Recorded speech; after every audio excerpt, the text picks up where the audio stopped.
By the glory of the supreme Thor, Arius the Flame Warden, shield me.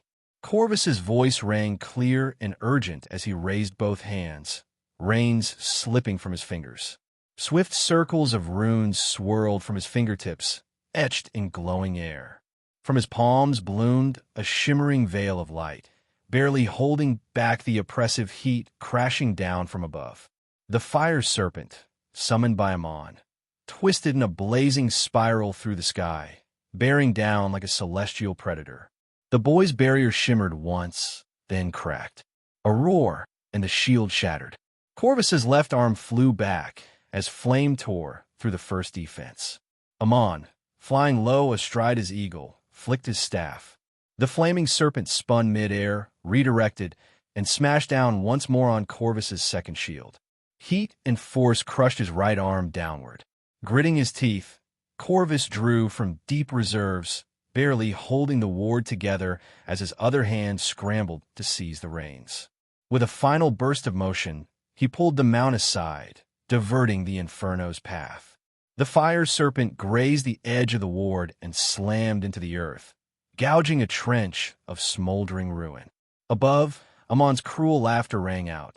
Petty tricks. Futile. The staff in his hand lifted again. From the earth, the fire serpent surged like a dragon reborn, erupting in a burst of soil and ash. Bind, the wizard commanded. The beast widened, coils expanding in a whirlwind of spirals. Too wide, Corvus's shield couldn't cover all directions. He acted on instinct. Tearing free from the saddle, he launched himself from the horse's back, the spell bag at his side flaring with light. His body narrowly slipped through the closing rings of flame. Behind him, the horse shrieked, cut cleanly into burning sections. Blood was turned to vapor before it touched the ground. Still midair, Corvus hurled a charged crystal downward. It struck, burst with wind, and flung him backward. He hit the ground hard, bouncing through dirt and stone. Pain lanced through him, but he lived. Overhead, wings thundered. "The chase ends here, Valabrad," came Amon's sneer. His staff pulsed with fire. The serpent now coiled around him like a living flame. Corvus, breathless, rolled over, hand flashing. Another crystal burst skyward, scattering into red streaks that arced toward the approaching hippogriff. Amon didn't even flinch. With a flick of the wrist, the serpent's body uncoiled like a whip, incinerating the incoming crystals mid-flight. The air crackled with thunderous detonations, but Amon's shield remained unbroken. Pathetic, the wizard thought, but the distraction worked. From behind, a galloping warhorse emerged. Leon astride it, silent and determined. His palm glowed as he drew an arrow of light, pulled not from a quiver, but conjured from his will. It fired, a searing lance of pure energy. Sensing the threat, Amon snapped off his control over the serpent and reflexively triggered his wand's auto-shield. A radiant wall of violet appeared behind him, just in time. The light arrow crashed into it with explosive force. The blow lifted Amon bodily from his mount, sending him flailing into the sky in a whirl of limbs and curses. But the barrier held. Amon, though bruised, landed within the forest beyond, protected by his spells. Corvus didn't wait. He scrambled toward Leon, leapt onto the horse from behind, and seized the reins and gauntlet. "Don't pass out," he hissed, pressing his hand to Leon's wrist. Energy surged. Leon gasped, the color returning to his cheeks. "Did we kill him?" Corvus shook his head grimly. "No, his magic is still active. He survived." Leon groaned. So much for that plan. The two rode hard into the trees. There, at least, the dense canopy might even the odds. Behind them, Amon mounted his eagle, scouring the ground with narrowed eyes. The forest couldn't hide them forever. He could still feel the brand he had placed on Corvus. Low-flying, he traced the trail. When the signal stopped, he smiled. "Ambush me," he muttered. "Fools." Landing gracefully, he descended into the woods, staff ready. Flames curled into a serpent again, coiling protectively around him. He stepped into the clearing, only to sense it. Illusion. "Invisible, are you?" he snarled. "You're still no match for me." The fire serpent lashed out, scouring trees with its tail. A wind crystal detonated, hurling Corvus out from cover. "Run, little mouse," Amon said coldly. "I won't let you die quickly." But he wasn't alone. Leon struck from hiding, blade flashing, but Amon's shield caught every blow.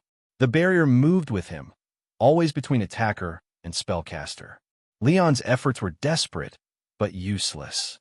"You think you're a holy knight?" Amon mocked, his staff preparing a blast. Leon was flung back by a gust of force, weapon torn from his grip. "You kill my mentor?" Amon stepped forward, enraged. Leon bled but did not flinch. "I did. You'll be seeing him soon." Amon grinned and struck. But in that instant, the light sword Leon had dropped shimmered with runes. From behind Amon, it flew. Too late, the wizard sensed the true threat. The spinning blade howled like a banshee, striking not his body, but the tip of the staff. Crack! The wand shattered. The fire serpent let out one final hiss and disintegrated. Amon stood in stunned silence, staring at the broken pieces in his hand. "That wand, it's not like Pilieno's," Corvus muttered, eyes sharp. "It's wood, likely handcrafted. Then he must rely on it more than most wizards," Leon said, watching the enemy through the shifting light. Corvus nodded grimly. "Then we destroy it. That's our only chance." "Can your rune sword still fly?" "Maybe," the boy said, sweat beading on his brow. "But we can't let him know our aim. Give me the sword. I'll make you an opening." The golden rune on Corvus's forehead flared to life. His calm features twisted into something almost feral. Without hesitation, he channeled his mana, flooding it into the shadows. From the darkness, the light blade Leon had tossed earlier surged forward, faster than before, guided by Corvus's will. It screamed through the air like a comet. Clang! The blade struck the ruby crown of Amon's wand dead on. The impact embedded the sword deep between the gnarled wooden branches. Flames burst from the gemstone. Cracks spiderwebbed across the crystal core. Magic circuits within the staff twisted, collided, spells overlapping into chaos. In his mind, Amon screamed, "Corvus!" He severed the magic flow, hurled the wand away in panic, and crossed his arms to cast a hasty ward. Time froze. Leon's eyes widened. He hadn't expected this. "Shit!" he yelled, diving behind a tree just as the wand detonated. Boom! The explosion shook the forest. Flame and raw magical force split the air. The blast ripped bark from trees and sent a purple shockwave tearing through the ground. Leon ducked behind the trunk. It groaned under the strain, but held. As the flame faded, he didn't wait. Circling the scorched ground, he conjured a glowing arrow of Isha. His eyes searched there. Amon stood some distance away, ragged and shaken, one hand braced against a summoned shield, its runes different than before. Leon prepared to fire. Then the light in his arrow fizzled out. "What?" He blinked. "Lola? Did you cancel it?" Looking at Amon's new shield, Leon understood. Even without the wand, the wizard had enough power to maintain defense. His one shot might have been wasted, but the tide had turned. Amon was on foot, his spells slower. He couldn't overwhelm them anymore. Leon sprinted forward. If Corvus is right, and he can't cast advanced spells without that wand, then this is it. If Amon dropped the barrier to summon another fire serpent, Leon would fire. If he didn't, then I'll punch that smug face in. No sword, no spell, just iron and speed. Leon charged. The barrier flared. He struck, his armored fist crashing against the shield with a bang. Amon barely flinched, but began a spell, lifting his free hand to draw a rune. Then bang! An explosion erupted beside his face, crystal shards and fire. He staggered, cry of pain muffled. Another figure lunged from the shadows. Corvus. With Leon's knight sword in hand, he slashed at Amon's neck. The blade clanged against magical resistance, knocking the wizard off balance. Amon growled, turned to block with his arm, but couldn't drop the barrier. He was trapped, two enemies, circling, feinting, switching. If he turned, the other would strike. If he blocked, the other moved. Like wolves, Corvus struck and backed off, a red crystal in hand. He waited for Amon to chant, ready to silence him permanently. Leon shifted laterally, tried to outmaneuver the barrier. Amon was sweating now. They're draining me. I can't keep this up. He turned, ignoring Corvus's latest explosive crystal, and lashed out with a spell. A shockwave threw Corvus backwards into the underbrush. Spinning back, Amon barely blocked Leon's next strike, but it bought him a sliver of time. His fingers reached for a whistle on his belt. I just need to get airborne. A shrill whistle echoed. The eagle above heard its call and dove through the canopy, crashing into the clearing. It lunged at Leon. He ducked, backhanded it across the beak. The bird staggered but rose, slashing with talons. Leon retreated. Amon seized the moment, grabbed the saddle horn, clambered onto the hippogriff. Fly! Wings spread. Dust spiraled. Leon's eyes went wide. If he escapes now, no hesitation. Leon dodged the eagle's claws, sprinted forward, and leapt, grabbing the hippogriff's tail mid-flight. Amon turned in shock. What? The weight dragged the mount down. It flailed, climbing toward the treetops. Amon kicked blindly, but couldn't strike. Leon climbed, branch to branch, like a madman scaling a cliff. The hippogriff clambered up the trees, trying to shake him off. Amon couldn't spare a hand. His saddle strap had broken. One misstep, and he'd fall. Leon, grunting, launched upward, seizing Amon's wrist as they broke through the canopy. The sky opened up. The hippogriff soared. The struggle continued mid-air. Amon conjured a magic bullet. The spell misfired under pressure, grazing Leon's shoulder. Huh! Leon shouted. Try harder. Amon drew another seal. Too slow. Leon wrapped his arms around the mage's torso in a crushing lock. Try casting now, he growled. Amon thrashed, slammed his head back. Leon ducked. The wizard began a chant, but Leon's armored fist smashed into his jaw. Teeth cracked. Blood spilled. Amon screamed. Leon grinned.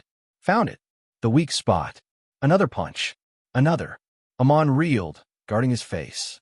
No more seals. No more words. Desperate, Amon pressed his fingers to his brow, eyes glowing purple. He roared in a language ancient and cursed. Mortals, surrender to me. Chaos surged. His soul flared. Leon's gaze met Amon's, and his world vanished. White, black, voices.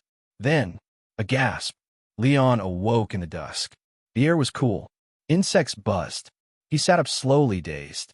Pain echoed in his bones. Where? He checked himself, alive. And beside him, Corvus lay unconscious. Leon shook him. No response. But he breathed. Leon exhaled, confused. What happened? Had Amon fled? Or had someone intervened? The warhorse stood nearby, silent, waiting. Leon checked Corvus's back. The runes still pulsed. No, Amon's alive. But why'd he let us go? There were no answers. Only one path forward. Leon lifted Corvus onto the horse, mounted behind him, and turned toward the northern woods. Wherever Amon had gone, they'd meet again. But next time, he would... Hey, welcome to Firescale Audiobooks. If you enjoy our audiobooks, please consider subscribing to the channel. Also, feel free to share your review in the comments section below. Seeing the eagle carrying the two fighting people flying farther and farther, the anxious Corvus had to fall back to the ground from the tree trunk.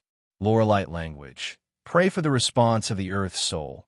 The spirit of the forest, I am willing to listen to your natural song. Twisting the seal with his hands, two fingers drew the magic fluorescence, and Corvus put his fingertips under his ears. Listening quietly, the wind whistled, the insects chirped, the birds cried, and the beast screamed. Distinguishing the panting and snorting not far away, the boy opened his eyes and found the black warhorse wandering in the forest through the thick shade of the trees. Mounting on the horse's back and picking up the reins, he chased in the direction where the eagle flew away. Soon he got out of the woods, and Corvus looked up to search for the trace of the beast he was riding. Found that the soaring eagle suddenly folded its wings and descended from the sky. He drew Leon's sword and hurried over anxiously. But before he got close, he heard Amon's shrill scream. Waves of terrifying sound waves hit the eardrums, and the strange accents made people feel a splitting headache. The eagle had already used up its last loyalty by not shaking off its master in the sky. The frightened rider frantically flapped its wings and threw off the two people on its back, and immediately spread its wings and flew away from the terrifying ominous sound behind it. The warhorse under Corvus also stopped abruptly far away and kept retreating in panic. Unable to get close at all, the boy couldn't help but press his head that was in constant pain and looked forward painfully. The mage fell to the ground and struggled and rolled. His eye sockets and wide-open mouth and nose seemed to have swallowed a sun, spewing out a dazzling light that was enough to illuminate the surroundings. Leon lay on the ground without moving.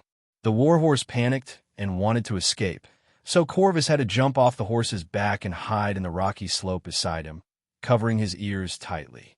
For a long time, until the harsh sound gradually disappeared, the boy endured the dizziness and discomfort, climbed out of the slope, and looked there again. The screams have stopped. The wizard knelt on the ground, motionless like a puppet. The dazzling light had disappeared from Amon's face. His eye sockets were dark, and circles of disturbing magic turbulence lingered around his body. As far as the line of sight could reach, the air around Amon seemed to be distorted and twisted, twitching and shaking like an illusion. Corvus turned his head and looked at Leon, who was still lying on the ground next to Amon. He gritted his teeth, endured the inexplicable fear that went straight to his heart, and rushed over. However, the closer he got to there, the more distorted the picture Corvus saw. The surrounding environment seemed like stirred ink, and the colors and light were getting more and more out of touch with reality. The boy's sensitive perception felt the incredible and huge chaotic magic which was pouring out of Amon's body, washing his consciousness like a hurricane blowing through his body. It seemed that every cell in his body was screaming to remind him of the danger, and every step was like moving forward against a storm that shook his soul. He took a step with sweat dripping down his back, and finally arrived in front of Leon with fear. He carried his companion on his back at the fastest speed, turned around, and stumbled away from Amon. The moment he felt a little relaxed, Corvus ran for his life, panting and carrying Leon far away. He didn't dare to stop at all. He cast a spell to put his companion on the horse's back. He staggered and pulled the reins of the warhorse and continued to run away. He led the horse all the way over the rugged hills. I don't know how long he ran until it was dark. The boy stopped panting. Regardless of fatigue, he turned back to check on his companion's safety. The other party's weak breath and almost impalpable pulse made him more uneasy. After thinking for a while, without any further delay, the boy immediately clicked the magic pattern, grasped Leon's left wrist, and transmitted the remaining magic power in his body to him. A sense of weakness filled his mind.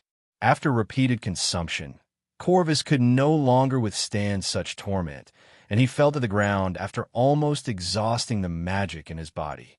He opened his eyes again from a deep sleep. The blond boy saw the sky rolling like colorful ink. For a moment, he even suspected that he was still dreaming. He turned his head to look around. The warhorse was tied to a tree trunk beside him, restless. Although the sky above was chaotic and there was no sun, moon, or stars, even without light source, the surrounding things were still clearly visible, as if they were filtered with a layer of distinct colors. Could it be the inside of the spirit-like field? In surprise, Corvus' mind flashed those words describing the scene of the cursed land. "You are awake, can you move?" Leon heard the sound of getting up behind him, stopped carving on the ground, turned his head and greeted. "That I'm fine." Corvus sat up and saw the familiar face was safe and sound, feeling a little relieved. It seems that the last rescue was not in vain. But he looked around at the towering trees and couldn't help but ask in confusion, "Is this the Panrose Forest?" He guessed that the other party must have brought him into this spiritual land, just like the original plan. "Well, I'm sorry for doing this." Leon turned back and smiled awkwardly. "I didn't see the enemy when I woke up, and I didn't know the situation, but I saw that the rune on your back had not disappeared, so I thought that the guy named Amon would chase you again, so I took you here as planned. After all, It was not until he stepped into the range of the nightmare forest that Leon learned from Miss Lola, who was able to speak again. The Aetius wizard was now in trouble and could no longer chase them. But don't worry, I will take you out safely. Leon turned back and continued to carve runes on the ground along the traces drawn by Laura. It's nothing more than repeating the same old tricks, as the saying goes. Once it's old, it's twice as familiar. And he wasn't as embarrassed as last time. This time he was fully armored and got his knight's sword back from Corvus's waist. It shouldn't be difficult to deal with ordinary living corpses, so it shouldn't be difficult to escape. After hearing this, Corvus touched his shoulder with lingering fear. Why are you apologizing? Your caution is right. When I last saw Aemon, although he was in a strange state, he was definitely still alive. The boy could feel that the tracking magic behind him had not dissipated, which meant that the caster was not dead. There is not much difference between him living like that and dead. Although Leon had not witnessed the scene described by Laura with his own eyes, he still believed in the professional judgment of the mage lady in his heart. Yeah. Hearing Leon's confident reply, Corvus asked in confusion, is Aemon's miserable look your method? So besides projection magic, do you know other spells? No, that should have nothing to do with me. Leon shook his head at Corvus. Maybe the guy didn't study well and went crazy. To be honest, I don't know the details. Stepping into the spirit-like field and being able to communicate with Miss Mage again, Leon thought that after he lost consciousness, the other party saved him again. But Miss Laura completely denied this. What nonsense are you talking about? I'm already so weak in the outside world that it is difficult to even maintain my existence. How can I have the energy left to fight back against that idiot's spiritual magic for you? Recalling Miss Laura's original words, Leon shrugged and continued to lower his head to carve the magic lines. Since she wasn't the one who took action, it was probably Aemon who was playing with fire and burning himself. It doesn't matter. Just follow Miss Mage's explanation. The opponent has been counterattacked by an unexpectedly out-of-control spiritual spell. Death is actually his best end now. As for the worst outcome, either he is being targeted by demons from the spiritual world, either it becomes a crack in itself, and its soul connected to the spiritual world is used as the base point to form a new spirit-like field. Either situation is serious, but Leon has no intention of caring about the consequences at the moment. Anyway, it is the territory of the Canadar people, and it is left to the lords of the enemy country to worry about it. He just wants to leave the nightmare forest as soon as possible and return to reality to join Azarian and the others. It hasn't been long since we entered the cursed land. The sooner we get out, the better. The longer they stay, the easier it is for the weird beings wandering in the spirit world to target the two of them. Speechless for a moment, Corvus stood up, came to his companion, and curiously looked at what the other party had carved on the ground. He was not surprised that Leon would arrange the spell. After all, he had already seen the opponent's light arrow magic. But his eyes inadvertently scanned the strings of runes written by him. The more the young man looked, the more puzzled his eyes became. Some of the obscure lore-like characters looked familiar, but many more characters are completely unfamiliar. And the way it is matched with the magic pattern makes Corvus completely unable to understand the structural logic. No, this doesn't seem to be the lore-light spell used by Artia's mages now. Is this ancient lore-light language? Leon, do you know ancient magic? Corvus couldn't help but said in surprise. Hearing such a big name, Leon's hand in drawing the talisman paused and turned to look at the blond boy. Ancient magic? You mean this one I drew on the ground? Is it very powerful? Corvus raised his eyebrows helplessly. He couldn't understand the ancient saying from thousands of years ago. How did he know whether it was powerful or not? What are you going to do? The blond boy asked in a different way. I'm setting up a trap. It can simulate something. What kind of earthline spiritual power can attract the undead wandering nearby? We will find a suitable target, extract its soul, and put it into the spiritual lamp. If nothing happens, that soul can guide us to escape from here. Leon pointed at the center of the magic circle and roughly explained. Thanks to the wooden cage spirit lantern I made earlier on this trip, I now save a lot of preparation steps. Moreover, without the interference of Roark, who is possessed by the demon, It is just a technique used to extract souls, so it is much simpler to depict. This time, there was no need for Miss Laura to personally create a simulated soul to attract demons into the battle. Leon didn't even have to cut his hands to bleed or chant spells to exorcise demons. As long as you draw the spell to lure the undead, you can leave all the rest to Miss Laura. It's so easy. But thinking of being possessed by a demon, Leon glanced at the blonde boy beside him. From a few exchanges he had made before, he knew that this young man's life experience was probably even more tragic than that of Loark. Not only was his country and family ruined since he was a child, but he himself was humiliated and trapped in Pirieno's clutches for many years.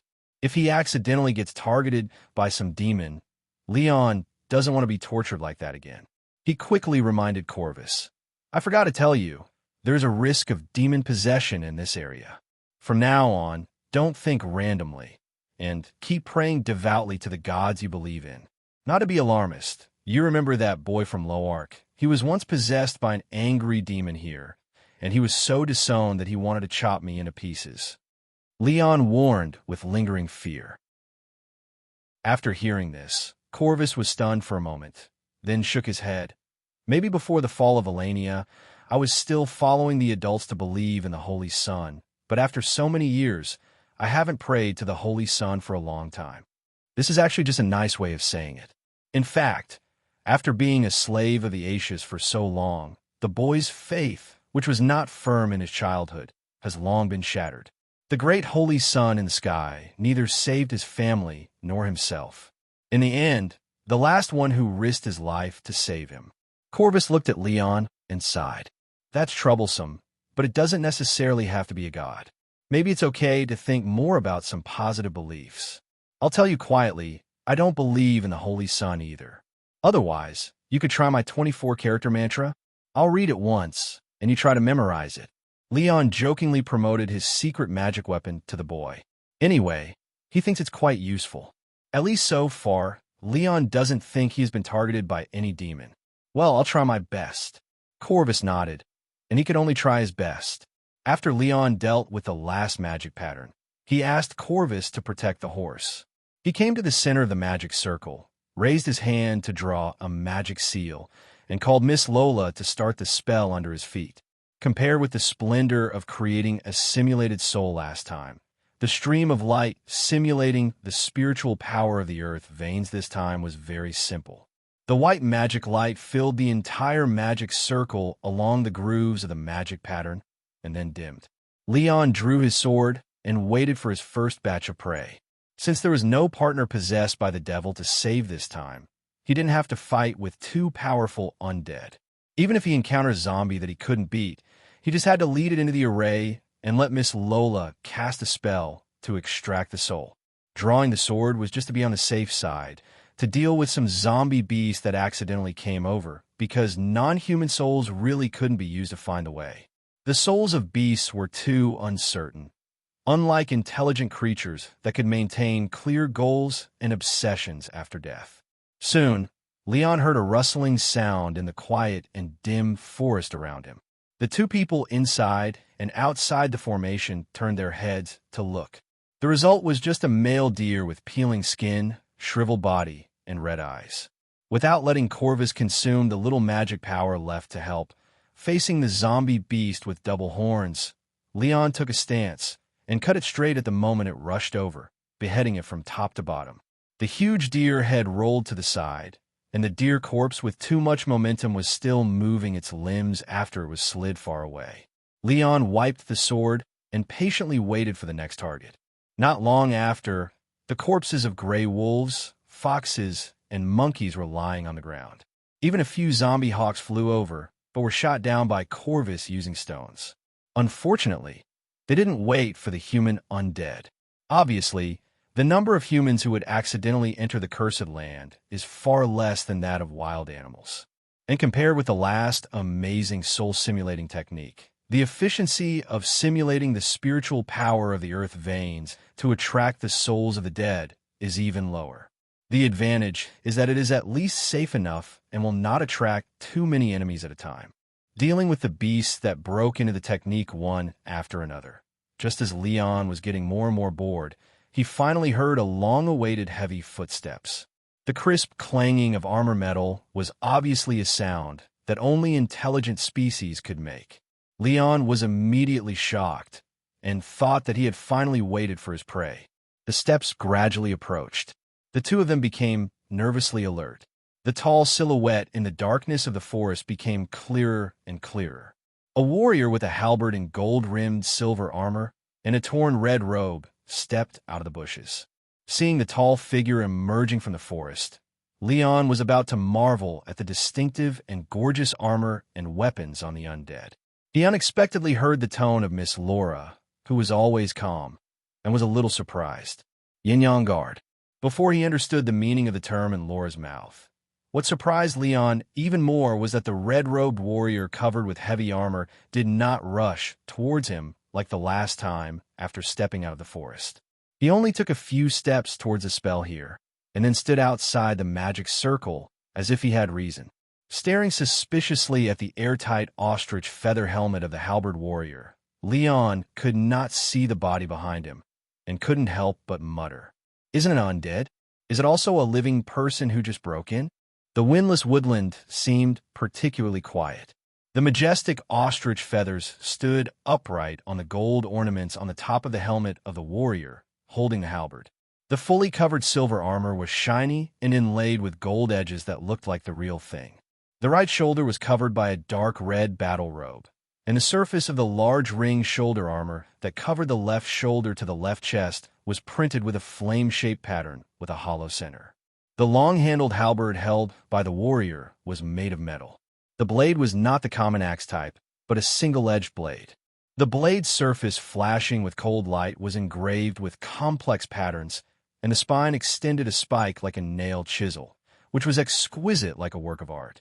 This set of luxurious and exaggerated armor and weapons was very different in style from the armor of the Pharaoh people, the Urea people, or the Ashes people that Leon had seen so far. "Sir, are you alive?" Leon took the initiative to break the silence and asked the gorgeous warrior who stood outside the magic circle with his head down. He didn't know whether he was an enemy or a friend, so he wanted to avoid misunderstandings. After all, you can't just extract the soul of a living person and light the spirit lamp without distinguishing right from wrong. But Leon's inquiry was not responded to.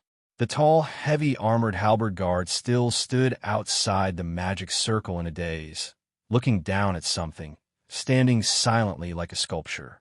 Leon didn't dare to step forward rashly, approach the fierce, heavy armored warrior to confirm his life or death, and then sought answers from the existence in his heart. "What is the Yin-Yang Guard? Miss Laura, do you recognize this guy's identity?" "The Yin-Yang Guard is the elite guard responsible for protecting the Mage Lord," Laura replied lightly. "Of course, the one in front of me has passed away long ago. I can't feel any signs of life. He has become a zombie. Can the spirit lamp also use his soul?" Leon continued to ask. "Yes, but for you, such a warrior is still too dangerous, even if he has become a mindless undead. See that armor? Every part is made of forbidden magic steel. If you don't remove his armor, the spell under your feet can't work on his soul at all." Lola warned. "You are lucky that he didn't attack you. Slowly retreat. If this guy wants to kill you, I can't stop him now." The little trick of Isha's arrow hitting the armor of the guard is like tickling. Itching Leon felt a chill on his back, and he raised his foot and slowly stepped back. However, just when Leon took a step back, the flamed sun guard, who had been motionless before, suddenly took action. The guard holding the halberd took a heavy step and stepped straight into the range of the magic circle. Leon tensed his body as if facing a great enemy, and almost asked Corvus to run away on horseback. But then, under the stunned gaze of the two teenagers inside and outside the magic circle, the Yin-Yang Guard actually slowly bent down, holding the halberd, and with a bang, the heavy body knelt on one knee on the ground. Leon's retreating steps stopped immediately. He looked at the zombie guard's great ceremony to him in confusion. What does this mean? Bow down? Leon thought that his tiger body didn't have time to shake. Miss Lola seemed to ponder for a while, and said hesitantly, "Maybe, because of the magic under his feet, his remaining rationality may have regarded you as a wizard of the same faction." Just as Leon listened to Lola's speculation and confusion, the wizard guard who had become a dead spirit still did not stop. The halberd-wielding warrior raised his left hand and took off the ostrich feather-covered helmet with armor. As expected, the face underneath was a shriveled corpse head. The hair on the head had fallen off long ago, and the ghost fire symbolizing the underworld was flickering in the empty eye sockets of the zombie warrior. After taking off his helmet, the yin-yang guard who was kneeling with a halberd in his hand stopped moving. His ghostly eyes stared at the spell runes on the ground and fell silent. "It's really surprising. Did you recognize the spell? He still has such an obsession after being dead for so long." Laura sighed and urged Leon, "Draw the seal. He seems to be willing to cooperate with my spell. This is good. It's a torture for him to wander around this area forever. It's just right for him to rest in peace." Hearing what Miss Laura said, Leon felt relieved. He felt that this guard brother who had been dead for an unknown period of time was really a kind man with chivalry. He turned into a ghost after death. Not only did he not hurt people, but he also used his soul to help others. "I will definitely dig a good grave for him when I go out." Silently thanking him, Leon immediately gestured to the kneeling zombie guard with his head exposed, so that the mage in his heart could start the spell under his feet. The blooming magic light shone again. However, unlike the soul shadow that Leon saw last time, the guard spirit that was slowly extracted from the body by magic actually shone with an exceptionally bright white light. The guard body without a soul completely stopped, and the heavy halberd in his hand slammed against his shoulder armor. The dazzling guard's soul rose into the air and then poured into the spirit lamp buried in the center of the magic circle with the flow of magic. The light of the magic pattern dissipated, and the spell ended. Leon walked quickly to the center and dug the spirit lamp in the soil. As soon as he dug the soil, he squinted his eyes because of the dazzling light. The soul light in the wooden cage was much more dazzling than last time. "So bright? Does it mean that the place he wants to go back to is also very close here?" Leon asked in surprise, but he didn't hear Miss Laura's response. He didn't care too much. He turned his head and looked at the body of Yin-Yang Guard again. He couldn't help but envy the equipment. Anyway, he had taken the other party's soul with him, and now he had a warhorse to carry heavy objects. Wouldn't it be a waste if he didn't take this cool set of armor and weapons? He walked over, laid the warrior's body flat with respect, moved the heavy halberd away, and then began to try to strip the armor of the corpse skillfully. "You may not be able to wear this armor. Even if you take it, I'm afraid you can only use it as a decoration." Miss Lola, who seemed to have come to her senses, suddenly spoke. Leon frowned in disappointment. "What kind of insurance measures are there on it?" "The armor of the Sun Guard has a magic forbidden field inside. Only warriors who have survived the trial of the sun can use it safely. If your spirit is not strong enough, this armor will burn your soul like a high-temperature furnace. If you're not afraid, you can try it." The premise is to complete our agreement before trying it. I don't want you to be burned to death by this armor before you take me back to Rolander," Miss Lola reminded. Hearing this, Leon regretfully gave up the idea of wearing it. But even if it can't be used for the time being, he really doesn't want to let this treasure be covered in dust in the Cursed Land. Such a cool and exquisite armor. Even if it is moved back home as a collection of art, it is quite impressive. Or explain the hidden dangers and sell it to wealthy local nobles, it should be worth a lot of money.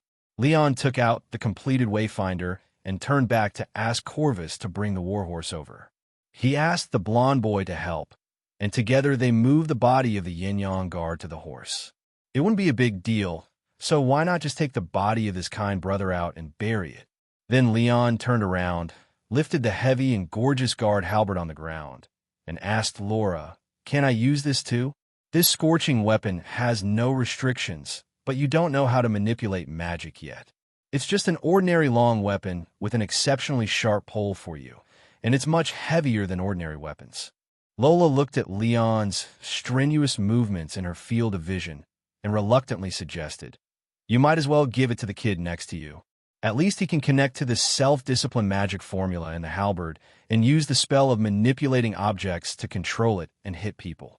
The gorgeous halberd forged from all steel is indeed very heavy. Leon picked it up and fiddled with it, realizing that this amount is not suitable for him at the moment.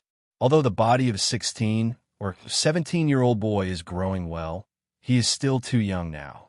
He had no choice but to tie the halberd to the horse's back. Leon called Corvus to follow him. It was time for them to leave. The blond boy followed Leon's footsteps with a lantern and turned to look at the magic item in his companion's hand, which was brighter than the high-quality magic crystal lamp. "Is this the thing that can let us leave the spirit-like land?" Leon nodded and briefly recounted the general principle. Listening to his companion's brief explanation, Corvus was unbelievable. It seemed that every step was so easy, but he still didn't understand how the simple instrument that looked like a child's toy could bind the soul and work. If it was so easy, why couldn't those wizards who ventured deep into the cursed land and the history of Aetius and never returned make such a simple thing? With curiosity and confusion, Corvus silently followed the pace and walked and stopped with Leon in the rugged forest. When he really started to find the way, Leon found that this time was not as pleasant as last time. There was no griffin to crush the zombies he encountered, and he had to deal with all the undead he accidentally encountered on the road by himself. Fortunately, with the help of Corvus's spells, Leon chopped down the enemies who were pulled off balance by the blond boy in the air, and he was safe all the way. The most dangerous thing was that he encountered a zombie tiger that had been dead for who knows how many years and almost scared the warhorse away. Leon was not wearing plate armor, and his head was still exposed. Considering that the leather chain armor on his body could not withstand the power of the beast, he could not go up and show his ability to slide. He just attracted the attention of the mindless undead in front, allowing Corvus to find an opportunity from behind, and successfully linked the halberd of the Yin-Yang Guard with the remaining little magic power to fly high, and then suddenly fell from the sky, piercing the head of the undead tiger heavily, nailing it to the ground. Miss Laura was right. The scorching halberd was very sharp, and it was as smooth and easy as cutting into tofu when it penetrated the tiger's head. After solving this only obstacle that almost killed him, the rest of the journey was no longer so unlucky. Leon looked at the light in his hand, getting brighter and brighter, and his heart became more and more stable. Maybe we will get out soon. As the two of them trudged through the difficult journey, the trees around them became sparser and sparser. Leon found that although he had not yet come to the outside world, the surrounding terrain and environment were becoming easier to walk, until a neat road that was obviously built by humans appeared in the mountains and fields in front of the two of them.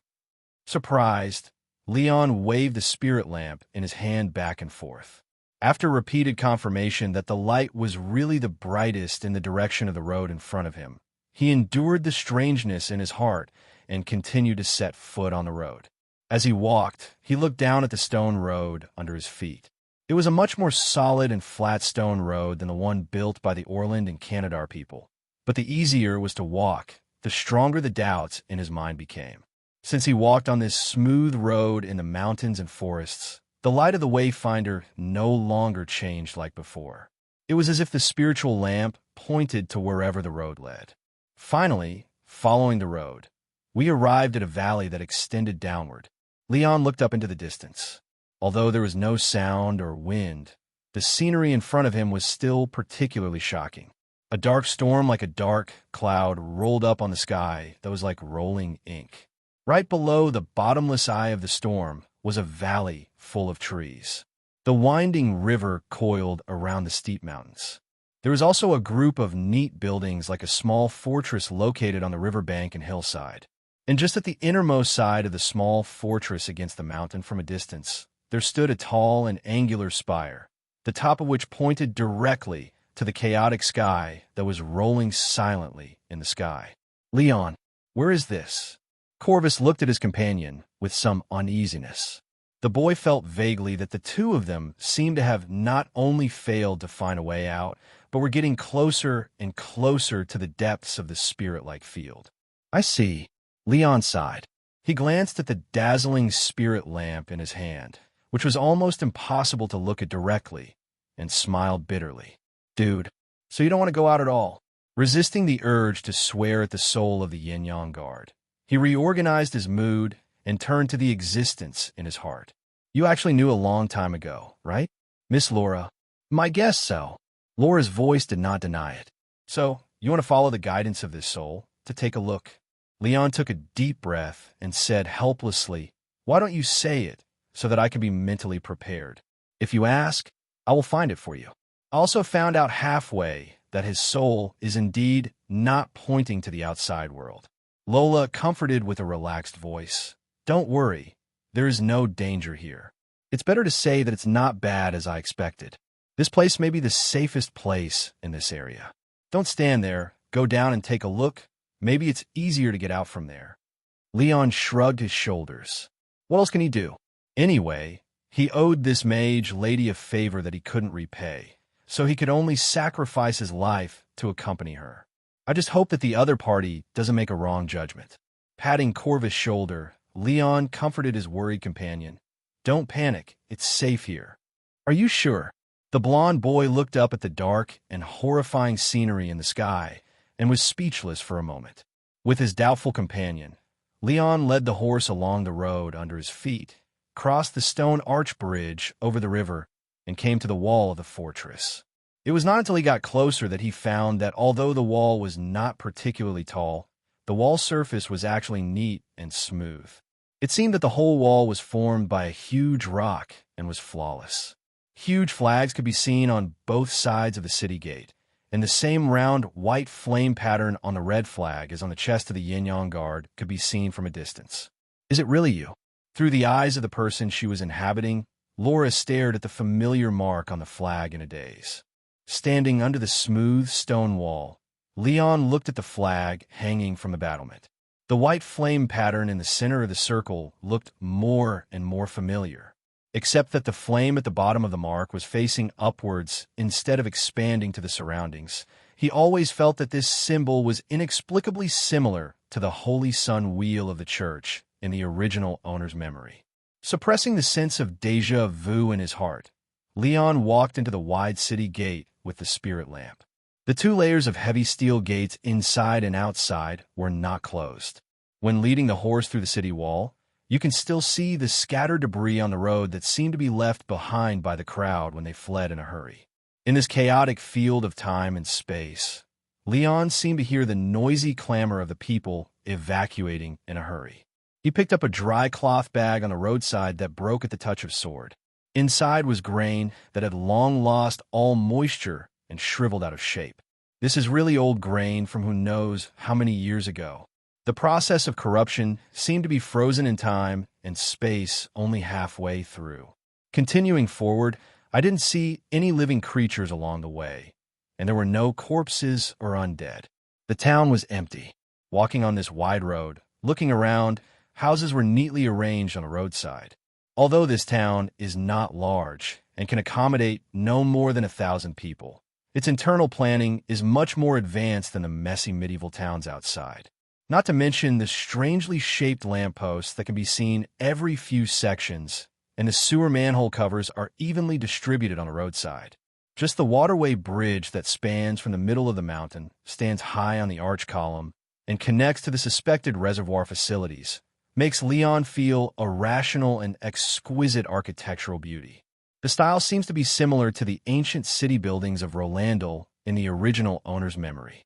Walking through the fountain square with clear water in the pool to the innermost area of the town, there is a long stone staircase leading up to the towering spire building in front of you. Leon no longer needed to look at the dazzling spiritual lamp. The direction that the soul of the Yin-Yang Guard wanted to guide was undoubtedly the spire on the high ground. Without tossing the exhausted warhorse, Leon tied it to the fountain pool in the square, letting the poor mount rest, and took Corvus up the stairs. Leon, I feel that there is amazing magic power around that continues to flow towards the tower. Is there really no danger here? Corvus asked doubtfully behind his companion, panting and holding the heavy halberd. Duh. Lion, who knew nothing about magic, naturally could not make a promise to him. Helplessly, he could only ask in his heart, "Miss Lola, you want to come and take a look so much? Do you know where this place is?" "This is a small fortress built around the wizard's residence." Lola answered quietly, "I just saw a familiar mark and wanted to confirm whether this place belongs to an old friend in the past, and to confirm her safety, by the way." "Safety? Do you mean that your friend may still be alive now?" Leon was surprised. If the cause of this spiritual field is caused by her, then it is not a good thing to be alive. Lola fell silent after she finished speaking and seemed unwilling to talk more. Leon stopped asking questions wisely. At the end of the stairs, suddenly, the spirit lamp in his hand suddenly burst into a very bright light. It seemed that the soul in it had reached the end of its hard pursuit.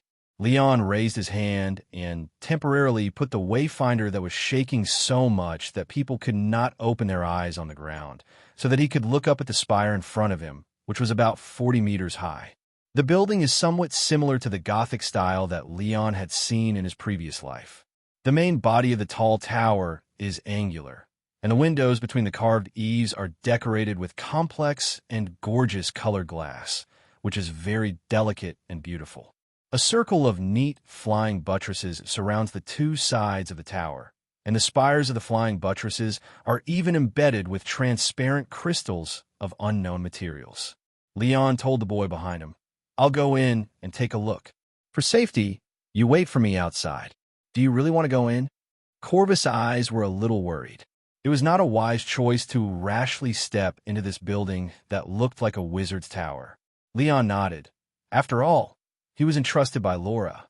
Besides, his curiosity has reached its peak now, and he would feel uncomfortable if he didn't go in and take a look. Walking to the entrance of the tower, he stretched out his hand, but retracted it, and asked Laura with one last vigilance, "Your friend wouldn't set a magic trap on his door, right?" "I was really scared by these wizards. I couldn't pick up Pilieno's staff and couldn't wear the armor of the Yin-Yang guards. It seemed that everything related to magic was safe. The entrance ritual has not been activated. The surrounding magic power has been completely gathered into the tower by a kind of big magic. Go in with peace of mind," Laura explained lightly. Leon followed his words, pressed the heavy door in front of him, and pushed it open with force amid the creaking sound of the hinges.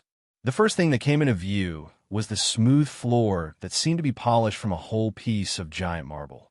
Admiring the luxury of the floor material, I looked up again and saw the high dome of the hanging gallery, which made the interior of the building look particularly spacious.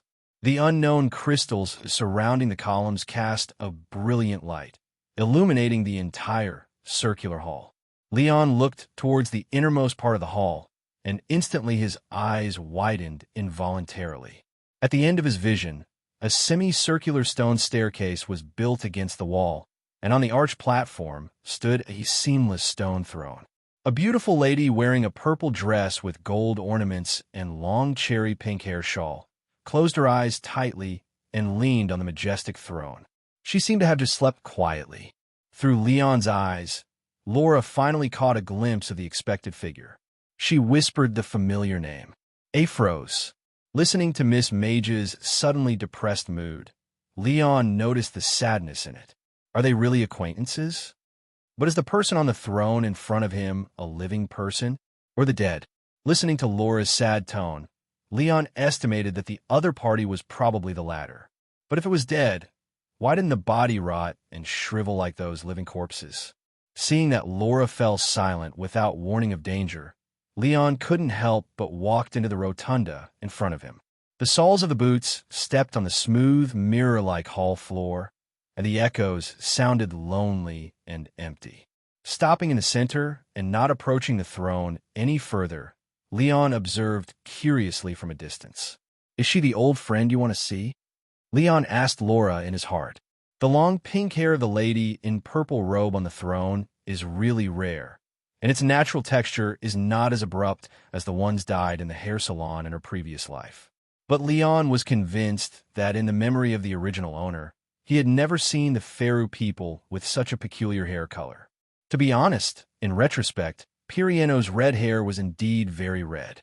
Could it be the influence of magic? Aphros Nettie is mine. Laura's faint voice had not yet finished. Leon saw that the pink-haired lady who was sleeping on the throne slowly opened her eyes. He immediately felt that his heart skipped a beat. Isn't it a Zongzi deception? As soon as this thought passed through his mind, he was attracted by the unique eyes of the man on the throne. How to describe those dazzling, gem-like eyes? Its brilliant, twinkling starlight has almost surpassed the boundaries of beauty, and has even reached a level that can be called weird. The magic eyes, shining like the starry sky, crossed the river of time and leisurely looked directly into the doubtful eyes of the people in the audience, as if peering into the soul inside the body. An ethereal and melodious voice echoed gently in the hall. "Finally, I can see you again. Teacher Hillel." Although the pink-haired lady in purple robe made no move to speak, Leon knew that the voice was undoubtedly what the other party said. "It's just that I still can't tell whether the other party is alive or not." "But who is she calling? That teacher Laryl? Did you see that there are other souls in your body?" "Say so." Laura's surname also turned out to be Irolil. It seems that Miss Master, either herself or her parents, believed in the Holy Sun cult during her lifetime. It's not surprising to think that she might also be from the realm of Syrian. After all, in the Holy Land City, if a brick is thrown at the crowd, 8 out of 10 people will be hit with the surname of Irolil. No wonder she always wanted to go back to the great temple of Rolanel as a pilgrim. She was really pious. Putting aside the racing thoughts in his head, Leon silently greeted the mage lady in his heart. "The lady is calling you, right? Do you want me to pass the message for you?" "No need. There is no point in talking to the shadow of the past." Leon was a little surprised by Laura's straightforward answer. "What you see are just residual thoughts passed down from the past by people who have passed away. That is not a real entity. We are just activating the long-standing illusion that remains here." Leon frowned, probably understanding what the mage lady meant. So what he saw was just a magical hallucination similar to a video, right? Leon raised his eyes and looked at the purple-robed female mage on the throne, who showed no signs of illusion at all. He only felt that every inch of her figure was so real. "I'm sorry, I didn't follow your teachings. After all, I still came into contact with the power of the spiritual world. I failed. Of course, I brought it upon myself." The voice that traveled through time still echoed in the hall. "But no matter what the cost, everything is to see you again." "Fool." Laura sighed helplessly. It was not that she couldn't understand, but hiding in such a corner and falling into such a sad end. Wouldn't it be that we still couldn't see each other in the end? Leon just felt novel and silently watched the echo that spanned time and space. The figure of the lady in purple robe had already stood up from the throne. She slowly folded her hands on her chest, and her voice was sad and nostalgic. "This is your past idea, and it is also my last hope. I hope we can finally be together in the end of time. See you at the end." Afros left something behind when she was alive. "Stand firm and don't move around for a while." Laura's voice reminded. "What?" Leon was confused and had no time to react, so he quickly stepped on his feet. The next moment, the sound echoing in the hall gradually disappeared. The figure in front of the throne shone with a brilliant, dazzling halo. Giant magic patterns as complex as a kaleidoscope bloomed instantly from the feet of the shadow of Afros. The roaring sound of the wind suddenly sounded in Leon's ears. The huge magic power swirling in the air made a layman like Leon feel the strong cyclone suddenly blowing in the hall.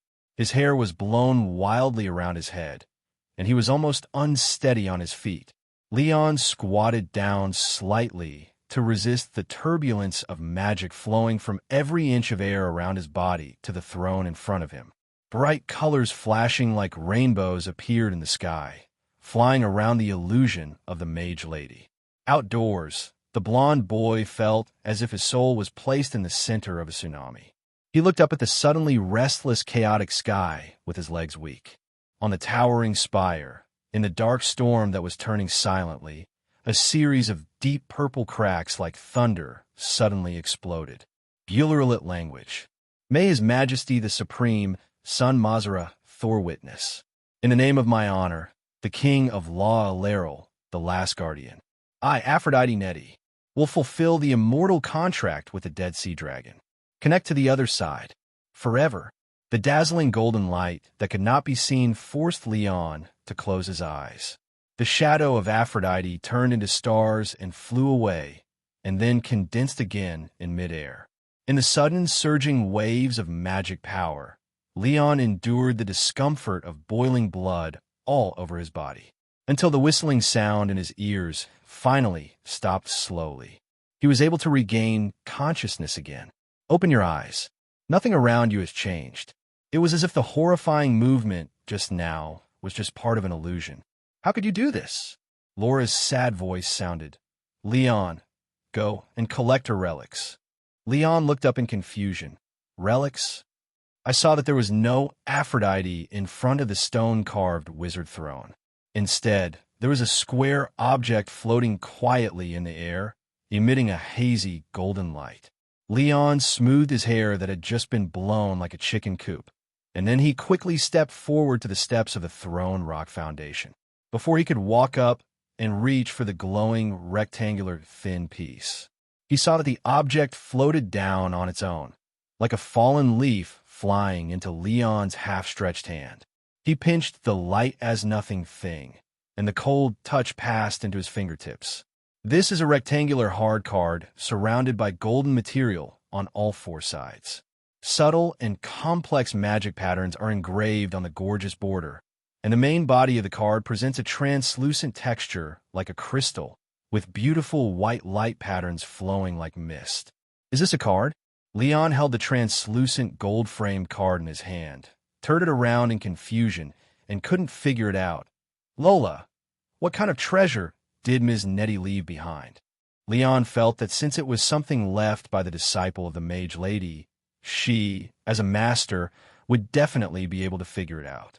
Its former prototype was a magic container, like a spell scroll, but Aphrodite would not pay such a price just to create a toy.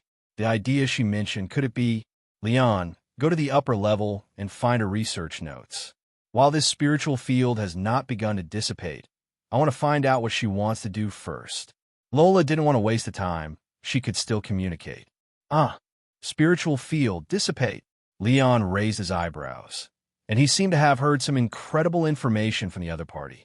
Walking to the corridor platforms on both sides of the circular hall, Leon easily found the stairs to go up.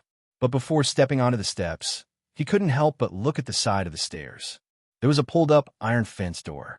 The space behind the door could accommodate 2 or 3 people, like an ancient and exquisite elevator.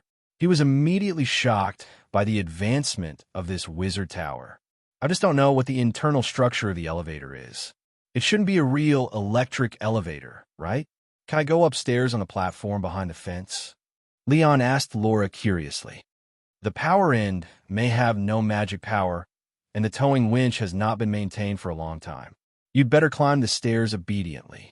Laura obviously didn't recommend him to use this facility in a dilapidated building. Leon had to give up the plan to try the magic elevator in another world. In case of an accident, there would be no emergency rescue hotline here. He honestly stepped up from the stairs and followed the spiral stairs to the upper floors of the wizard tower. The second floor above the circular hall is the reception room and daily activity space. The third floor is where Ms. Aphrodite's bedroom and living area are located. The fourth floor is a spacious library, with huge circular bookshelves standing against the wall, densely packed with large books and files displayed on it, which made Leon feel dizzy. The fifth floor is a warehouse, which is piled with various materials and instruments that Leon can't understand. I don't know if they're still useful after being placed in this area for so long. But the corner of the warehouse looks like gold and silver ingots and some beautiful gems that Leon can't recognize, which really makes him jealous. Climbing all the way to the 6th floor, Leon found the wizard workshop and laboratory mentioned by Laura. There's another floor above, but it is just an empty tower platform. In a not-so-messy workshop, Leon quickly stopped in front of the large table full of manuscripts under Laura's instructions. What Miss Wizard wants is not difficult to find. After all, those papers that look like notes and manuscripts are clearly spread out on the table. There were also some cards similar to the gold-framed crystal square in Leon's hand scattered beside the manuscript paper. Those crystal cards were of different sizes and colors, and some even had no borders. They were probably unfinished, defective, and failed products. These things were deliberately piled together, as if Ms. Aphrodite wanted the visitors to see them. Picking up the white manuscript that had been on the table for who knows how many years, the tough touch made Leon sigh again. Everything in this wizard fortress, the painting style, is very different from the era in the outside world. As far as he can see now, Leon feels that this world has experienced a major technological gap. Look at the manuscript paper covered with strange structures, magic patterns, runes, and notes. Well, I really can't understand it. Not only the research content shown in the manuscript notes, but every character on the paper, Leon can't understand it. He is sure that the beautiful words written by Ms. Aphrodite on the paper are neither Farewin nor Uriah, but some of them are very similar to the runes that Laura taught him to carve on the ground. Of course, Leon didn't need to understand these complicated manuscripts. He came here just to be a human camera for Miss Lola. Pulling out a chair and sitting down, he flipped through the drawings and notes on the table according to the instructions of the mage. At first, he was afraid that Lola couldn't see clearly, so he scanned each one carefully. But Lola's reading speed couldn't even be described as 10 lines at a glance, and she almost immediately urged. Only then did Leon realize that what really limited the mage's reading efficiency was actually the speed of his hand turning the paper. He immediately turned on the quantum reading mode, and his eyes accelerated to scan the information in front of him. Not long after, the manuscript, like a heavenly book, was turned to the end. Lola sighed. She understood Aphrodite's dangerous attempt. No wonder she not only relied on the power of the spirit world, but also held such a ceremony to the Dead Sea Dragon. However, what has disappeared can never be truly reproduced. This guy is still the same, seemingly smart, but actually the most unrealistic and stupid one. Leon couldn't help but say. In the video left by your disciple in the past, she wanted to meet you who was separated from you by life and death. I'm a little touched. It's not good to belittle her like this. Recalling the ethereal prayers and obsessions of the purple-robed lady, Leon even suspected that she had an ambiguous master-disciple relationship with Miss Laura before her death. Laura's voice was stunned. Disciple? What is disciple? Hearing the strange tone of the mage lady in his heart, Leon couldn't help but raise his eyebrows. That Lady Aphrodite, isn't she called Teacher Ilariel? Isn't your last name Ilariel? Leon scratched his head. I took it for granted and made a mistake. That's right, since Laura said that it was just a magical illusion. The first words of the lady on the throne were naturally pre-recorded images, rather than being told to Laura in real time on the spot.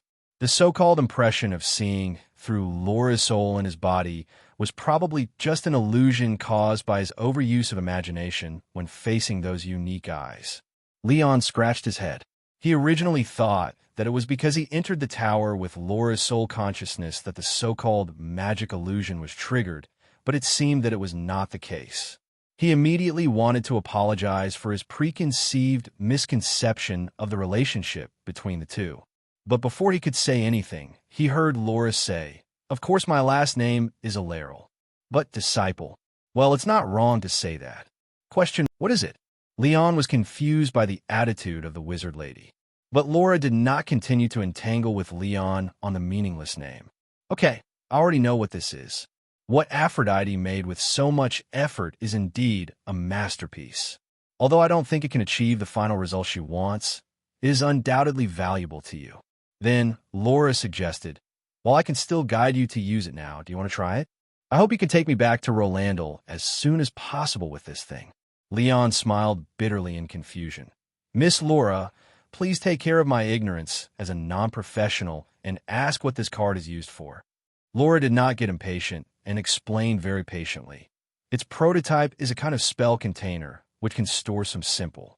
But because of some whimsical ideas of someone in the past, Aphrodite used that as inspiration and tried to combine rituals necromancy, and alchemy to create a great magic that can summon any concept that has ever existed in the world. In short, this card, forget it, let's just name it after a last name. This Netty card can use the medium of specific conditions as the basis, and with the power of the spirit world and the Dead Sea, the soul that the caster wants to reappear in the world. But it is far more thorough than the way of calling back the dead from the Dead Sea. Aphrodite hopes to separate the annihilated people whose souls have dissipated from the upper reaches of the river of time and bring them back to the world. Speaking of this, Laura's voice gradually sank, but she failed in the end. She didn't hesitate to be contaminated by the power of corruption. Even I have to admire the powerful ritual she created at the cost of her soul, but this is still far from achieving her ultimate goal. Leon suddenly grasped the most meaningful point for him. I understand, you mean this Netty card can summon the dead whose souls are still alive. This magic card is like some kind of summoning technique, which can revive some dead souls that have existed. Lola replied, yes, I should be able to modify the ritual to make the summoned dead spirits serve you. However, after all, you have not learned magic, and a magic power that can be converted into magic in your body is not much. You can't support the existence of two powerful souls. Well, let me think about it. If you use the huge earth vein spiritual power under the wizard tower, it can also be used as an expedient measure. But in that case, you can only use this card at the earth vein node. Leon listened half understandingly and couldn't help but interrupt. Can anyone use this card? How about Corvus's magic power? Can he summon a more powerful soul?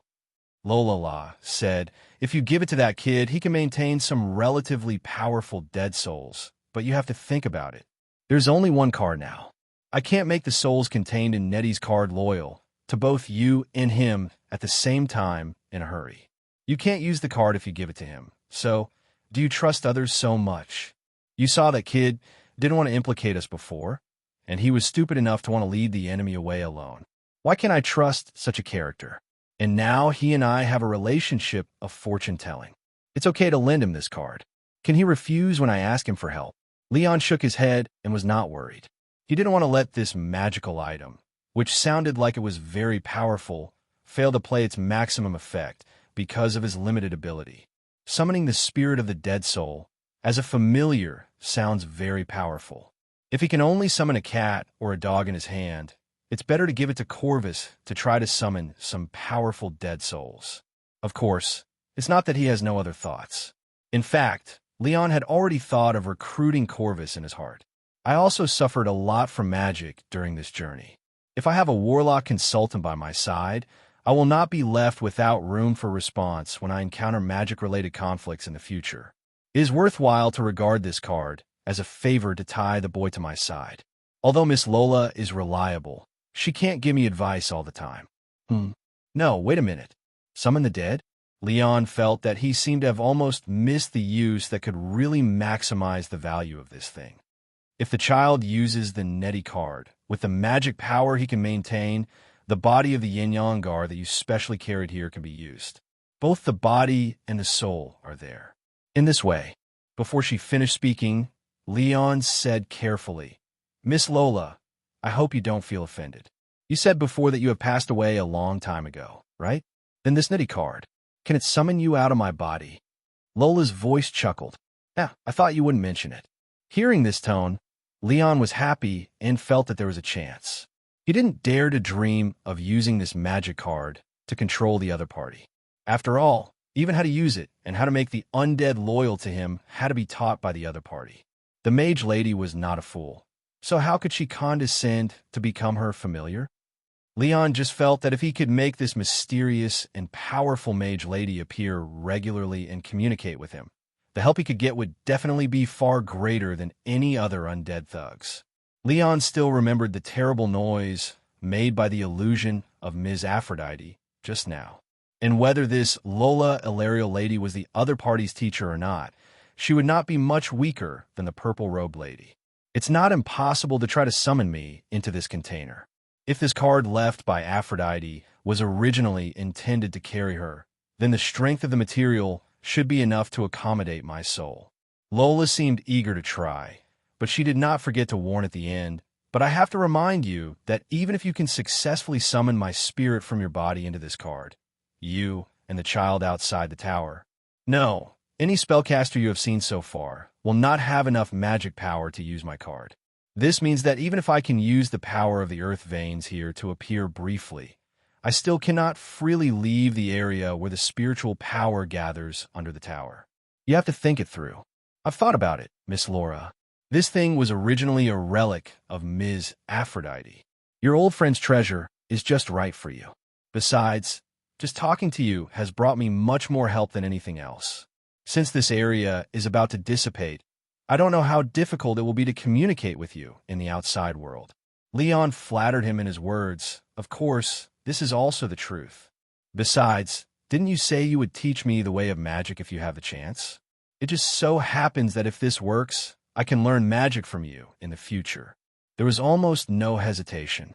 Leon suppressed his excitement and went to the storage on the 5th floor of the tower as Laura requested, and found all kinds of ritual materials needed by the wizard lady. Then, he took professional magic pattern drawing tools from Ms. Aphrodite's workshop and went up to the empty tower on the top floor. According to Ms. Laura, the top floor of this tower is the easiest place to manipulate energy here. The top of the tower is a special place for casting spells.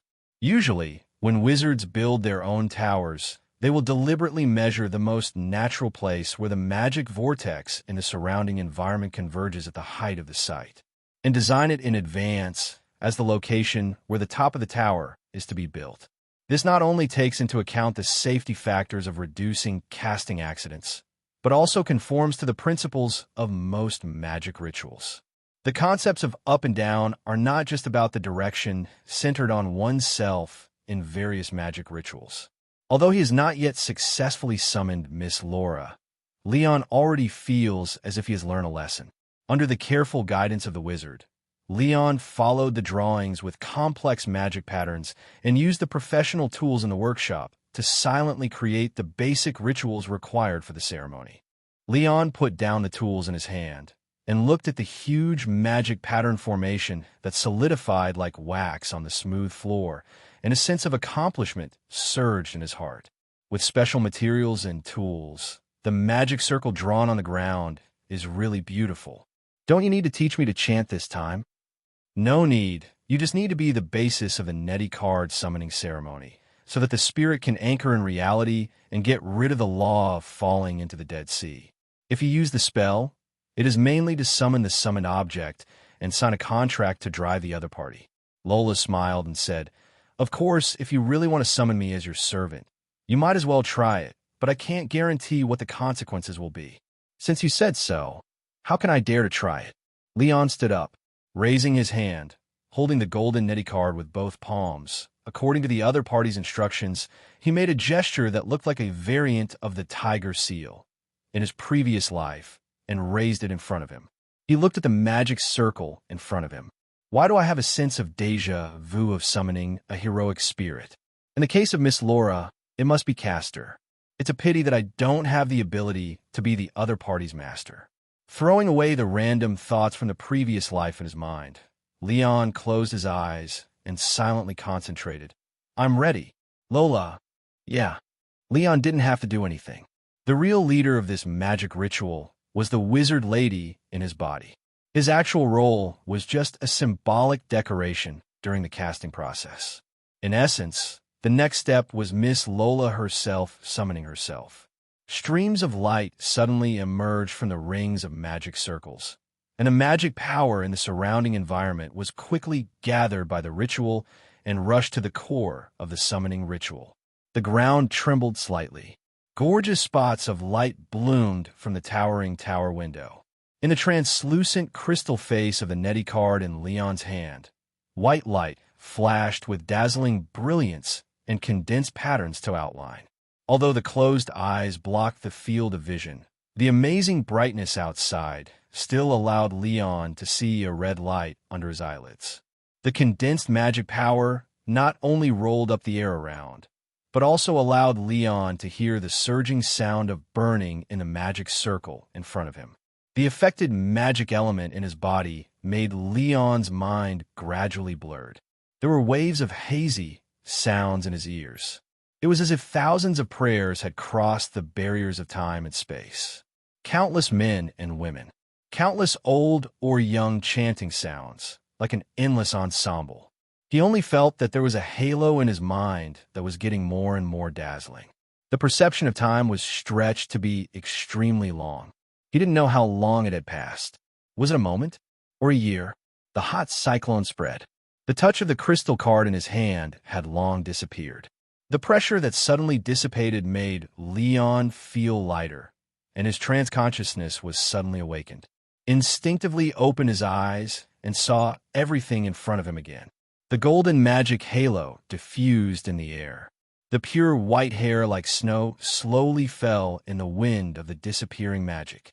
The golden eyes shining like the sun's luster, holy and noble. The white and gold shawl dress is like a gorgeous dress, and the azure crystal gems are decorated on the chest of the robe. The exquisite, long-handled golden scepter leaned on the girl's arm, and Laura gently stroked the familiar object in her hand. Laura, I didn't expect that even it could be cast. She admired the exquisite spell designed by Aphrodite. Now it seems that the strength of this card can fully accommodate her soul. Leon looked at the girl, standing in the center of the magic circle in a daze, and asked tentatively, "Are you Miss Laura?" Laura raised her eyes and smiled faintly. "I am right." Pharaoh. While being amazed by the beauty of the other party, Leon couldn't hide his curiosity and looked at the white-robed girl with silver hair in front of him. Although the two had actually spent quite a while together since waking up, it was basically a one-sided peeping by the mage. But now was the first time he had truly seen her face to face. However, although Leon knew that her appearance probably did not represent her age, she did look much younger than the purple-robed lady. I really don't know who is older between the two. Resisting the urge to ask about her real age before death, Leon said, "Are you considered resurrected now?" Laura blinked and said nothing. "It depends on how you define being alive. My feelings are no different from those of the living, but in essence, this body is still constructed by the magic power of the Neti card ritual, not a real body." After that, the mage raised her hand and turned the magic wand into dissipated light particles, stepped out of the ritual array, and walked towards the lower level. Leon hurriedly followed her steps. "I need the earth vein connected to this tower to provide continuous power. In order not to cause irreversible damage to this earth vein, I can't use the Neti card to appear for too long. What will happen when you finish appearing? Will your soul be trapped in that card?" Leon asked. "Although the Neti card can anchor my soul, it has little restraint on me. I can still return to your body after terminating the activation of this card. The same is true in reverse. If I activate that card from the earth vein again, I can continue to respond to the call and appear through the earth vein." Lola pushed open the door of the wizard's workshop and walked in. "I understand. You can now travel between my body and the card." Leon followed Lola, and suddenly his mind was a little scattered. He expressed the confusion that had been in his heart for a long time. "So, why did you appear in the body of this hunter boy? You are so powerful. Why don't you possess someone more powerful? Do you think this is my own choice?" Lola stopped and looked back helplessly with golden eyes. "When I woke up more than 2 months ago, I was already bound in this body with you, and I was almost dragged into the Dead Sea. If you want to ask me why I am here, why not tell me first? I really don't know. It seems that I came to this boy's body as soon as I woke up." Leon told the truth. His crossing was like a dream. Not long ago, he was still a social animal on Earth, and in the blink of an eye, he became a slave in distress. "I believe you really don't know, so I want to return to Rolando as soon as possible, just to figure out everything." Lola said. Her eyes swept across the display cabinets of the workshop and saw a small puppet statue in one of them. Her eyes flickered inexplicably. She raised her hand, and the thing floated from the shelf into the girl's palm. "It seems that in addition to the Neti card, you have tried more than one method." "Aphrodite." Laura sighed. Leon glanced sideways. In the other party's hand was a perfectly crafted full-color doll, which was a dignified black-haired woman. The image was vivid, and the level of detail of this artwork was more exquisite than the expensive figurines Leon had seen in his previous life. "Leon, are you in there?" Corvus's voice suddenly came. Leon looked back and saw the blond boy carefully poking his head out from behind the door. After searching all the way from the bottom of the tower, Corvus finally saw his companions, and he felt relieved. "I'm glad you're okay. I just saw a lot of noise on the top of the tower. I'm a little worried. Also, the sky outside is..." Halfway through, Corvus saw the white-robed girl next to Leon and couldn't help wondering, "Who is this?" "This is Miss Lola. She is my friend and a very powerful wizard." Leon briefly introduced Corvus. Corvus was stunned. He didn't expect that there were other people in the tower. However, when the boy saw the familiar supreme decoration on the girl's platinum robe, "She is your friend?" The blond boy widened his eyes in shock. Looking carefully at the girl's robe, he swallowed and tried to speak. "Why is your friend wearing the decoration of Emperor Aetius?" Lola frowned when she heard this, put the statue in her hand on the table, and turned to look at the boy outside the door. "I saw that they were still using the third-level title, and the robes were clearly divided. I thought they had copied everything." Lola's voice seemed a little unhappy. "So those Rodok people had to add some of their new creations?" Listening to this inexplicable conversation, Leon was confused. Corvus instinctively took a few steps back, his eyes suspicious. The boy knew that the magic emperor of Aetius was undoubtedly a man, and it was impossible for him to suddenly appear in front of him. But the girl in the platinum robe, next to her companion, with the pattern representing the most noble rank of Aetius wizards, still made Corvus feel strongly uneasy. "Don't put the cart before the horse," Lola explained patiently. "When I wore this robe, the so-called Aetius Empire that the Rodok people are now tossing around didn't exist yet. Is your outfit particular?" Leon vaguely understood what Corvus had misunderstood. Laura nodded. "According to the ancient tradition of Lorelith, the black robe is awarded to the right rank. The gold ornaments are added to the black robe for the deputy rank. The purple robe is awarded to the magician. As for the white robe with such patterns..." The girl opened her hands with emotion, turned her waist slightly, and said with nostalgia, "Only the king of the law can wear it." It seems that Miss Laura's status in the past was quite high. Leon sighed in his heart. He recalled the Lady Aphrodite, who left a residual image before. One purple robe and one white robe can indeed distinguish the ranks of the two very intuitively. "Although it doesn't matter if I continue to tell you about the past. Are you not going to leave?" Laura finished explaining, sat on the chair in front of the table, and asked, "You mean, can you leave the cursed land now?" Leon said in surprise, "The Neti card has been taken away, and my current consumption of this vein is accelerating the dissipation of this area." Laura looked out the window. She thought it was strange at the beginning why such a large-scale spiritual field was so quiet inside, and there was no trace of any evil spirits. It turns out that Aphrodite had already offered her soul to the Dead Sea Dragon before being swallowed by the spirit world. After that, the only thing that still maintained the quasi-spiritual field was the unique magic in the tower that nurtured the Neti card. Leon stepped forward, opened the window, and looked up at the sky. The dark sky that was originally like colorful ink was now like a burned canvas with gaps everywhere. The gaps that seemed to be melted by some force revealed the bright sky in reality.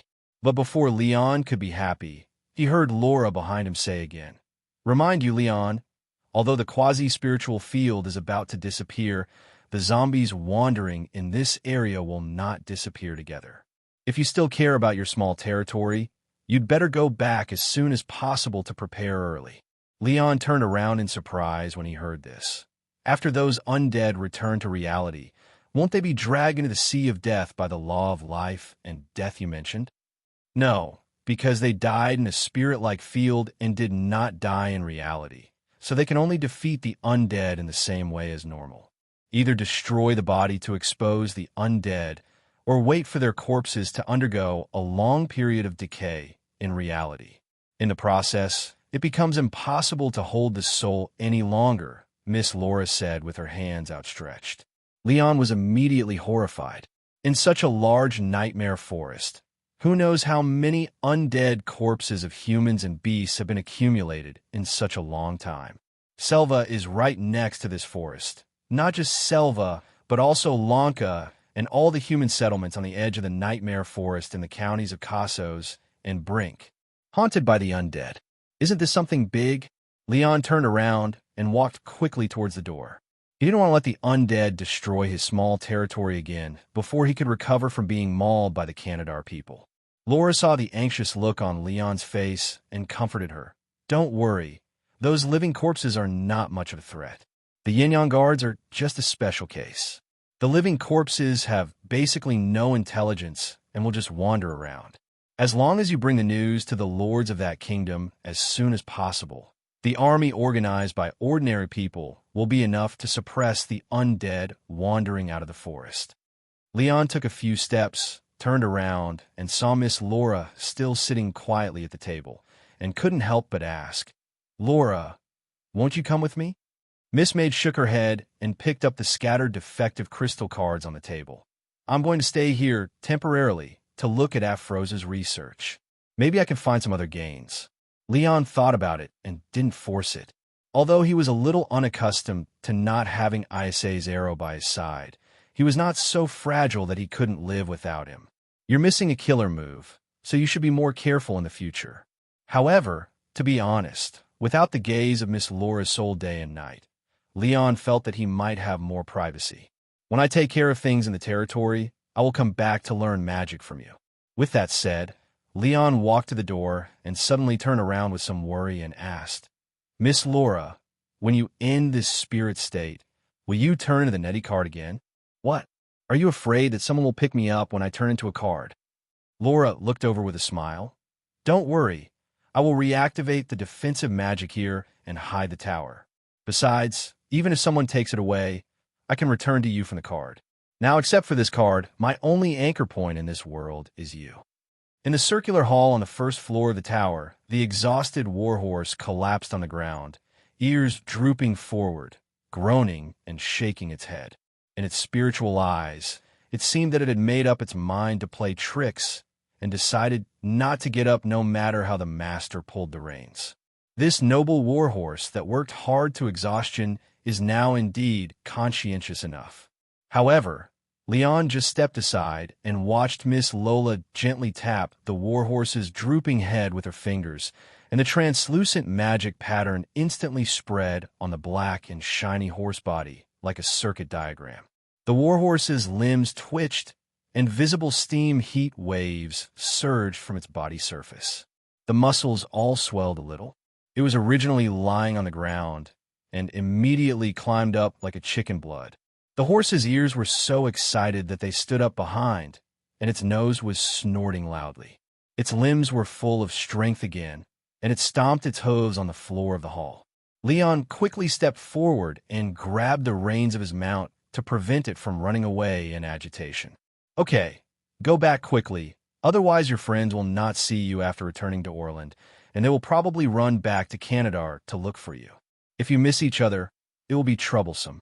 After performing the little spell, Laura turned and walked towards the stairs, intending to return to the workshop upstairs to continue studying Aphrodite's magic. Leon looked at her in confusion. "We just fled separately yesterday. Lohak and the others took Ms. Elena with them. In one day, they probably haven't reached the middle of Canadar yet.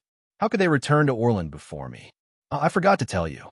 The wizard lady stopped walking on the stairs. She turned back and spread her hands apologetically. "The time you spend in the quasi-spiritual field is not the same as the outside world. In most cases, the speed of the river of time in the quasi-spiritual field is slower than that outside. Now, in their opinion, they may have been separated from you for more than a day." Leon was shocked. "Ah, you don't mean that it has been several months outside? It's not fun to have such a thing happen to you." Leon looked at Corvus on the side. When he proposed to come in, he didn't hear the blonde boy warn about such a thing. Corvus shrugged blankly. His knowledge of the quasi-spiritual field only came from Pilieno and books, and he had never experienced it personally. It's not that exaggerated. The time and space confusion here before was not so high. The last time you went out from here to Selva, the outside world didn't pass for a long time. Otherwise, the war between the kingdoms should have been over long ago. Lola explained. Leon thought about it, yes. In the previous conversation with Ms. Elena, she had a similar impression that she and her brother Lohak had been separated for more than 2 months. In this case, the first time they left the Nightmare Forest, the outside world might have passed a few days at most. It was just that the three of them were so busy escaping that they had no reference and did not know the exact date, so they never realized how much time they had wasted in the forest. Of course, the time difference of several times was too exaggerated. The longer they stayed, the more trouble they would have. Fortunately, the spirit-like field had dissipated. Then I'm leaving. Laura, you should also pay attention to safety. If anything unexpected happens, don't worry about the cards and go back to me directly. Holding the warhorse, Leon said goodbye to the mage lady who had been inseparable from him since he woke up and pulled Corvus away from the mage tower. In order to save time, the two of them rode together, but the horse could not carry more, so Leon did not bring the armor, weapons, and remains of the Yin-Yang guards. Anyway, the cursed land has dissipated and is kept in the mage tower by Laura. It won't be too late for him to take it back next time. Following the general direction given by Laura, Leon rode his rejuvenated warhorse out of the deserted town and galloped on the avenue outside the fortress. The terrifying black curtain in the sky was no longer visible. The sun's rays, after many years, once again fell into this ancient forest. Along the smooth stone road under his feet, the warhorse galloped on it at a very fast speed. Halfway through, when he encountered an undead beast blocking the road, Leon drew his sword on horseback and chopped it. But whether he succeeded in killing it or not, he did not stop to take care of the wandering zombies. In the energetic gallop of the mount, Leon soon found that the road ahead ended abruptly at the end of the woodland like a dead end. As a last resort, the two had to dismount and continue walking through the forest. After walking for half a day, the trees became sparser and sparser. When he stepped into the undulating hilly area and saw a village with a permanent smell of fireworks, Leon realized that he had successfully left the edge of the Nightmare Forest. However, just as they approached the village, they were shouted to stop by the villagers on the short wooden tower outside the village entrance. "Who is it? Stop!"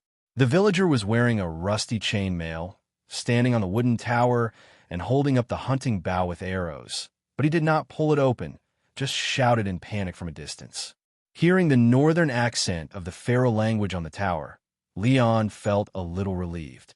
Although he didn't know where Orland was under his feet, as long as he left the territory of Canadar, it would be fine. And this village is quite vigilant. If there were villagers on duty around Selva at the time, and they found the fire of the Canadar's defeated army at night, perhaps more people could survive. "I am a knight of the Ferolus family in Casos County. Put down your weapons." Leon loudly reported his identity. "My friend and I accidentally got lost here, but we have no intention of entering the village. As long as we ask for the direction of the road, we will leave." Knight of Ferolus City? Whether it was true or not, the villagers lowered their bows and arrows. After all, the tall, divine war horse and the gorgeous sword slung around the waist of the armored man on horseback are in themselves a relative proof of identity. The villager holding the bow quickly lowered his head. "I'm sorry to offend you, sir. There have been some scary things in the woods recently, so we have no choice but to take extra precautions." "Are there undead wandering out of the forest already?" Leon asked eagerly. "Where's this place? Do you know how to get to Selva, Platone, Ronka, or Falora City from here? Is it far from here?" "This is the territory of Baron Gunnar, sir.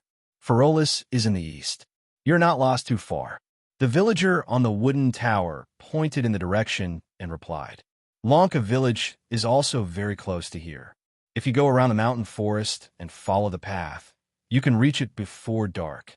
After clearing the position, Leon immediately turned the horse's head. But before leaving, he thought about it and reminded the villagers on the wooden tower. "When I got lost, I did find that more and more monsters appeared around the forest. You'd better inform them as soon as possible." "Lord, send knights and troops to clean up. Leaving a warning, Leon drove Corvus on his way. After going around the forest, the war horse didn't run for too long. As soon as the sky became slightly darker, he saw the village of Lanka, which was located beside the river in the forest. Finally returning to his own territory, Leon couldn't help but urged his horse to run with joy. Although he had only been to this territory a few times and was not familiar with it, Leon still remembered the peculiar smell wafting from the yards of the tanners' houses.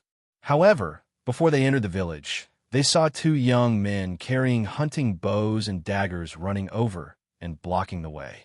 As the newly crowned knight lord nearby, Leon's face is far from being remembered by these villagers. After all, he is based in Selva and has not visited Lohark's territory a few times. However, he also discovered that the previous vigilance in the small village was not a special case. Apparently, villagers in the surrounding human settlements close to the cursed land have witnessed traces of living corpses. Fortunately, at present, the two villages so close to the Nightmare Forest are only patrolled by ordinary villagers and have not alerted the Lord's army, indicating that there are not many undead causing more serious attacks on the villages. Just in time, Leon felt relieved that he still had time to find ways to prevent the hidden dangers of those living corpses. After explaining his identity to the hunter, Leon unexpectedly learned that Loark was actually in the territory right now. It seemed that Miss Laura was indeed right. It felt like less than a day had passed since he and Corvus entered the spirit-like field. However, the outside world did not know how much time had passed. Another route had already returned to Oren safely before the two of them. Kingdom of Germany. After getting off his horse and entering Lanka village, Leon came to the commune house where the villagers said Lord Lohak lived temporarily. As soon as he entered the courtyard, he saw the familiar tall young man swinging a heavy halberd and axe at a target wrapped in rotten leather in the courtyard. The wooden pile, full of gaps, had been chopped out of shape, as if he was simply venting his worries and depression. "Loark, I'm back!" Exclamation point. Hearing the familiar voice that sounded like an auditory hallucination, Roark stabilized the halberd in his hand and looked back. The young man's honest face was suddenly filled with surprise. Leon, he threw down his halberd and axe, laughed, and rushed forward, hugging his friend whom he hadn't seen for many days and hugging him tightly. "Ha! I knew you would be fine. Hey, of course, you have seen how big my life is. What can this little crisis do?" Leon boasted and patted his good brother on the back hard. Lohak held back his excitement and joy and let go of his companion. He saw the blond boy behind him and saw that the friend who helped his sister escape was safe and sound. He couldn't help but smile. "You too, brother. I hope everything is safe and sound."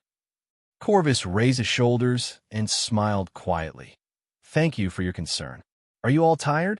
Come in and have a rest. I'll have someone bring you some food and drink." Roark held Leon's shoulders tightly and led the two people who were tired of the journey back to the big house where they were staying. Leon asked about the situation of others. "Are Azirian and your sister okay? Did you encounter any dangers on the way back?" "Very good, but they are in Selva, and I only came to Lanka yesterday. Speaking of which, maybe you really lured away the pursuers. Although the rest of US went east and north and took a long detour, we never ran into danger. Azarian frightened the Cantarta people along the way, and they didn't run into any trouble until they entered Mamor County, where the war was still going on." Lohak carefully recounted the story of their group. It turned out that this time they were returning to the north via Mamor County, where the three of them had fled. However, this time they did not accidentally enter the Cursed Land. Instead, they took a small path and entered the western part of Mamor County, which the Orlanders had already captured. Azirian first contacted the army of the Northern Kingdom alone, and after proving his identity, he even met Baron Earliver, who was still in the frontline military camp. Only then did he escort Elena out of Canadar without any danger. "Did you two go around to the west and come back for Buenaraz County?" Lohak pulled out a chair for his friends to sit down and asked curiously. Only then did Leon remember that the situation was urgent, and he didn't even have time to tell his companions his escape route. "No, I took Corvus into the cursed land again and came back directly through the nightmare forest. Leon explained. You went into that hellhole again. Lohak was surprised, but thinking about the great magical powers of his companion along the way, he was relieved. That's right. You and Corvus both know witchcraft. There's no way you two can be trapped there. Leon smiled bitterly. If it weren't for that wizard lady, he wouldn't dare to return to that hellhole, even if he had 10 guts. But he didn't plan to spend too much time explaining the whole story for the time being. There was something more important at the moment. The cursed land has dissipated Lohak. I will tell you the details and reasons later. Now, there are many zombies in the nightmare forest that have lost the restraints of that area. We must prepare the territory as soon as possible and notify other lords to resist the undead attacks that may come to the forest. Lohak's eyes widened when he heard it. The cursed land disappeared? No wonder I could see those ghosts outside the forest these days. I thought there was an evil wizard nearby, like in the story. Speaking of this, Leon couldn't help asking, by the way, what day is it in the Orland calendar today? Do you still remember how many days have passed since we separated? Lohak touched the back of his head and frowned and thought about it. He rarely remembers the date, and he really doesn't know the specific date today. But trying to recall the previous journey, he can remember the time when he separated from Leon. Leon learned from him that the two sides had been separated for 10 days, and Lohak and his team had just arrived in Selva 3 days ago. Leon pinched his brows and sighed at the wonder of the confusion of time and space. In his memory, the split with the other party happened only yesterday. We just returned to Selva, and we didn't rest for long before we ran into strange things. Many crows, eagles, and other messy birds flew out of the forest like crazy and bit people. When we killed those things, we found that they were the same ghosts we saw in the nightmare forest. Yesterday, a corpse wolf broke into the wheat field of Selva and bit people. Lohak said, "Did any of the people in the territory get bitten to death?" Leon frowned and asked. His territory is now sparsely populated, but he is reluctant to add more casualties. No, luckily Olivia was also in the field at that time. She chopped out the dry brains of that ghost thing with a hoe and axe. Lohak shrugged and said, "It's just that a few villagers were pecked by the corpse birds and had some skin injuries." Leon couldn't help but feel fortunate that these undead who died in the spirit-like field were not the virus zombies in the movies of the previous life, but just zombies whose souls had not shed their shells. They would not be poisoned and mutated if bitten, otherwise it would be too scary. After the attack, Azirian and I discussed it and asked me to come to Lanka to take a look at the situation and see if I could recruit a few archers from the hunters to protect Selva. Those corpse birds are not very deadly, but they fly around and hurt people. In Selva, only Uncle Brian can shoot arrows. The strong men who returned from the village have only served as spearmen in the army. Lohak said, shaking his head helplessly, "But I searched with the village elders yesterday. Most of the hunters in Lanka village who can shoot arrows skillfully were recruited to serve in Lord Oliver's army and have not been released yet. The remaining few are about the same age as the two of us. Apart from the necessary people to protect Lanka, there is no one to serve as archers for Selva." After eating and drinking in Lanka and resting for a night to recover his spirit, Leon borrowed a pack horse from Lohak and set off for home early with Corvus. Leon did not let Lohak go with him. He temporarily let him stay in Lanka to handle the defense of his territory. Undead attacks are not isolated incidents. They may become more and more frequent in the future. If there are really groups of zombies or powerful beings like the Ghost Knight attacking the village, 1 or 2 hunters on guard will definitely not be able to deal with them. He rushed back to the territory of Selva and crossed the hillside that he had not seen for more than a month. The cool breeze was blowing and the wheat fields were surrounded. Leon felt a sense of relief that he had finally returned home. After asking the village elders of Lanka village, it was already January 21st, 673 in the Orland Kingdom calendar, and winter had already begun. But the climate in southern Orland is still not very cold. According to past experience, there is little snow throughout the winter, and the temperature feels basically above 0 degrees. This is my territory. Leon turned around and introduced it to Corvus. What a beautiful manor. The blond boy looked up at the pastoral scenery below the slope, and his memory brought him back to his distant childhood. The two drove their horses in a selva while chatting. The villagers bowed their heads respectfully on the road when they saw the lord returning. Although Leon had been away for more than a month, people still recognized the hero who saved Selva, not only because of his bravery in crossing the Nightmare Forest and beheading Baron Canadar in the legend, but also because of his kindness and generosity. The relatives of the victims in every household were properly buried in coffins. In the future, there may be a huge ransom for the noble captives to be distributed to everyone. After experiencing the unprovoked disaster, the people knew that their future livelihoods were firmly tied to this kind young lord.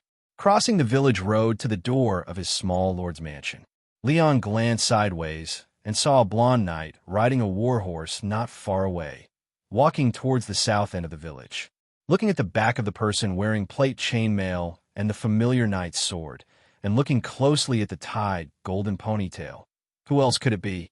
Olivia! Leon raised his voice and shouted to the friend who looked like a female knight from a distance. The blonde girl on the horse heard the call, stopped the horse's hooves, and turned her head to look. Leon, the girl pulled the reins back in surprise. The warhorse tilted its head and turned sideways. The blonde girl riding on its back had her helmet hanging on her side. Her upper body was wearing the plate-chain composite armor of the Squire Cavalry, with a breastplate, arm armor, and iron gloves. Although it was not so fitted, the slightly larger shoulder armor on both sides also made her petite body present a contrasting beauty. The girl's lower body was mixed with the leg armor of the Uriah Cavalry, and the scale armor skirt on the left and right was placed on her thighs. It seemed that such a loose combination would not hinder her free movement. Come to think of it, if the plate chainmail is not suitable for the upper body, it can be barely used, but if the width and length of the leg plate mail are too different, it will be uncomfortable to walk. Leon looked at Olivia wearing armor and carrying a sword, and admired her heroic appearance in this outfit. If it weren't for the wrong hairstyle and the exaggerated blue dress, he suddenly felt that she was cozying a certain king of Daimao.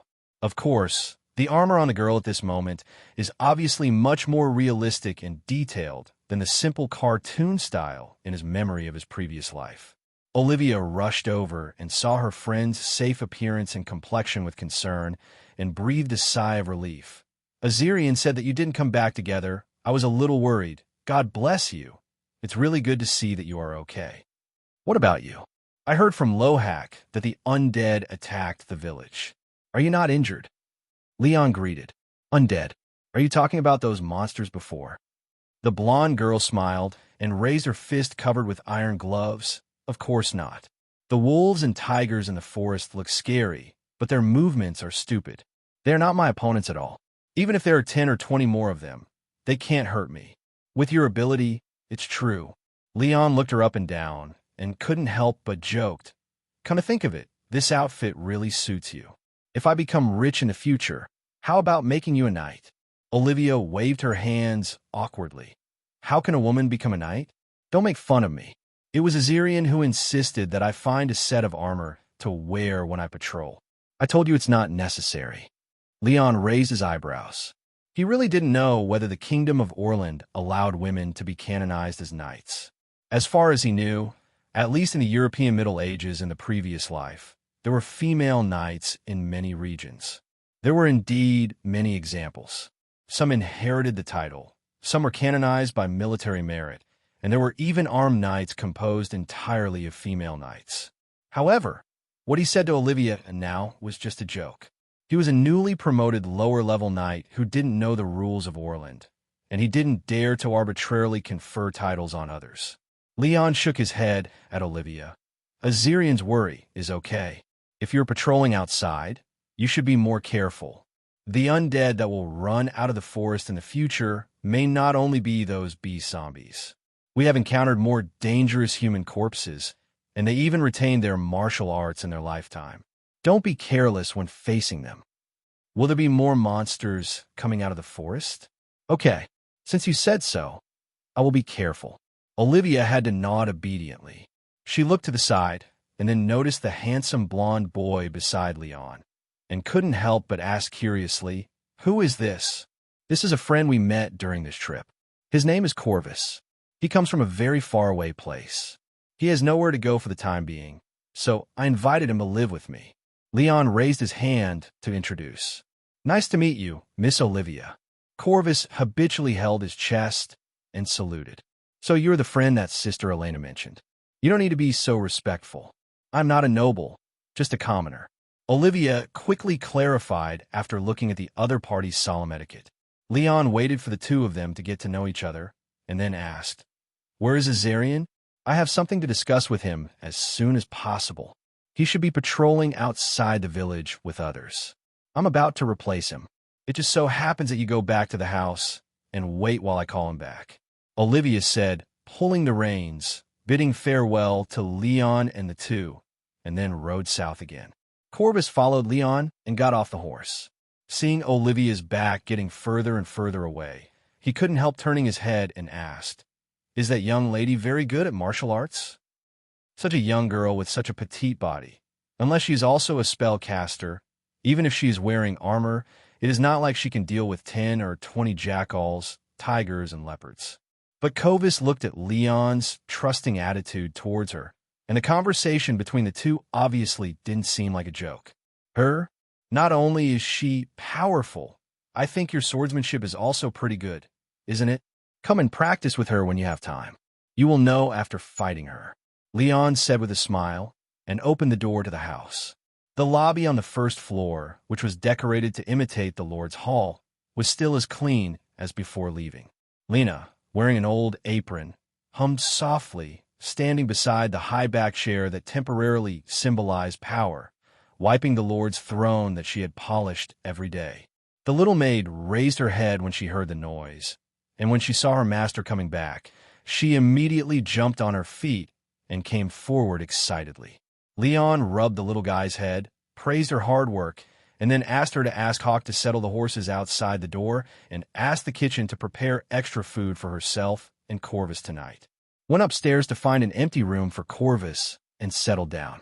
Leon returned to the room, took off the leather chain armor that was damaged in the battle with the mage, and asked the servants to put them back into the warehouse.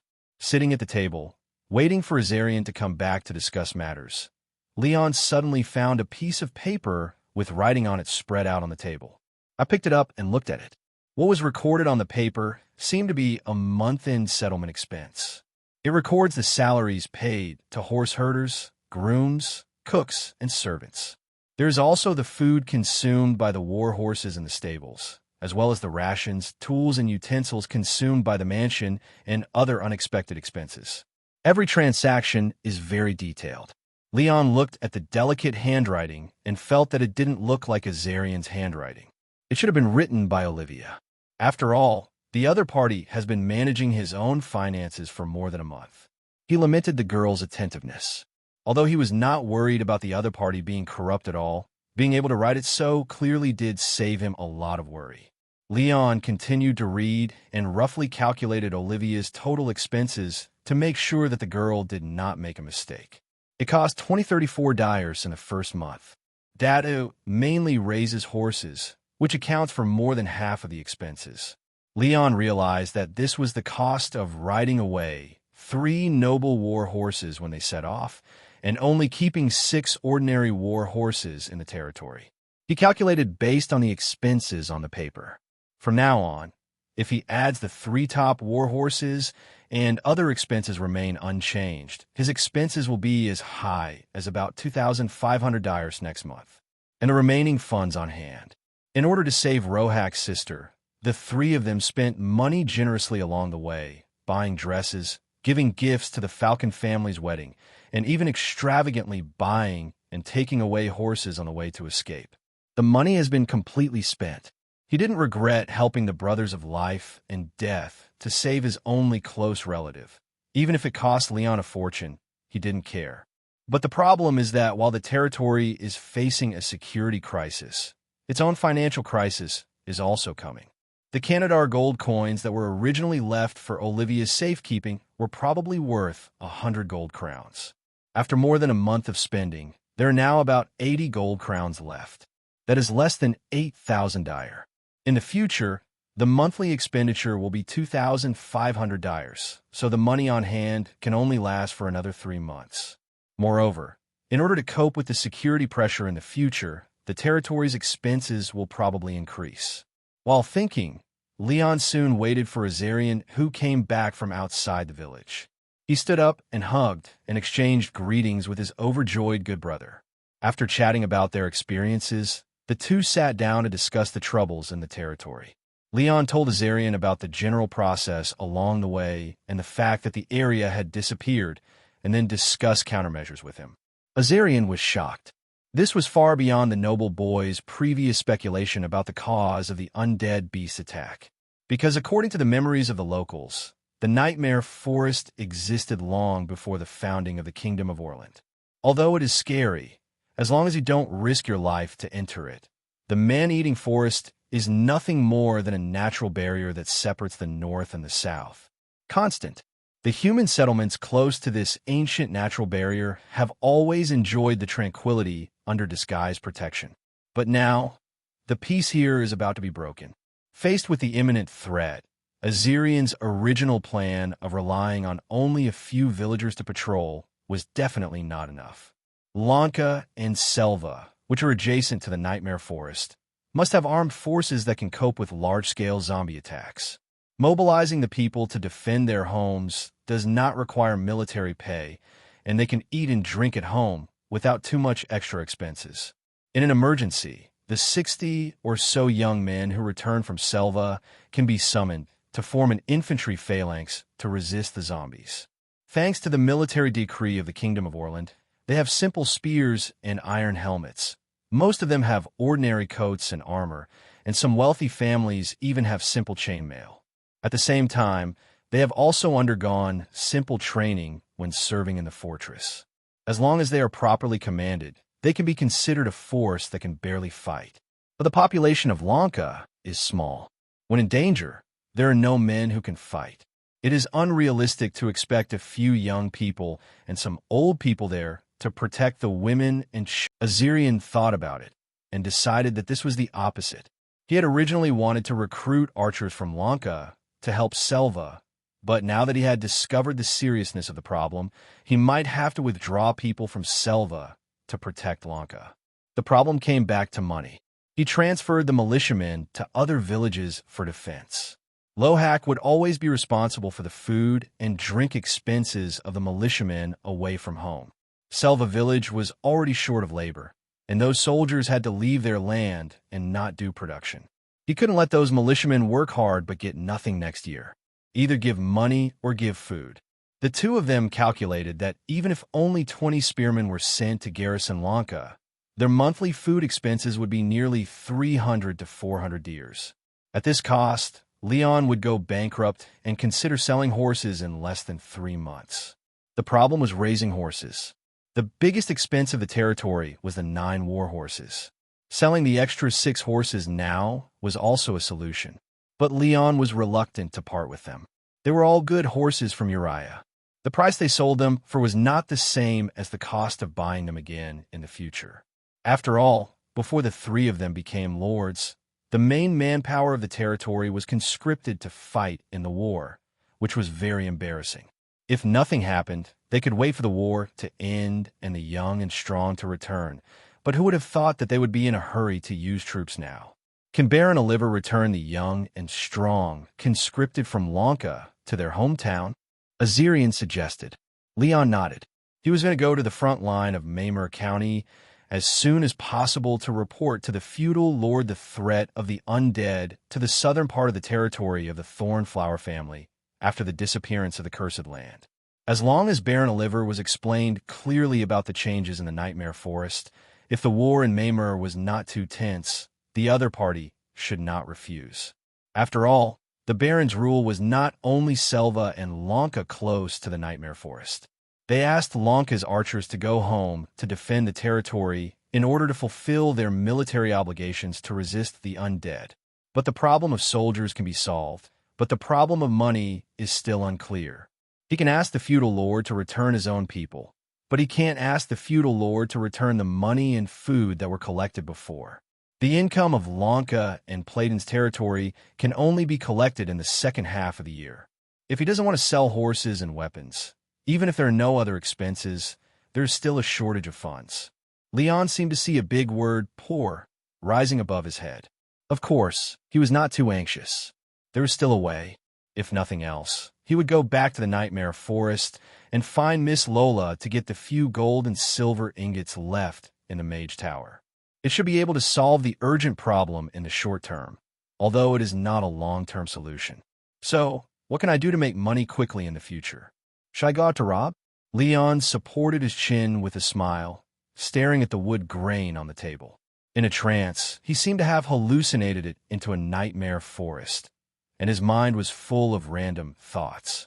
Lack of money, robbery, war. The forest-cursed land disappeared. Leon sat up straight. An idea flashed through his mind that had been ignored because he was too focused on the undead. Leon, since the cursed land has disappeared, will we become the border with Canadar in the future? Azirian seemed to have come to his senses and couldn't help but frown and confirm with Leon. Yes, that's it. Leon slapped the table, secretly cursing himself for ignoring such an important thing. He took Corvus to Canadar and fled north into the Nightmare Forest.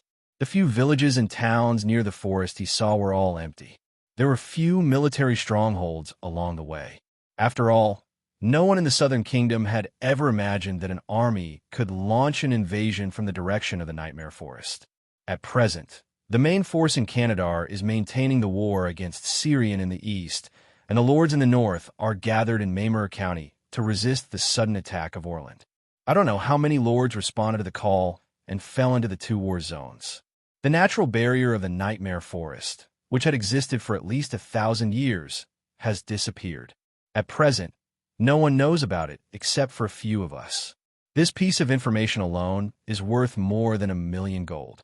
If the Kingdom of Orland can gather its army, it can take this opportunity to cross the Nightmare Forest and head south. Leon stood up excitedly. What hidden danger of the undead attacking the village is a trivial matter. The time difference he has at this moment is a big deal. He must go to the Maymere County military camp as soon as possible to meet Baron Oliver. Discussing territorial affairs with Azarian continued until the sky darkened. Brother Leon, dinner is ready. Little Lena's voice sounded outside the door. He got up and left the house with Azarian, and went to Corvus's room to wake him up. They all went down to the hall on the first floor to have dinner together. Arriving at the long table that was put together, Leon pulled his two partners to sit down beside him. The little valets and maids brought portions of delicacies from the kitchen, and the hall, illuminated by dim candlelight, was filled with people for a while. The first dinner back in the territory was very sumptuous, including meat, vegetables, soup, and wine. Leon did not skimp on food and drink. He had to spend what he had to save in the province. No matter how difficult it was, he would not be short of a few meals. Now is the age when this body is growing taller. As a knight, this body will be the most important asset on the battlefield in the future. Leon sat down and waited for the food to be served. He happened to see Elena in an apron coming to the table with the cook Aunt Malia to help place the food. "Madam, are you still used to living in Selva?" Leon asked with concern. Loark arranged for his sister to stay with him temporarily. Although this kind lady already knew that her brother had become a knight and noble, she seemed unwilling to be idle. She had been helping Aunt Malia in the kitchen these past few days. I heard Azarian say that in her spare time, she would teach the little servants at home how to read, and she would pay special attention and care to the children who had lost their loved ones at home. Perhaps not only because of kindness, but also because the experiences of these poor children reminded Elena of her two lost biological flesh and blood. Leon knew something about the other party's experience from Lohak. This woman's husband and children had already been killed when the Holy Land City fell. Hearing Leon's question, Elena looked up and hurriedly hugged the plate and saluted. "Thank you for your concern, Lord. The people in Selva are very friendly. I like your place very much. Just call me by my name. Not only are you Rohark's sister, you also took care of me in the cage. You were kind to me. There is no need to be so respectful. Besides, not long ago I was just a homeless civilian. That's all. Leon pointed to the still large long table in front of him and said, "There are enough seats. Don't go back to your room to eat. Come dine with us from now on." As he spoke, he also greeted his servants. "Same for you. Anyway, there are no outsiders at home today. Aunt Malia, take the children to wash their hands, bring some food, and sit down to eat. Oh, by the way, Lena, go and call Hawk." In the privacy of his own home, Leon did not care about the red tape between master and servant. If outsiders were around, he still had to deal with it, but there were so many feudal rules at home, making him feel uncomfortable like a rich man. If there are more people under his command in the future, he may have to maintain order in the living environment according to the nobility's charter, but right now there are only a few people in the big house, so it's really pointless to do that. Aunt Malia was a little flattered. Even if the village woman didn't know much, she knew that it was rare for servants and lords to dine at the same table. However, young servants like Lena and the others are still children after all, so there is no psychological burden at all. After hearing their lord's words, the boys and girls happily brought the food and sat down along the long table. After everyone sat down, Leon picked up the tableware with satisfaction and started the rich food in front of him, which also signaled the beginning of dinner. Although the various spices on this continent are not cheap, they are not so scarce that they cannot afford it, and Aunt Malia and Ms. Elena's craftsmanship are also quite good. Eating a dinner that tasted great, even from the perspective of a modern person on Earth, Leon looked around at his large family in the hall. Seeing Lena's greedy eyes peeking at the sizzling barbecue in front of him, he simply stood up and divided the roast lamb in the middle of the table, and asked Malia to give it to the children for extra meals. Seeing the happy expressions of the little servants holding back their cheers, Leon felt at ease, and a smile unconsciously appeared on his face. For no reason, he seemed to feel the gaze of Corvus next to him. He turned around and looked at the incomprehensible look in the blond boy's eyes, and couldn't help but raise his eyebrows in question. Corvus shook his head quietly, then lowered his head and continued to eat. Leon looked at the equally gentle manners of him and Azarian beside him, and the dining process was full of etiquette. Looking at his companions on both sides, he felt that it was a pity that Roark was still in Lanka. Otherwise, it would be even more lively if everyone gathered together. Also, next time you have a dinner party, invite Olivia from next door to come over for dinner. Thinking of this, Leon suddenly discovered, unknowingly, I already have so many interpersonal relationships in this world. It is even said that compared to the social interactions that were isolated by the steel jungle in his previous life as a social animal, the sincere emotions he has had here in just over 2 months far exceed the total of more than 20 years in his previous life. Azarian, Loark, Miss Laura, Olivia, Corvus.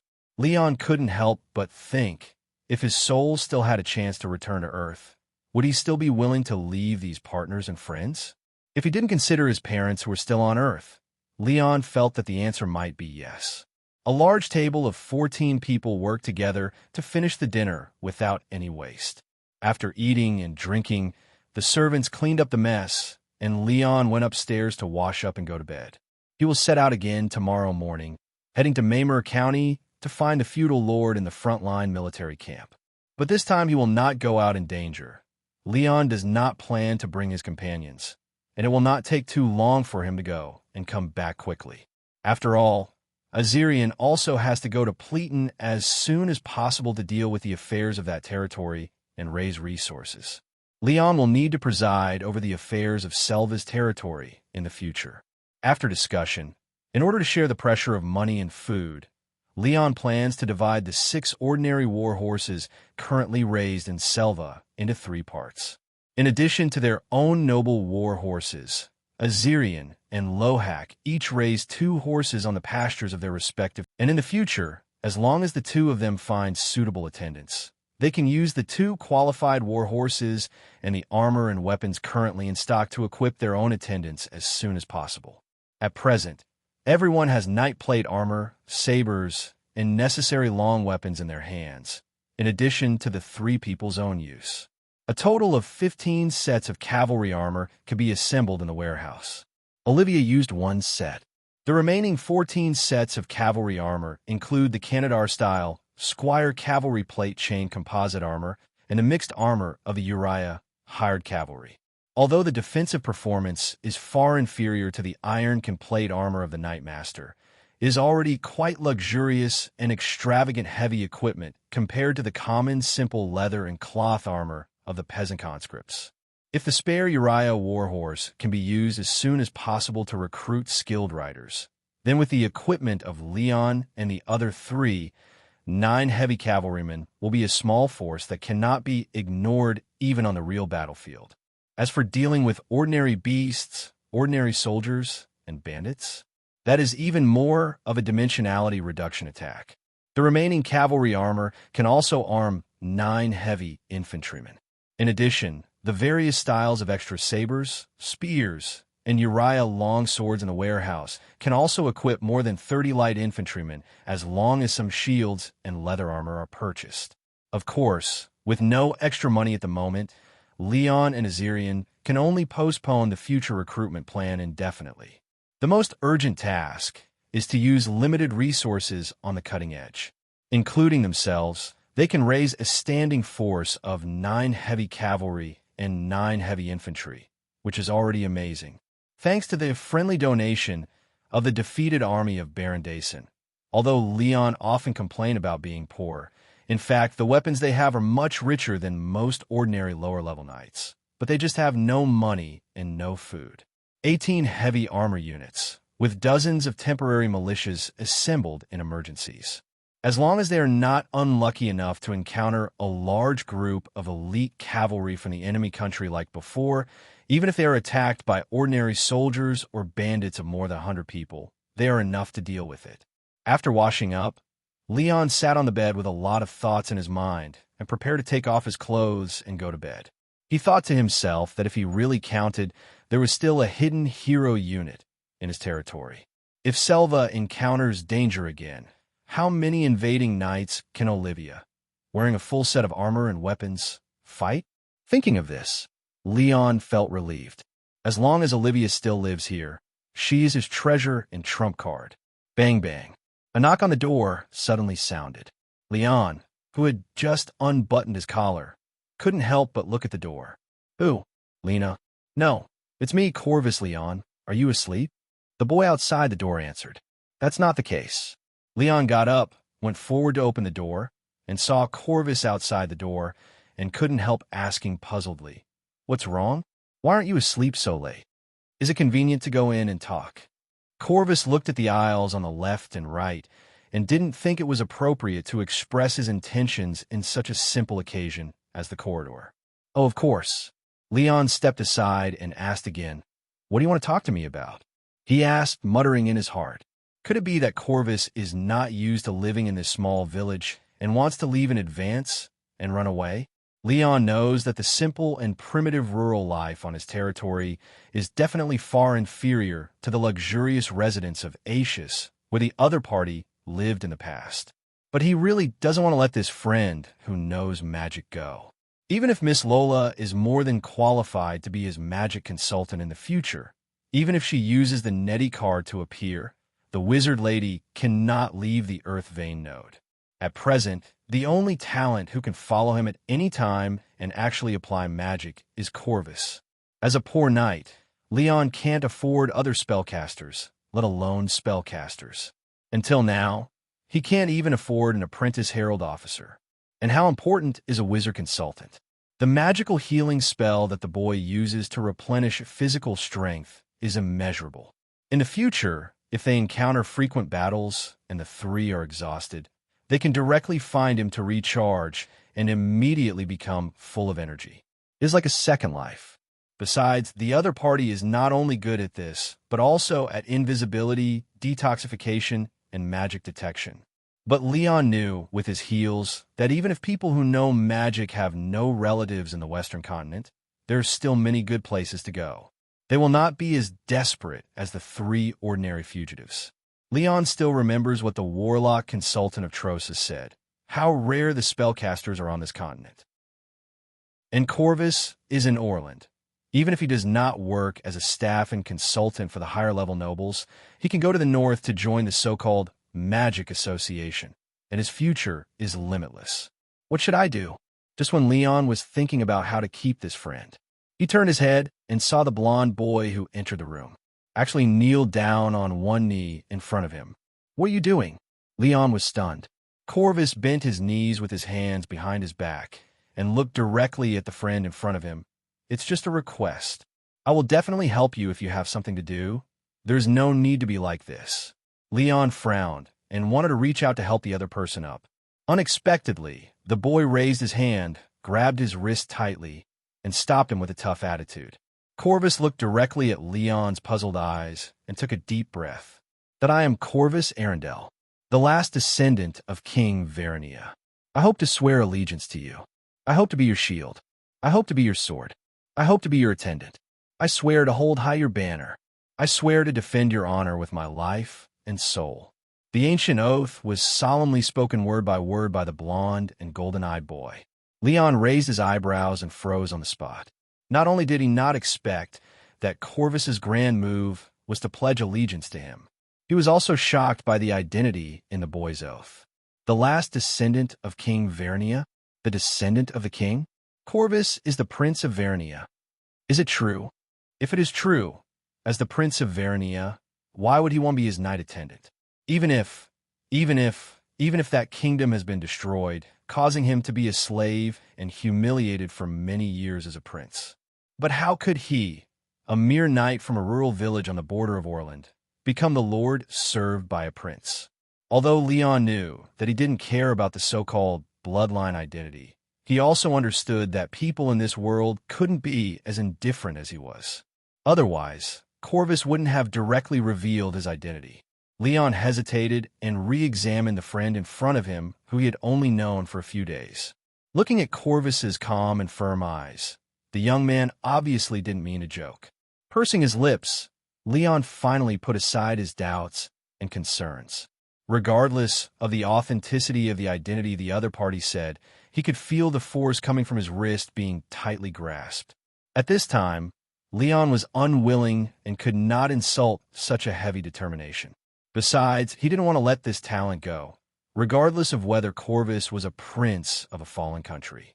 Leon nodded, and in accordance with Knight Baff's past teachings, he responded to the other party's oath of allegiance. I'm the Knight of Orland, the Lord of Selva, Leon Pendragon. I accept your allegiance. I will give you a sword and armor. I will allow you to hold my coat of arms high and guard me. After hearing the promise, the blond boy lowered his head, lowered his eyes, and breathed a long sigh of relief. Seeing him let go of his wrist, Leon hurriedly helped him up from the ground and said helplessly, "According to convention, I should have given you a sword when I said this, but you were too sudden at night and didn't give me time to prepare." Corvus shook his head and smiled. "Your answer is already the best reward for me, my lord." At dawn, after washing up in the bedroom, Leon raised the bronze mirror for the first time in a long time and scratched his head with a comb. The hair of the original owner of this body was not short to begin with. It had not been cut for more than 2 months, and now it has grown longer. There was no one in the mansion who could take care of hair, so he planned to take the time to cut it short so that it would be easier to wear a helmet. Looking at the mirror inadvertently, Leon noticed that the black gradient that was only about 2 centimeters at the root of his hair seemed to have grown longer. If this continues, well, sooner or later, one day my hair will change from the brown hair of the original owner to black hair. Isn't this really a disease? I'll ask Miss Lore next time. With this thought in his mind, Leon got up and left the room. Seeing Corvus, who seemed to be waiting quietly outside the door, he took him downstairs to the backyard of the house. Asked little Lena, who kept one of the keys, to open the heavy iron lock on the warehouse door. Pushing the door open, there are tons of military supplies inside, arranged very neatly. After more than a month of careful care by the family's servants, the warehouse that had been vacated was extremely clean. Even the original windows have been sealed and thick boards have been nailed up to prevent thieves from stealing. The warehouse is opposite the door. A dozen pairs of armors have been wiped and maintained until they were shiny, and they are piled on mats. There are also some unmatched armor parts in the corners. Two Knight's Kite shields, some round shields, and several Uriah bows were hung on the wall like decorative furnishings. Beside the wall on the left, a spare long-handled halberd and axe rested at the front, and behind it stood a dozen gleaming cavalry spears. On the right side of the warehouse, more than 20 sheathed long swords and armed sword were placed on the tool shelf of the original carpenter's house, and 10 Uriah swords were placed around the wooden shelf. Seeing the dazzling array of weapons and equipment made Leon feel excited. This feeling of hoarding really satisfied his hamster addiction. Leon came to the right side, picked up a sword, and pulled it out of the sheath. You could see traces of a thin oil film on the blade, which had obviously been maintained not long ago. I checked several swords one after another, and they were all the same. This is not surprising. Before he set off, he asked blacksmith Brian and Olivia to teach the servants at home how to maintain armor and swords as soon as possible. Reality is not like games where you can just leave the equipment alone if it is not needed. Unpainted armor and the blades of various weapons must be protected against rust regularly. Olivia's bills were carefully listed, and the oils and ointments purchased from the town cost a lot of money. Leon rummaged through the swords and picked out the one with the best appearance and weight from the swords of the Canadar Squire cavalry. He turned around and gave it to his first knight squire. This one is pretty good. Of course, it's definitely not as good as the rune sword you lost. I hope you don't dislike it. Leon sneered. How could it be? The blond boy took the sword solemnly. I will regard it as my own life. Oh, don't be so serious. When I have money, I will give you a better use. Leon recalled that the other party had used the hand-controlling magic. It was a pity that Corvus's magic sword was blown somewhere during the battle, but even if it was found, it would probably be too damaged to be used anymore. According to what the blond boy said, his manipulation magic usually has a limited control distance. Once it exceeds the extension range of several meters of his own magic power, the object will be out of control. Only magic items with specific magic runes engraved on them and with their own magic power links can increase the distance, weight, and even control accuracy of his manipulation spells. Leon estimated that it might be similar to the rune crossbow he picked up once. Although for the powerful mage Arches, such small spells are not very threatening. For ordinary enemies, the magic of manipulation is already like the sword control in Shinsha novels. Even if it is far from being able to take someone's head from thousands of miles away, like the magic of immortality. But you can control a flying sword within a dozen meters of sight, and its power is scary enough for ordinary people.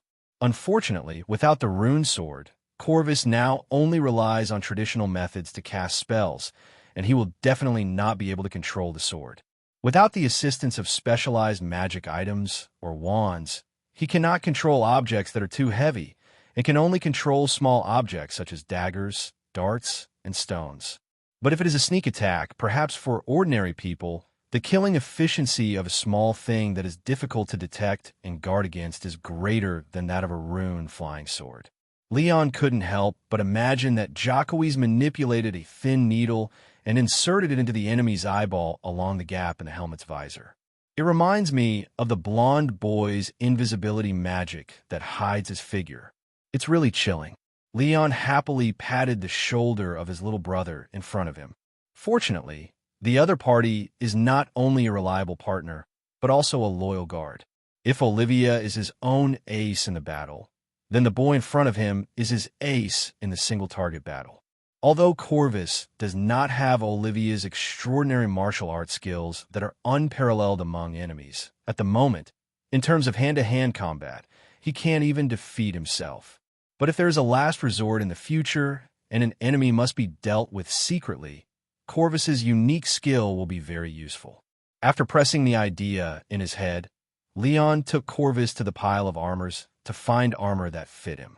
The blond boy's figure was much lighter and slender than his own, Azirian's and Lohark's. That guy Pirino never thought of training this boy to be a warrior. As a beautiful plaything all the year round, Corvus was obviously not allowed to eat and drink to develop his figure. The result was that even though Corvus was 15 years old and over 1.7 meters tall, so he was not as petite as Olivia. It was still difficult for him to find armor that fit him. After trying several sets in succession, Leon finally found that, considering Corvus's current body shape, the combination of plate-chain composite armor on the upper body and scale armor robe on the lower body like Olivia's yesterday was more suitable. Regardless of the young man's refusal, Leon went directly to help him put on the mixed cavalry armor together with Lena. Seeing him with his sword on his shoulder, Leon looked up and down at his handsome young attendant and was very satisfied. The other person has the same handsome face as Azarian. No matter whether he is wearing men's or women's clothing or armor and a battle robe, he looks so pleasing to the eye whenever he puts it on. With the help of little Lena and Corvus, Leon also put on his knight's plate armor. Just in case, he took off the kite shield on the wall and picked up a cavalry spear from the long weapons. It's a pity that there is no real lance. Among the defeated troops, only the captured Canadar knight had a lance left in his hand, but it had already been damaged in the fight between the other party and Olivia. Leon now had to make do with the spears of the squire cavalry instead. As for the halberd axe, specially made for the martial knight, although it looks more powerful, it is also too heavy. This kind of specially made heavy weapon can only be wielded by Olivia with her amazing strength, except for the boy Loark. After leaving the warehouse, he put the cavalry spear and kite shield on the pack horse carrying the luggage. He and Corvus climbed onto the two fat and strong ordinary Uriah horses brought by Hawk. Leon didn't bother with his Wuzue anymore. The noble war horse that had worked so hard to carry him and Corvus to escape to heaven now needed to keep fat at home. When leaving, Olivia was nowhere to be seen. Azarian arranged for her to take shifts in patrolling the territory in the past 2 days. In the morning, Azarian patrolled the territory, and the girl in charge of the afternoon was probably not up yet early in the morning. After more than a month, he finally returned to Selva, but he couldn't have a good chat with Olivia, which made Leon a little regretful. However, the journey to the front line is not far, and it only lasts for 2 or 3 days at most. After finishing the important matters, it is not too late to tell the girl about the adventures and experiences along the way. 2 people and 3 horses trotted along the wide road. Leon, bored, looked at the young attendant beside him. After he accepted the other party's oath last night, he almost couldn't sleep. After thinking about it for half a night, Leon couldn't figure out what the other party was thinking. Of course, there was no need to hide this doubt with his friends. Taking advantage of the opportunity to chat, Leon asked the young man directly, "Corvus, why do you want to be my squire?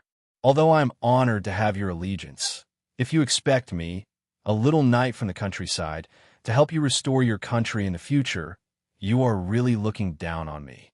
"Restore the country? You misunderstood, my lord," the blond boy denied.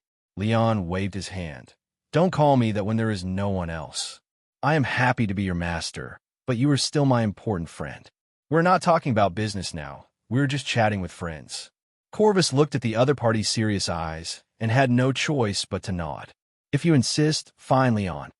The young man sighed and continued to answer. "Actually, after so many years, I have accepted the reality of the destruction of Valania.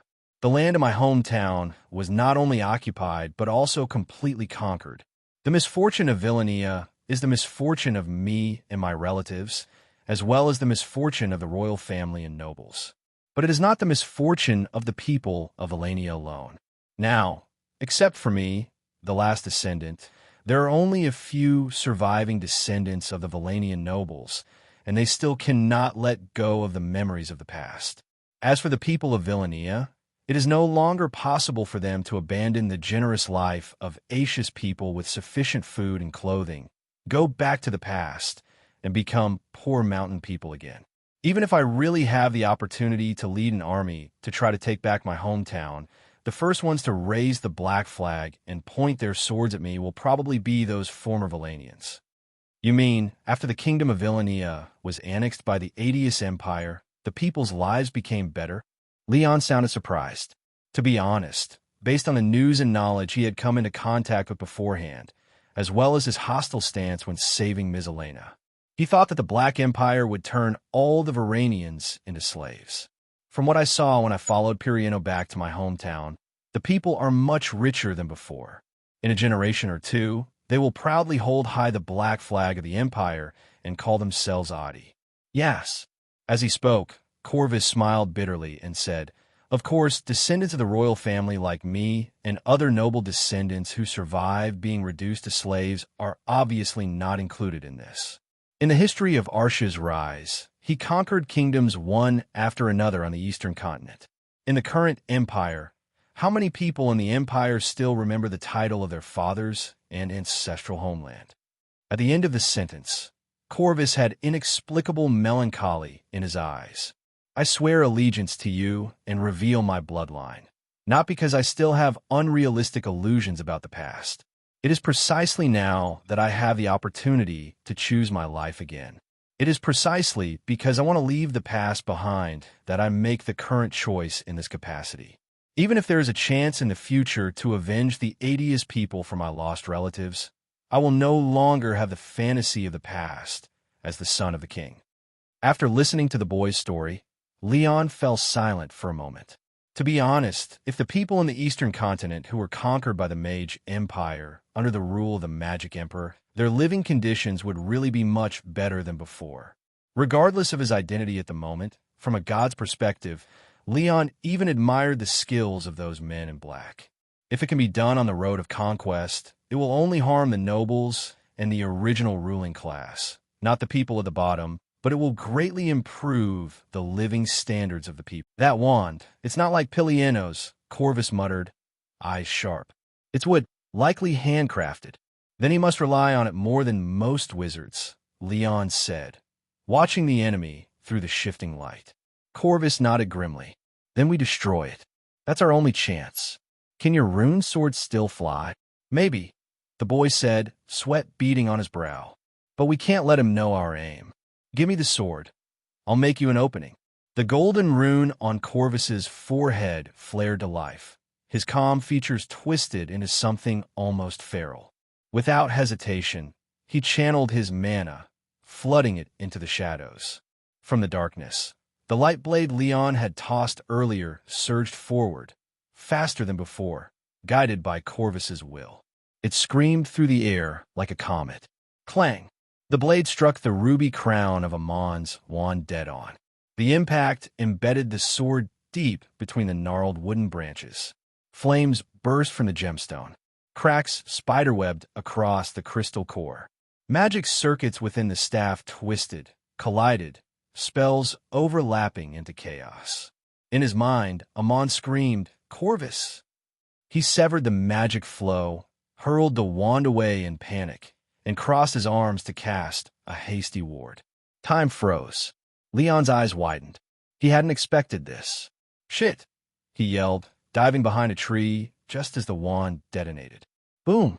The explosion shook the forest. Flame and raw magical force split the air. The blast ripped bark from trees and sent a purple shockwave tearing through the ground. Leon ducked behind the trunk. It groaned under the strain, but held. As the flame faded, he didn't wait. Circling the scorched ground, he conjured a glowing arrow of Isha. His eyes searched there. Amon stood some distance away, ragged and shaken, one hand braced against the summoned shield, its runes different than before. Leon prepared to fire. Then the light in his arrow fizzled out. "What?" He blinked. "Lola? Did you cancel it?" Looking at Amon's new shield, Leon understood. Even without the wand, the wizard had enough power to maintain defense. His one shot might have been wasted, but the tide had turned. Amon was on foot, his spells slower. He couldn't overwhelm them anymore. Leon sprinted forward. If Corvus is right, and he can't cast advanced spells without that wand, then this is it. If Amon dropped the barrier to summon another fire serpent, Leon would fire. If he didn't, then I'll punch that smug face in. No sword. No spell, just iron and speed. Leon charged. The barrier flared. He struck, his armored fist crashing against the shield with a bang. Amon barely flinched, but began a spell, lifting his free hand to draw a rune. Then bang! An explosion erupted beside his face, crystal shards and fire. He staggered, cry of pain muffled. Another figure lunged from the shadows. Corvus. With Leon's knight sword in hand, he slashed at Amon's neck. The blade clanged against magical resistance, knocking the wizard off balance. Amon growled, turned to block with his arm, but couldn't drop the barrier. He was trapped, two enemies, circling, feinting, switching. If he turned, the other would strike. If he blocked, the other moved. Like wolves, Corvus struck and backed off, a red crystal in hand. He waited for Amon to chant, ready to silence him permanently. Leon shifted laterally, tried to outmaneuver the barrier. Amon was sweating now. They're draining me. I can't keep this up. He turned, ignoring Corvus's latest explosive crystal, and lashed out with a spell. A shockwave threw Corvus backwards into the underbrush. Spinning back, Amon barely blocked Leon's next strike, but it bought him a sliver of time. His fingers reached for a whistle on his belt. I just need to get airborne. A shrill whistle echoed. The eagle above heard its call and dove through the canopy, crashing into the clearing. It lunged at Leon. He ducked, backhanded it across the beak. The bird staggered but rose, slashing with talons. Leon retreated. Amon seized the moment, grabbed the saddle horn, clambered onto the hippogriff. Fly! Wings spread. Dust spiraled. Leon's eyes went wide. If he escapes now, no hesitation. Leon dodged the eagle's claws, sprinted forward, and leapt, grabbing the hippogriff's tail mid-flight. Amon turned in shock. What? The weight dragged the mount down. It flailed, climbing toward the treetops. Amon kicked blindly, but couldn't strike. Leon climbed, branch to branch, like a madman scaling a cliff. The hippogriff clambered up the trees, trying to shake him off. Amon couldn't spare a hand. His saddle strap had broken. One misstep, and he'd fall. Leon, grunting, launched upward, seizing Amon's wrist as they broke through the canopy. The sky opened up. The hippogriff soared. The struggle continued midair. Amon conjured a magic bullet. The spell misfired under pressure, grazing Leon's shoulder. Huh! Leon shouted. Try harder. Amon drew another seal. Too slow. Leon wrapped his arms around the mage's torso in a crushing lock. Try casting now, he growled. Amon thrashed, slammed his head back. Leon ducked. The wizard began a chant, but Leon's armored fist smashed into his jaw. Teeth cracked. Blood spilled. Amon screamed. Leon grinned. Found it. The weak spot. Another punch. Another. Amon reeled, guarding his face. No more seals. No more words. Desperate, Amon pressed his fingers to his brow, eyes glowing purple. He roared in a language ancient and cursed. Mortals, surrender to me. Chaos surged. His soul flared. Leon's gaze met Amon's, and his world vanished. White, black, voices. Then, a gasp. Leon awoke in the dusk. The air was cool. Insects buzzed. He sat up slowly, dazed. Pain echoed in his bones. Where? He checked himself, alive. And beside him, Corvus lay unconscious. Leon shook him. No response. But he breathed. Leon exhaled, confused. What happened? Had Amon fled? Or had someone intervened? The warhorse stood nearby, silent, waiting. Leon checked Corvus's back. The runes still pulsed. No, Amon's alive. But why'd he let us go? There were no answers. Only one path forward. Leon lifted Corvus onto the horse, mounted behind him, and turned toward the northern woods. Wherever Amon had gone, they'd meet again. But next time, he would be on the dark red flag, a black dragon with wings spread majestically among the intricate patterns. This is the emblem of the royal family of Orland, the Drakmer family. In this era, this flag is roughly equivalent to the national flag and emblem of the Northern Kingdom. Walking past the fences and watchtowers, looking around the endless military tents, although it is impossible to know exactly how many troops are stationed in such a large military camp as large as a town. But recalling what Selva saw at the beginning, the scale of hundreds of heavy cavalry consisting of knights and attendant cavalry around the Earl of the Stag, considering the approximate ratio of knights to infantry led by him, and referring to the troops owned by his own lord, Baron Oliver. Just for this siege camp, the number of archers cavalry and lancers will not be less than several thousand light and heavy armored soldiers. And the number of craftsmen and civilians supporting this huge army must at least double. In the history books, such a scale can also be said to have tens of thousands of troops. But this army is still far from reflecting the strength of the Northern Kingdom.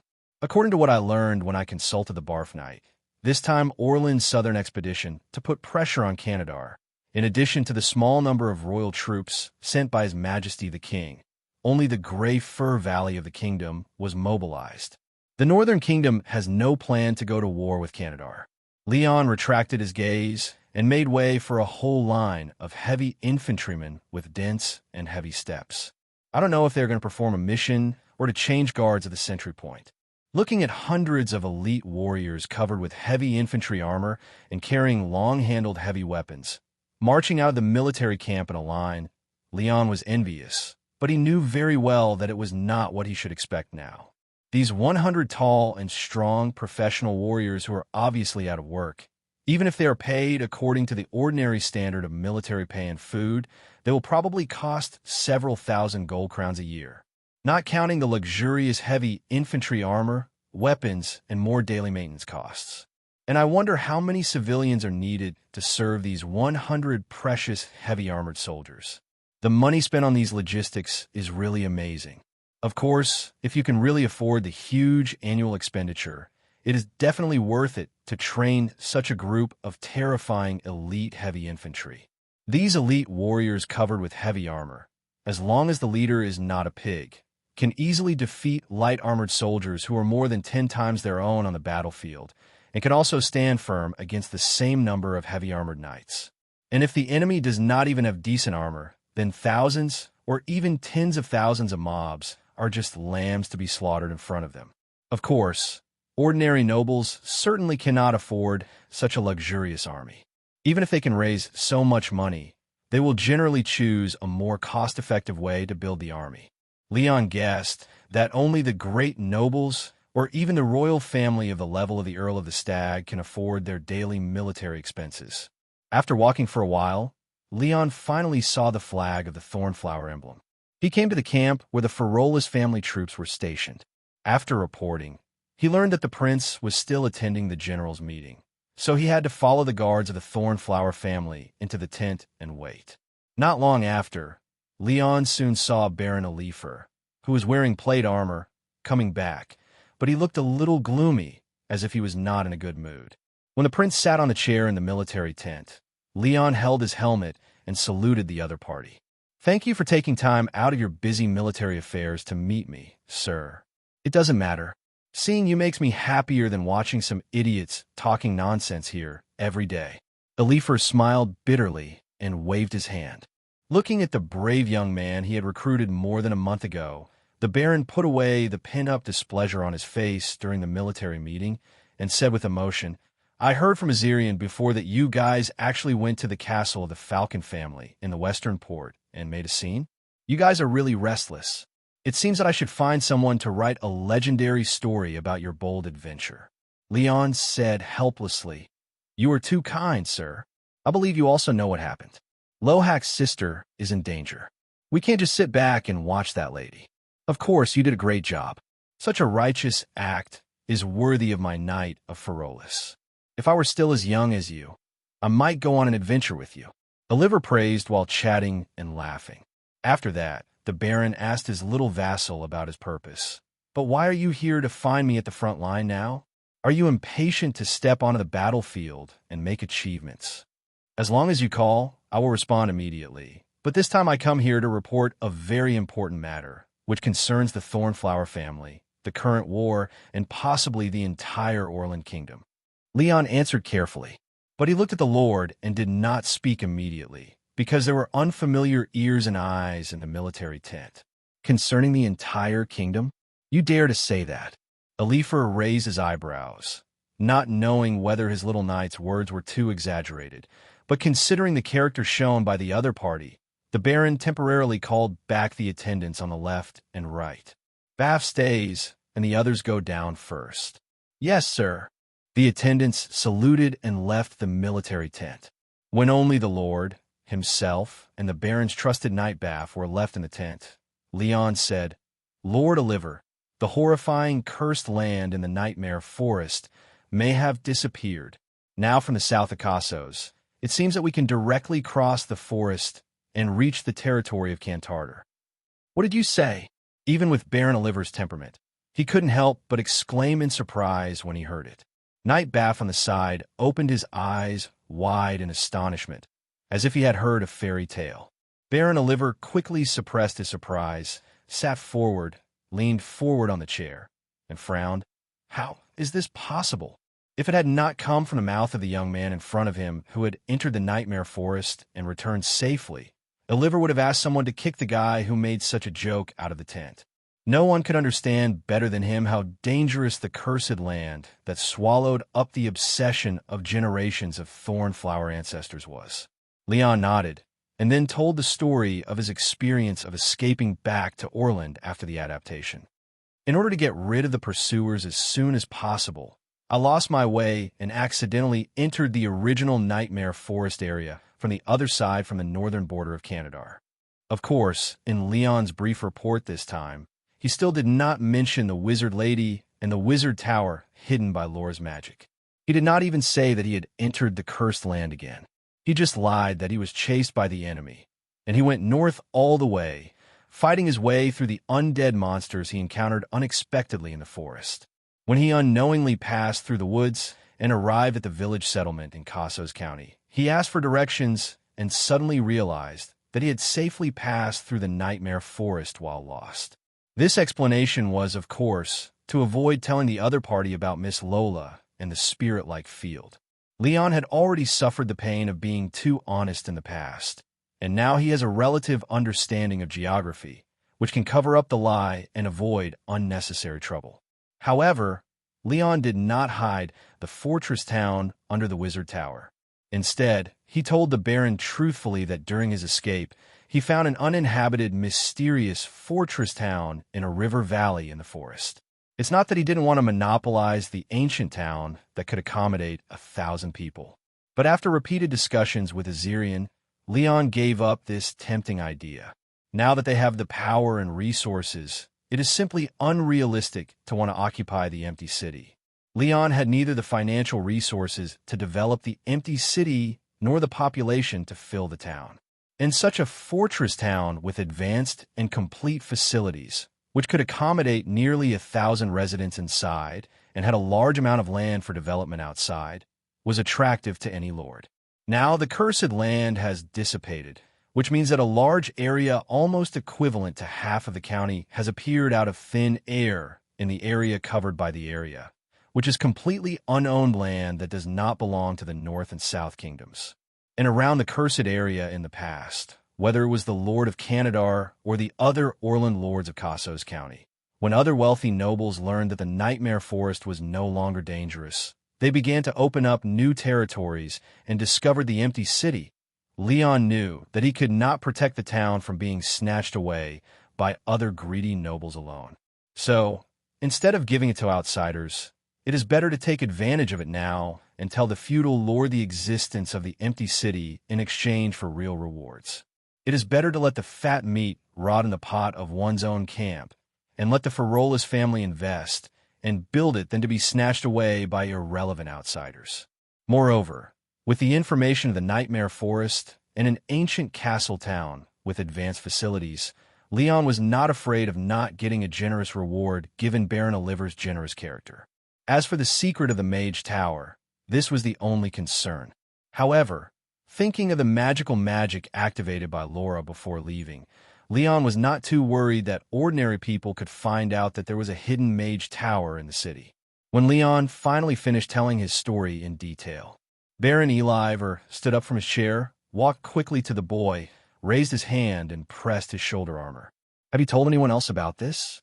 Who else knows that the curse in the forest has dissipated now?" The Lord of Thornflowers asked seriously. "Now, except for me, Azirian, and Lohak, only you and Lord Bath know about this." Leon answered half-truthfully. Corvus outside the door and Miss Laura in the Mage Tower also knew about it, so there was no need to tell Baron Eliver specifically. To be honest, I find it hard to believe what you said. It's not that I doubt your honesty, but this matter is serious. What is the truth? I must send someone to follow you back to the Nightmare Forest to find out. Oliver quickly calculated the arrangements in his mind and said to Leon in a deep voice. He knew that if what Leon said was true, what would it mean to the surrounding areas after the Nightmare Forest was no longer a natural barrier across the southern part of Cassos County? The Lord of Thornflowers could not hide his excitement as his heartbeat accelerated as he deduced a series of shocking influences and chain reactions in his mind. If it is true, this is an opportunity for Feroris to rise. Whether your inference that the curse in the forest has dissipated is the actual situation, Leon, you did not go to find others, but told me the news as soon as possible. Oliver took a deep breath, patted the boy's shoulder armor, and sighed. I will never treat you unfairly in the future. The Baron could feel that the other party was not naive and ignorant from the words of the boy in front of him, emphasizing the importance of the mysterious, uninhabited town. The young man must have known the unimaginable value of this information, but the Baron believed that the small manor he had given to the other party was not worth mentioning compared to this value. The other party did not choose to bypass him and find Count Trosa to gain greater benefits, but instead offered this God-given opportunity to him. Alifer silently remembered the loyalty of the person in front of him. He looked at the little knight who was canonized by him, and felt that he was a lucky general given to the Ferolis family by the gods. Baron Thornflower suddenly felt fortunate that he had acted quickly and accepted the 3 young men from General Trosa. Otherwise, the Ferolis family would not have this good thing now. It is you who allowed me and my companions to have the current noble status and settle down in Orland, where there is no one to rely on. How can I not repay your kindness? Leon acted modestly and responded with righteous words. This is indeed one of the main reasons. As for the other reason, Leon did not dare to bet that he would go far away to find General Trosa. How would the Stag Count view his political speculation of abandoning the feudal lord and flattering a higher position? As long as this information is spoken out, the influence of a little knight on the subsequent situation will be insignificant. How Count Trosa will use this information later has nothing to do with him, a little pawn. And if the Earl of the Stag hates such disloyalty, then he rashly took this information to betray his master and flatter his superiors, but did not get a worthy reward from General Trosa. When this matter was known to Baron Oliver and other people from the Thornflower family, his future fate can be imagined. You know, regardless of the camp on this continent, the feudal lords may not be particularly concerned about the morality or even ability of their knights. But the word loyalty is the quality that these lords value most. Loyalty is not absolute. It is absolutely disloyal. Although Leon did not think he had some real loyalty to Oliver. But some things are not about what you think in your heart, but about letting others see what you do. Baff, pick the most reliable cavalry squad among the guards and go back with Leon to investigate the Nightmare Forest. Oliver turned back and ordered. Then he looked at the young knight. Remember, Leon, from now on, don't mention anything about the Nightmare Forest to anyone, understand? Leon nodded silently. He could see that his feudal lord didn't seem to be in a hurry to inform the high-level officials of the Kingdom of Orland. But that's not what a little knight like him should be in charge of now. Now that he has presented a great gift to Alifer, Leon then told him about his more urgent reality crisis. Sir, I still need your help. Now my territories and my companions are adjacent to the Nightmare Forest, but the young men of Lanka and Pladen are still serving in your fortress. What do you think? Okay, I'll write a letter to Baff and give it to the commander of the fortress when I go back with you this time, asking him to let your people return home. Oliver turned back to his chair, looked at Leon, and smiled. In addition, no matter what the forest is really or not, I believe you didn't lie to me about the threats of those undead. Let me give you 500 gold crowns to help you build your own army to protect the territory. And if Baff investigates and proves that this information is true, to be honest, by then, I don't know how to reward you. But believe me, I won't let you regret your loyalty to Ferolis. "Thank you, sir." Hearing that he could not only take back the fortress to take away the troops, but also get a large bounty, Leon smiled in his heart. It's comfortable to have a generous big boss behind you. Just give a little, and the financial crisis in the territory will disappear. Also, Leon, after you go back, take the time to send someone to the city to find the herald painters and craftsmen in my castle to make your heraldry flag as soon as possible. Baron Oliver said, smiling and hinting to the young man in front of him. Remember, make a few more square flags. You may need them soon. After Bath led Leon away, Baron Oliver asked the servant who had returned to the tent to fetch the map. Spreading it on the table, he stroked the parchment and tapped the villages and fortresses around the nightmare forest. At present, in addition to the knights and soldiers who went with him, if he summoned the garrisons of Feroris City and the Eastern Fortress, he could try his best to gather 1,000 infantry plus nearly 100 cavalry. And if he wanted to capture the city, this army of more than 1,000 people would need at least the same number of civilians and craftsmen, bearing the food and drink of the additional 2,000 people, without affecting the conscripted troops he currently led on the front line of Mamer. Oliver estimated that the money and food on hand could only sustain this 1,000-man army for 1 year. Enough, although such a devotion to the family's wealth would use up the last grain on hand. Oliver's eyes were burning, and his palm stroked the Candidar County in the south of the Nightmare Forest. This would be the beginning of the rise of the Feroris family again, which he had been seeking all his life. He had never considered informing other lords of this information right now, including General Trosa, who was now leading the army of Grey Fir Valley to march south. Indeed, Oliver knew that if the kingdom of Orland gathered its true strength and marched south from the Nightmare Forest, it would surely tear off a large piece of territory from Candidar in one fell swoop, even swallow up the entire northern border of Candidar. But what does such a beautiful kingdom prospect have to do with the Thornflower family? Since Oliver believed that he was in charge of the fragmented family, he had worked very hard to make countless pledges for Ledwin III in these years. But as the remnant of the previous dynasty who stood on the wrong side in the Civil War, it was already a great fortune to maintain the survival of the last barony in the kingdom with difficulty. The Thornflower family had done its best to avoid being swallowed up by the surrounding royal party neighbors who were eyeing it covetously. However, the Ferolis family, which was labeled, was still firmly rejected by the real power faction of the kingdom, no matter how it behaved. He finally established a good friendship with the king's supporters. But from the current war, those royalists still regard the Thornflower family as pawns and cannon fodder. As a pioneer, they made such great sacrifices in the early stage of the war, but only got those few pieces of rotten land on the front line, and the road connecting the new territory was even monitored by the bastard Gunnar, who was assigned to Readingburg. The intention of the royal party to make such an arrangement is self-evident. It seems that the personal relationship with Trosa cannot be exchanged for the acceptance of the entire royal party. Even if they suffer one loss after another, they cannot be respected, and the revival of the family is hopeless.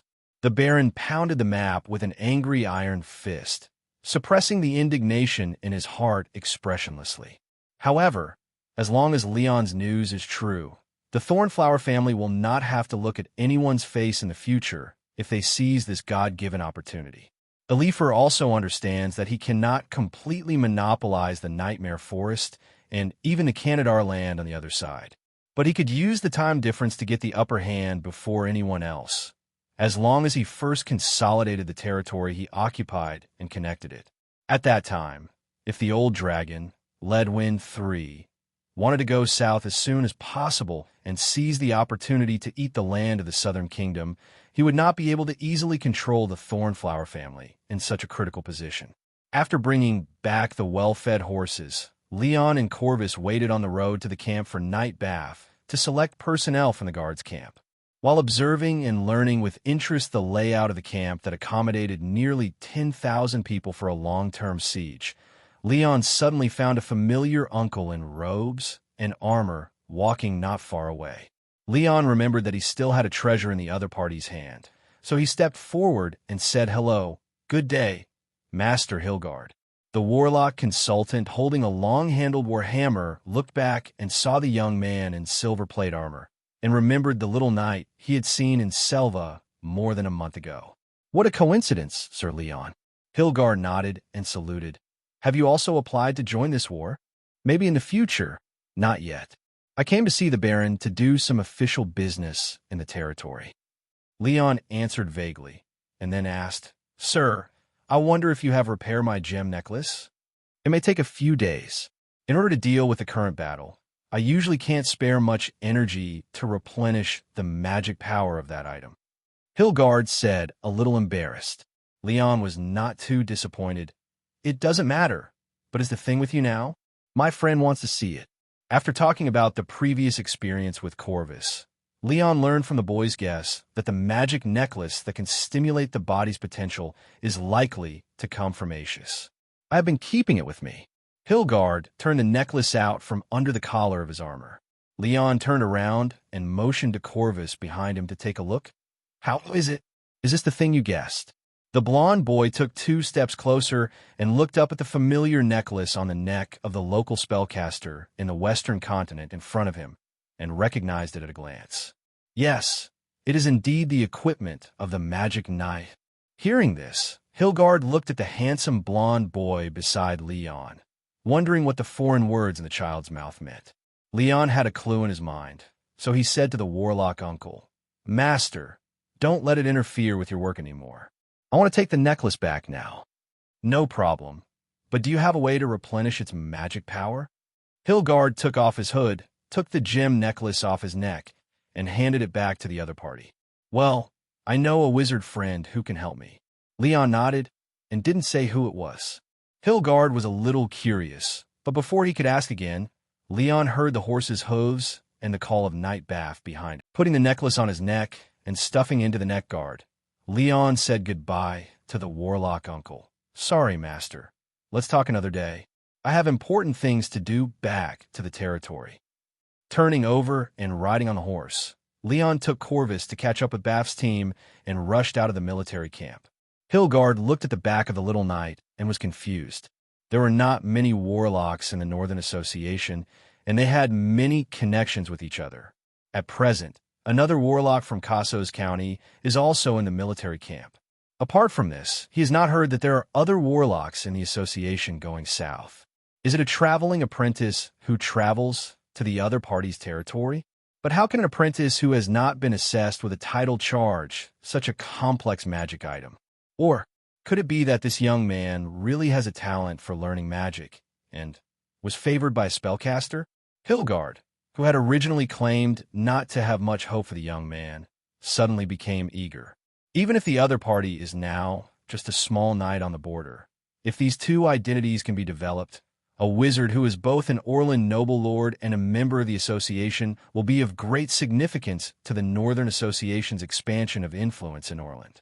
You know, there are only a handful of spellcasters with noble identities in the association, although they are respected by the lords of the Northern Kingdom. In fact, the political identity of most spellcasters is still civilians under the nobles. Although they have a unique status, it is still difficult to influence the politics and power of the kingdom. Such a situation is undoubtedly a long way from the ultimate goal of the association. Hilgard stroked his beard, knowing that he should write a letter to ask the fortress to send someone to Selva to take a look. The morning of the 3rd day, when Leon left Selva for the military camp, in the backyard of the Lord's house, the metal sounds of weapons clashing and armor shaking rang. Azirian, wearing a steel helmet and plate armor, held a training spear with a blunted blade and tried his best to deal with the blonde girl in front of him who was also wearing armor and holding a training spear. The noble boy uncrossed his hands and tilted his spear to the left to block Olivia's dangerous attack. After successfully blocking, he didn't dare to waste a moment. He raised his shoulder and stabbed the girl's face armor. However, Olivia, who was charging forward without any loss, just followed the force of the spear shaft being opened, lifted the end of the shaft held by her left hand, and deflected the counterattack. In the process, her right hand pushed the holding position to the upper half of the spear shaft. At the moment of making these counterattacks, the girl's steps did not stop for a moment, and the distance and position between the two were shortened. This also determined Azirian's death. His spearhead had already fallen on the girl's side, and could no longer pose any threat to the girl in armor. When she entered the dangerous distance, Olivia turned her body and raised her shoulders, and a shortened shaft was pulled like a paddle, and immediately raised the spearhead from the lower right to Azirian. The noble boy could not retreat in time. As long as the girl's right hand pushed forward again, the spearhead could penetrate the gap between the helmets and penetrate the opponent's face. The winner was decided, and the two stopped this round of fighting. Several children who came to watch the excitement around applauded vigorously. Although they could not understand the sparring between Lord Azirian and Sister Olivia, the dazzling moves still made them feel wonderful. "You are a little absent-minded, Olivia." Azirian took off his helmet, sighed, and took the wet towel handed over by the little servant to wipe the sweat. He was obviously absent-minded. Even in armored martial arts sparring, the noble boy knew that even if he was wearing plate armor, he could not survive 3 moves from the monster-like girl. But today, in the morning armored spear sparring, he could not only survive 4 or 5 moves occasionally, but even had the opportunity to fight back a few times. Although that was still not enough to defeat Olivia, Azirian had already felt that the girl, who had always been full of energy, seemed to be in a bad state for the first time. Could it be that she happened to be menstruating these days? Of course, Azirian would not say this rude speculation. Olivia took off her helmet, raised her hand to untie the hair behind her head and shook it, then tied it into a ponytail again. "Nothing. I'm just not in a good mood." The girl sighed silently. Originally, she was looking forward to having a good chat with Leon the day before yesterday, and listening to him talk about the thrilling journey of saving Ms. Elena, who knew that when she got up the next morning and went to find him again, she found that he had only rested for 1 night and left Selva again. She was already feeling a little depressed because she missed the reunion with her long-lost friends. As a result, she had an argument with her father at home yesterday. Thinking of her father's tough attitude, the girl's beautiful eyebrows twisted again. At this moment, little Lena happily walked from the hall to the backyard. "Lord Azirian, Brother Leon and his friends are back. He asked me to call you." Hearing that her friends had returned, Olivia's eyes lit up, and her distressed expression due to the decision her father told her suddenly disappeared a lot. Now the two of them were in no mood to continue practicing. The girl and Azirian put away their training spears and left the backyard. Back to the first-floor hall of the house, the two met Leon and Corvus again, who had just finished 3 days of running around. "It just so happens that you are all at home." Leon took a sip of the cold drink brought by the maid and greeted his friends. "How is it? Does the Baron agree to send our young men back from the fortress?" Azirian asked the most important thing now. "Don't worry. Lord Elliot not only released the soldiers of Lanka and Pleaton, but also gave me a bounty of 500 gold crowns. We don't have to worry about running out of money for the time being." Leon pointed. The small box full of gold coins on the side smiled at his partner. He then informed Azirian of all the gains from the trip. The number of armed civilians recalled from the eastern fortress totaled 86. There were 37 men in Lanka, 20 of whom were skilled archers. Platon had 49 men and 8 more soldiers from wealthy families in the territory who knew how to ride horses. Now the Uriah bow and war horses in the territory can also be used. Coupled with the fact that Selva is now in his 60s, the 3 territories can form a total force of about 140 people. With that said, Leon asked Lena to bring 3 more chairs so that all the standing friends could sit down, and they started discussing with Azirian directly in the hall. Leon will give the 6 best Uriah war bows in the warehouse to the best hunters and Lanka archers to use, while the other archers will go back and buy some Orlan longbows to equip them. But to be honest, even the Orlan military longbow seen on the front line, in Leon's opinion, is just a stick with a string hanging on it. It is simply an archery pole. The rough craftsmanship is really a waste of so much money. Good wood. Compared with the Uriah recurved bow of the Canadar cavalry, there is a huge gap between the two in terms of materials, production technology, and actual combat effectiveness. Although the Canadar cavalry under Duosen is not a human being, the guys in their hands are really good. As for the extra cavalry armor after arming the heavy cavalry, Leon planned to spend some money and ask Brian Blacksmith to help repair a damaged breastplate and use the extra parts to make another set. Use 10 complete sets of armor and choose 10 veterans from the territory who have been on the battlefield and seen blood to wear them. The remaining infantry was relatively rudimentary. Leon could not afford to equip all the light infantry without decent armor with chain armor. As an alternative, he could only buy more shields. In this way, the 1st Territorial troops under his command, except for the heavy cavalry squad with 9 horsemen and horse equipment, including the 3 of them. It will consist of 10 heavy infantry, 20 archers, and 110 light infantry equipped with shields, spears, and some chainmail. Leon arranged for Azarian to purchase longbows, shields, and other armaments later, and then revealed his next step: have a rest for one night. I will go on the road tomorrow. I'm making no excuses. I must bring Mr. Balfe back safely. Only by traveling through the Nightmare Forest can I prove to Baron Earlive what I said. Through the Nightmare Forest? Olivia asked doubtfully next to Leon. Well, I left in a hurry the day before yesterday, so I forgot to tell you. This time I escaped through the Nightmare Forest again. However, the cursed land has dissipated. Now, except for the undead, the forest is full of undead. It's an ordinary land. After Leon explained briefly to Olivia, he also reminded the girl not to mention this matter to anyone. So, you just came back and are leaving again? Olivia's voice couldn't help but feel a little disappointed. Seeing the girl's disappointment, Leon felt a little inexplicably sorry. Well, I have to go again, but it's not too far. I can come back in a few days at most. Listening to the conversation between the two, Corvus couldn't help but cross his arms, looked at each other playfully, and then glanced at his master.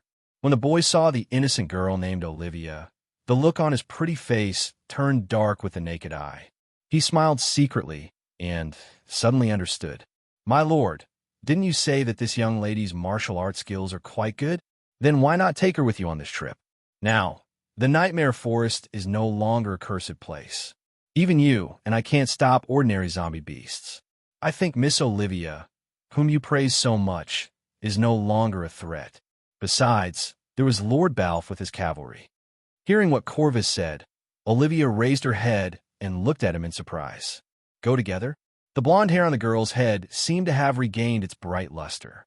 Yes, since the cursed land is no longer there, and you said it's not far away, then take me with you. I also want to help you.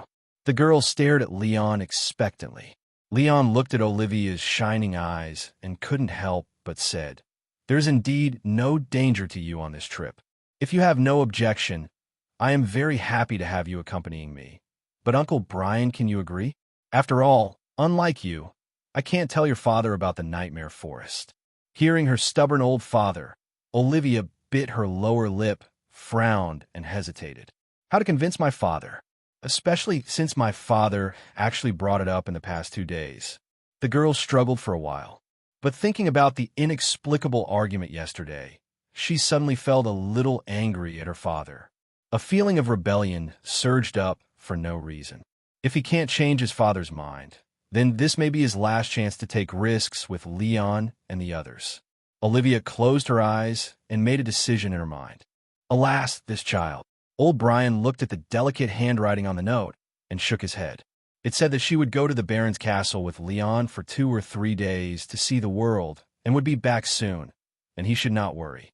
Of course, the old blacksmith saw through her clumsy lie at a glance. He knew very well how sensible his daughter was. If she really just wanted to go to the city to play, why would she sneak away early in the morning without saying hello to him? It's just that she still has to go to some places where swords and sword are used, and she is afraid that I will not agree. Putting down the note, old Brian was a little helpless. However, although he was inevitably worried, considering the character of the young lord, he believed that since the other party agreed to take Olivia with him, the place they were going to must not be that dangerous. Besides, old Brian knew better than anyone how strong his daughter's skills were. Since she would be back in a few days, he could only let her go for the time being. For no reason, a feeling of nostalgia rose in his heart. The old blacksmith sighed, got up and left the house and walked toward the outside of Selva village. He greeted the villagers carrying spears on the village road, passed through his own wheat fields and farmhouses, and walked into the woods where few people went. After walking for a while, he stopped in front of a stone tombstone in a secluded and peaceful open space. There were beautiful clusters of flowers planted around the tomb, and there were no weeds on the ground. It was obvious that this place was often taken care of. Old Brian supported his slightly lame leg and slowly bent down to half kneel. He stretched out his hands sadly and gently stroked the tombstone without a name engraved on it. For a long time, without saying a word, old Brian silently mourned the person sleeping under the tomb, with a lot of thoughts in his mind. After the disaster, I thought the storm would subside and everything would return to the tranquility of the past. But Selva seems to be uneasy recently. The ghost that emerged from the nightmare forest made the old blacksmith feel uneasy. This kind of strange thing had never been heard of before. And the Ferolus Knights, who followed Leon to Selva yesterday, made him feel that something big was happening in secret. Thinking back to the dispute with Olivia the day before, the old blacksmith had a headache.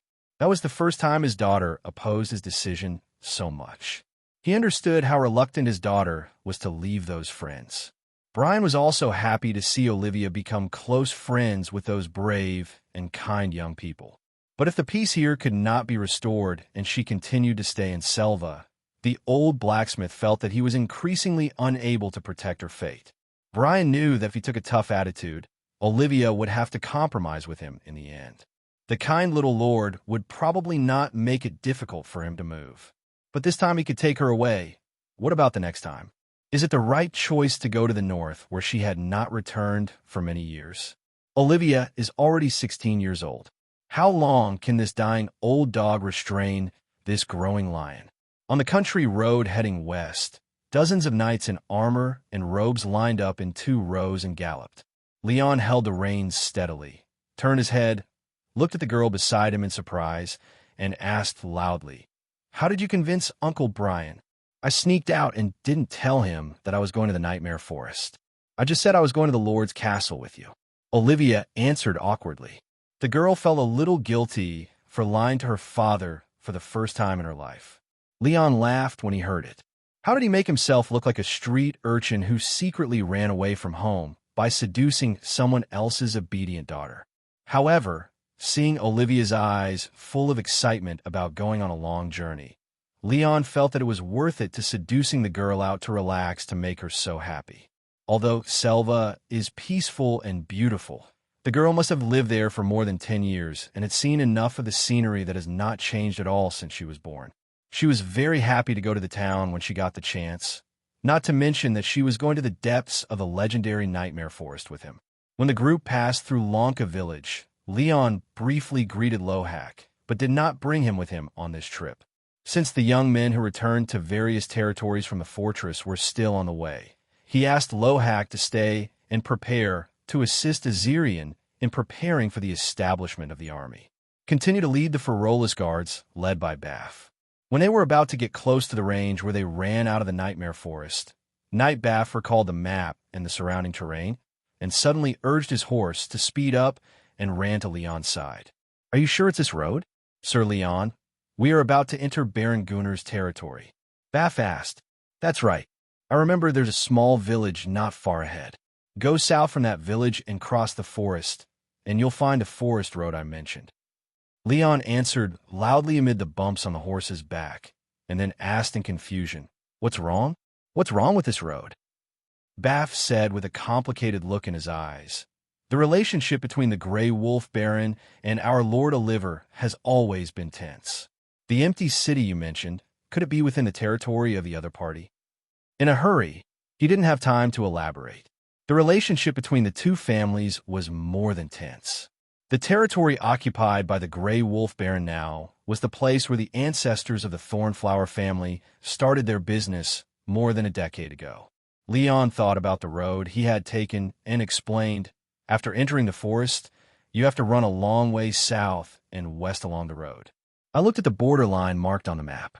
It belongs to the territory of Canadar, and it is definitely not the territory of the other party.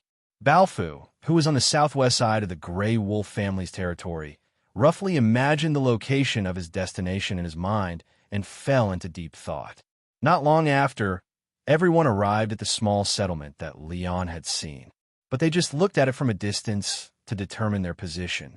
A group of heavily armed men like them was really not suitable to cause misunderstandings near the villages in the Gunnar family's territory, so they went directly into the forest under the leadership of Leon. As the trees became denser and denser, the road became difficult to navigate, and Leon and others had to dismount and walk. As they walked further in, it felt like the team had entered the scope of the nightmare forest. Even the battle-experienced Night Balf was secretly worried. The other 10 guards' cavalry could not hide their heavy expressions, gripping their weapons to be on guard for dangers that might arise at any time. It's not that these warriors crawling out of the pile of corpses are timid. In fact, these selected elite cavalry have proven their bravery and loyalty to be able to bear the evil reputation of the nightmare forest that has been legendary for thousands of years and step into this land of the so-called cursed land dissipated was, after all, Leon's one-sided statement. If it weren't for the rumored experiences of the 3 new little knights, and at this moment, Leon and Corvus were personally leading the way by example. This action, I am afraid, even in the eyes of these loyal guards, is equivalent to being ordered to commit suicide. Of course, Leon, who actually knew the inside story, had no worries at all. As long as we don't run into a corpse knight or even another ancient sun guard, the only danger in the forest now is the jackals, tigers, and leopards that have turned into living corpses. A dozen people leading a dozen war horses through the dense forest were much slower than Leon and Corvus walking alone. As she slowly walked deeper into the forest, Olivia, who was always expecting and curious, seemed to realize something. The girl suddenly pulled out her long sword, followed the subtle sound she heard, and looked to the right side of the team with her green eyes. Leon, there's a lot of movement approaching from that direction. Leon naturally believed that Olivia would not take the target without aim, so he immediately stopped and set up a spear to prepare for the attack. Lord Balf, be careful. Those coming may be those undead monsters I mentioned. He reminded the knights of the Ferolus family. The team immediately fell silent. The well-trained Baron guards let go of their mounts without prompting and set up an arc formation on the right side of the team with their gleaming spears. Balf held the long-handled battle axe with both hands, walked to the side of the formation, and looked doubtfully in the direction where Leon's spear blade was pointing. He heard nothing. The battle-experienced scar-faced knight turned his head again and glanced suspiciously at the girl who was the first to sound the warning. Taking a closer look, Balf raised his eyebrows in surprise. He originally thought that Leon brought that beautiful girl with him because of his personal preferences and some understandable needs. Since he saw that the girl was good at equestrian skills along the way, and the armor she wore didn't slow down the team at all, Balf didn't mind his own business. It is nothing new for a knight to have 1 or 2 beautiful male and female attendants around him. But now, I see the girl named Olivia, her petite body raising her sword in a steady posture. This natural and steady posture does not look like a mere showmanship. Everyone set up their formations and waited for more than a minute before they heard the rustling of trees and shrubs. The staggered running legs became more and more clear, and suddenly, a corpse wolf jumped out of the forest with its mouth full of staggered sharp teeth. When Balf saw these so-called undead with hairless skin and dry skin, his heart did not waver at all. It looks weird and may scare ordinary civilians, but to a martial arts knight, it is as dangerous as an ant. Raising his battle axe high, Balf waited for the ugly beast to come and die. But before the corpse wolf could get closer, he saw the girl on one side take steps, her petite body flying out like a gust of wind, straight towards the front of the team. The dancing trajectory of the sword blade is like a silver wool passing by. So fast, Balf was startled. With his reaction ability, he could only barely capture the hazy afterimage of the long sword slashing horizontally. The sword blade, danced across the body of the corpse wolf, and then the living corpse leaped into the air and separated silently. The robe and armor were dancing, and the blonde girl holding the sword with her hands crossed had just settled down when several more galloping wolf shadows appeared in front of her. The wolves that have turned into corpses have no fear of life and death, and just want to feast on the fresh flesh and blood of the living. But what greeted them was Olivia's lightning-fast steel sword. The golden ponytail on the back of the head swung with a dazzling pace. The armor clanked in the girl's sword dance, and one after another silver light, reflecting the cold light, passed over the corpse wolf's body. Skull-piercing, beheading, and dismembering the body with a sword through the wolf's open mouth. The girl kept the key points of these monsters mentioned by Leon in mind, and each blow destroyed the brains of the living corpses cleanly. The guards' cavalry who had already reacted were horrified by the martial arts skills of the blonde girl in front of them, but they obviously did not want to hide behind the girl in a daze. Balf led the Baron's guards and rushed forward immediately, cooperating with Olivia, who was killing everyone, to meet the incoming wolves. Leon also entered the battle with Corvus holding a spear. In just a moment, these undead who only followed their soul-hungry instincts were slaughtered by them. Naturally, no one was injured in the process. The steel boots wrapped in greaves firmly stepped on the struggling living corpse under his feet, and Leon held a sharp spear and stabbed through the head of the wolf that was roaring. With a whoosh, he pulled out the spear head again and rubbed the dry brain and minced meat on the blade on the ground. After wiping the spear tip clean, Leon looked up and looked around at the wolf corpses lying all over the forest. These undead are indeed much more fragile than in the spirit-like field. Unlike in the Cursed Land, they can still move even if their heads are cut off. But this scale can't hurt a group of knights in armor like them. But if they happen to run into the village outside the forest, I'm afraid that small village will suffer. They did a good thing for the village outside the forest in advance. Thinking of this, Leon couldn't help but sigh, hoping that the undead activities of this scale are rare special cases.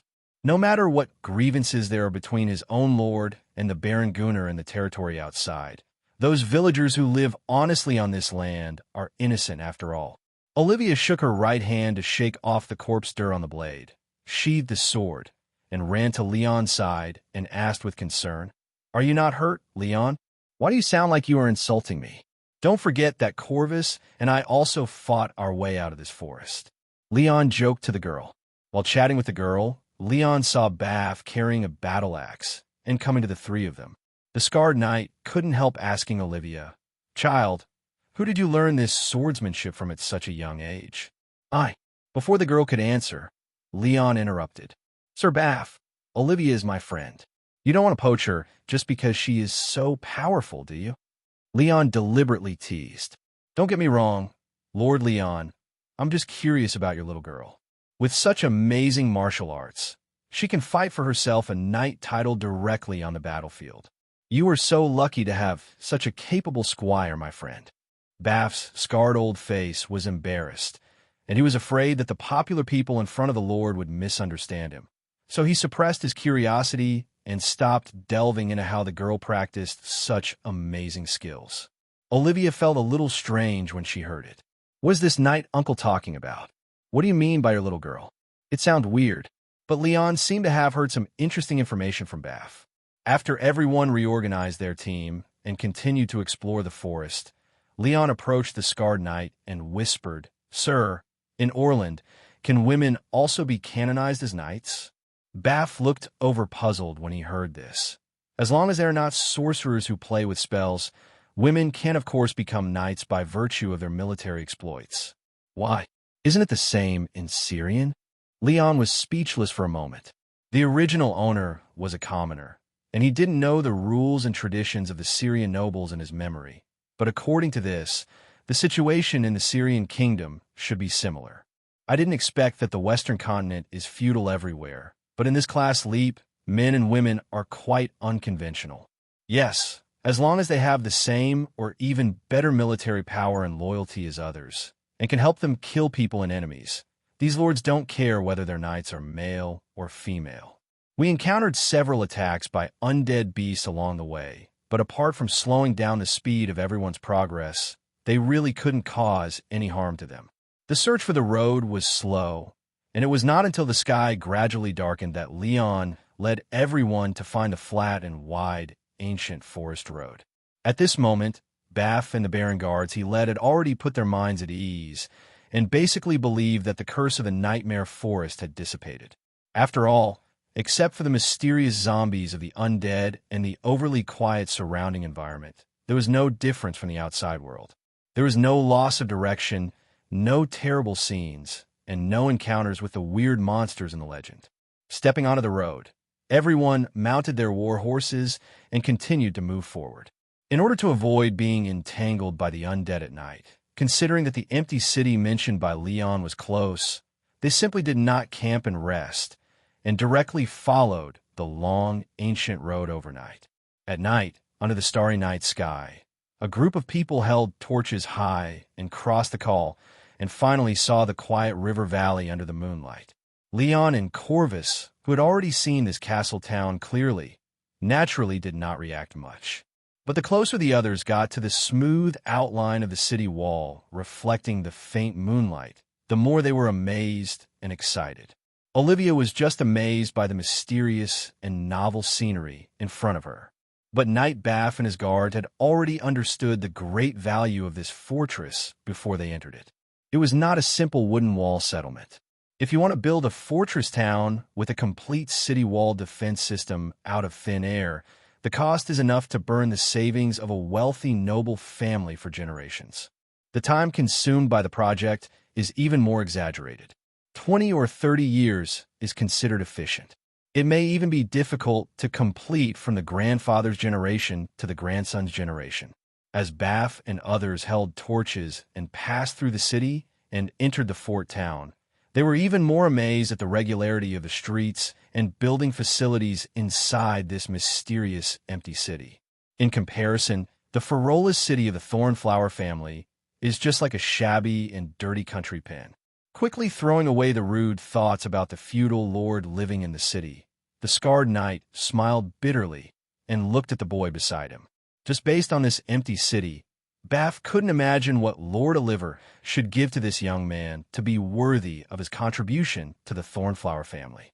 There were no traces of dead souls in the city, so everyone randomly found a building similar to a residential building nearby and temporarily settled in it to rest for a night. Since Leon was planning to secretly go to the Mage Tower at night to see Miss Lola, in order not to expose his whereabouts, he did not plan to live with Baff and the others.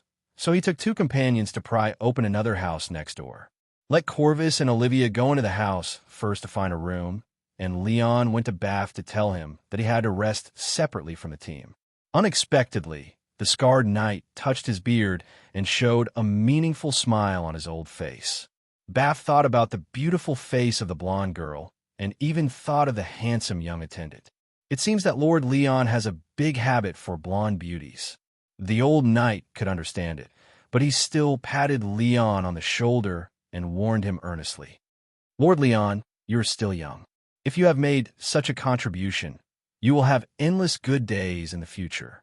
The body is the capital of the night, so pay attention to moderation. The fortress city was silent at night. In the room, with candles lit, Leon was bored and waiting for the opportunity for Balfu and his party next door to fall asleep. Corvus took off his gauntlet, held the gem necklace, and slowly injected magic power into the instrument. Olivia lay in front of the table, holding her chin in her hands to support her head, staring at the one-eyed pattern on the forehead of the blonde boy and the magical item in his hand that was taken from Dwesson's body. The red light on the gem necklace reminded the girl how difficult this thing made Baron Canadar suddenly become. After a long time, Corvus took a deep breath and dispelled the magic pattern on his forehead. That's enough, my lord. Now the boiling heart can be used normally. Leon took the necklace he handed over and saw the gem that changed from translucent to crimson again and couldn't help asking, how to use this thing specifically? Is there any switch? Its sensing range is very short, explains Corvus. You only need to wear it close to your body and recite the Lorelite mantra, boil my blood, silently in your mind when needed to activate the necklace. Leon nodded and silently wrote down this short string of curses. Is this witchcraft? Olivia asked softly. Corvus turned around and shook his head at the girl. This is magic. From what I learned during my time in Canada, the witchcraft in general knowledge in the Western continent should refer to some primitive spellcasters. The ancient experience gained through words and deeds, and the means of utilizing magic and elements that were summed up through exploration. Although effective, the process of casting spells without understanding is often accompanied by uncertainty, and the stability of spell effects is also very poor, because they may not fully understand the reasons why their powers can operate. As for magic, I don't know if there's a relatively systematic mage school on the Western continent, but the Mage Society of the Arshes Empire has the concept of how to explore the causes of magic in the world. Every spellcaster needs to understand what he knows, the composition and principles of casting spells. When Olivia listened to the explanation of the young man from a distant country, she nodded her head in confusion and felt that it was eye-opening. Corvus, you are really knowledgeable, so you must also have a lot of magic? The girl looked at the other person expectantly. In her heart, this beautiful boy seemed to have turned into one of those wise and mysterious white-bearded wizard grandfathers in the story. Not much. Corvus smiled, drew the seal, and controlled the fork that had been on the table for countless years to float and spin in a circle. Olivia looked at the trick performed by Corvus and exclaimed in surprise, "It's so amazing. If you know the principle, it doesn't look that magical. In your eyes, the fork is moving out of thin air, but in fact, I just control the magic power released to hold it up and correct the posture of the object at all times," Corvus explained Rode. As he spoke, he drew another circle of light curtain with his other hand and dragged the circle screen in front of Olivia with his fingertips. This way you can see it. Through Corvus' inspection spell, the girl's eyes widened, and she glimpsed the turbulent flow of magic power gushing from the opponent's hand. Olivia couldn't help but reach out and touch the air between the young man's palm and the fork, trying to touch the flowing magic power.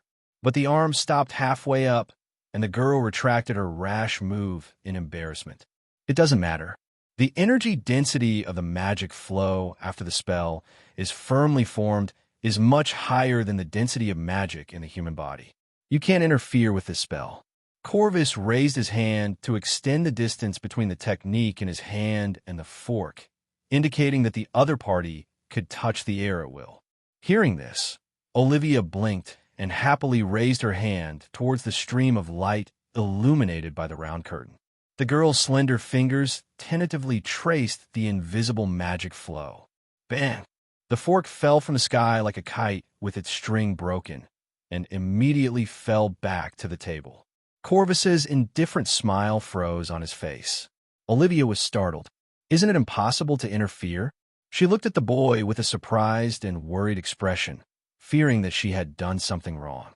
Corvus looked at his palm, feeling the end of the extended magic flow and the chaotic dancing after losing the connection with the fork, and he couldn't help but frown. Could it be that I charged the necklace too much and my energy was sluggish? Are you okay? Olivia asked worriedly. It's okay. I'm probably tired. Corvus shook his head awkwardly. If you're tired, you can stay later. Just in case, if Balf and the others come to me, you can help me deal with it. Leon put on the magic necklace, heard his partner's conversation, and asked the question Weiss said. Olivia looked at Leon in confusion, wondering where he was going so late. Are you going out later? Leon looked at the girl's curious eyes and smiled at her. Want to see more amazing magic? The girl nodded expectantly, of course. Haha. Then come with me, and I will take you to an awesome place tonight. Late at night, taking advantage of the darkness, Leon and Olivia quietly slipped out of the back door of the house. Guided by the moonlight, the two ran a long way in the dark before lighting the torch with a fire sickle. Leon led the girl all the way deep into the castle town, through the fountain square, and he returned to his old place and climbed the long stairs again. Arriving at the end of the stairs, Olivia looked at the towering mountain rock wall illuminated by the light of torches and couldn't help but wonder, is this right here? Yes, that's right. Leon handed the torch to the girl beside him, hold my hand, and just follow me and walk straight in." Olivia looked at his outstretched hand, and the girl's face blushed slightly under the cover of the flames. She held the other's palm obediently. Although there was a thick gauntlet between them, the girl's heartbeat was inexplicably nervous. Leon raised his fingertips and drew the track of the seal of identification on the rock wall. Gularulit language. "Respect to Ms. Nettie. The retreat. Please open the way for us." As the correct spell was spoken, Leon held the girl beside him tightly and pulled her straight towards the solid rock wall. No obstacles were encountered. In Olivia's surprised eyes, Leon's body squeezed out the rippling waves like sinking into the water and merged into the rock wall. Then she was also pulled and submerged in it. The girl's eyes darkened, and when her eyes could see clearly again, the scene in front of her was illuminated by a soft light.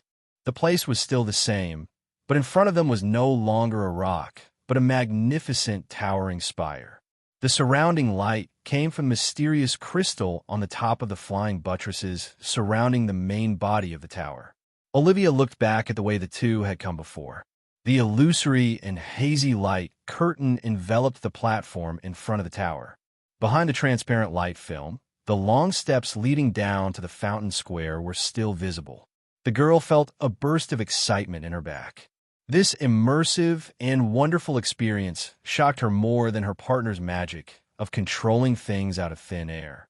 With her palm loosened, Olivia turned her head and saw Leon walk to the entrance of the tower and raise his hand to push the huge door. The girl lowered her eyes and shook her palm with some anxiety, but she immediately shook off the regret in her heart and quickly followed. The creaking door was opened, and the magic crystals surrounding the dome of the hall still illuminated the magnificent mage hall. Leon entered the circular hall and looked around. I didn't see Laura, wondering if she was in the workshop on the upper floor. Just as he was about to take Olivia upstairs, he saw a clear golden halo on the magician's throne, so he stepped forward to check. Stepping onto the steps of the throne, he looked closely and saw that it was the golden magic card containing Miss Laura. Leon was a little disappointed. He forgot to consider the time when the magician's spirit turned back into the Nettie card. It might be a coincidence that it happened to coincide with the rest time when the other party's spirit turned back into the Nettie card. Picking up the card from the seat, Leon suddenly found that the originally translucent crystal card had a fine dynamic pattern similar to the card face. The exquisite card outlined a half-length portrait of Miss Laura. The girl in the platinum robe closed her eyes peacefully, holding the gorgeous golden scepter in her hand, and her long white hair fluttered leisurely behind her with a magic light. So beautiful! Is this also a magical item? Olivia looked sideways at the card in Leon's hand and couldn't help but sigh at its exquisite appearance. Yes, there's a friend of mine staying here, but she may still be resting now, Leon replied and turned it to the other side. But I thought the back was also the same portrait pattern, but it turned out to be a white sun wheel. Leon looked at it carefully and felt very familiar. Isn't this the church's holy sun wheel? Before he could wonder whether the emblem on the back was made by Miss Lola, the Nettie card in his hand burst into a dazzling light. Unlike the first time he summoned the spirit, the entity of the Nettie card turned into golden light particles flying into the air, and the magic light whistled and gathered. In an instant, the familiar petite figure reappeared in the world again, and the girl in white robes fell from the air. Leon was stunned for a moment, and reflexively raised his hands to catch Miss Lola, who fell in front of him. His arms held the mage girl's shoulders and legs steadily.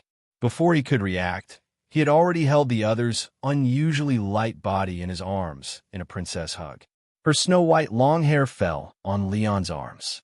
Laura held the staff and looked at the other's face blankly. Leon suddenly became embarrassed. "Ah, sorry. I was afraid you would fall. It's okay, but I can actually fly." Laura blinked her golden eyes. No wonder the weight in her hand was so light that it seemed like a feather. It felt like she was floating.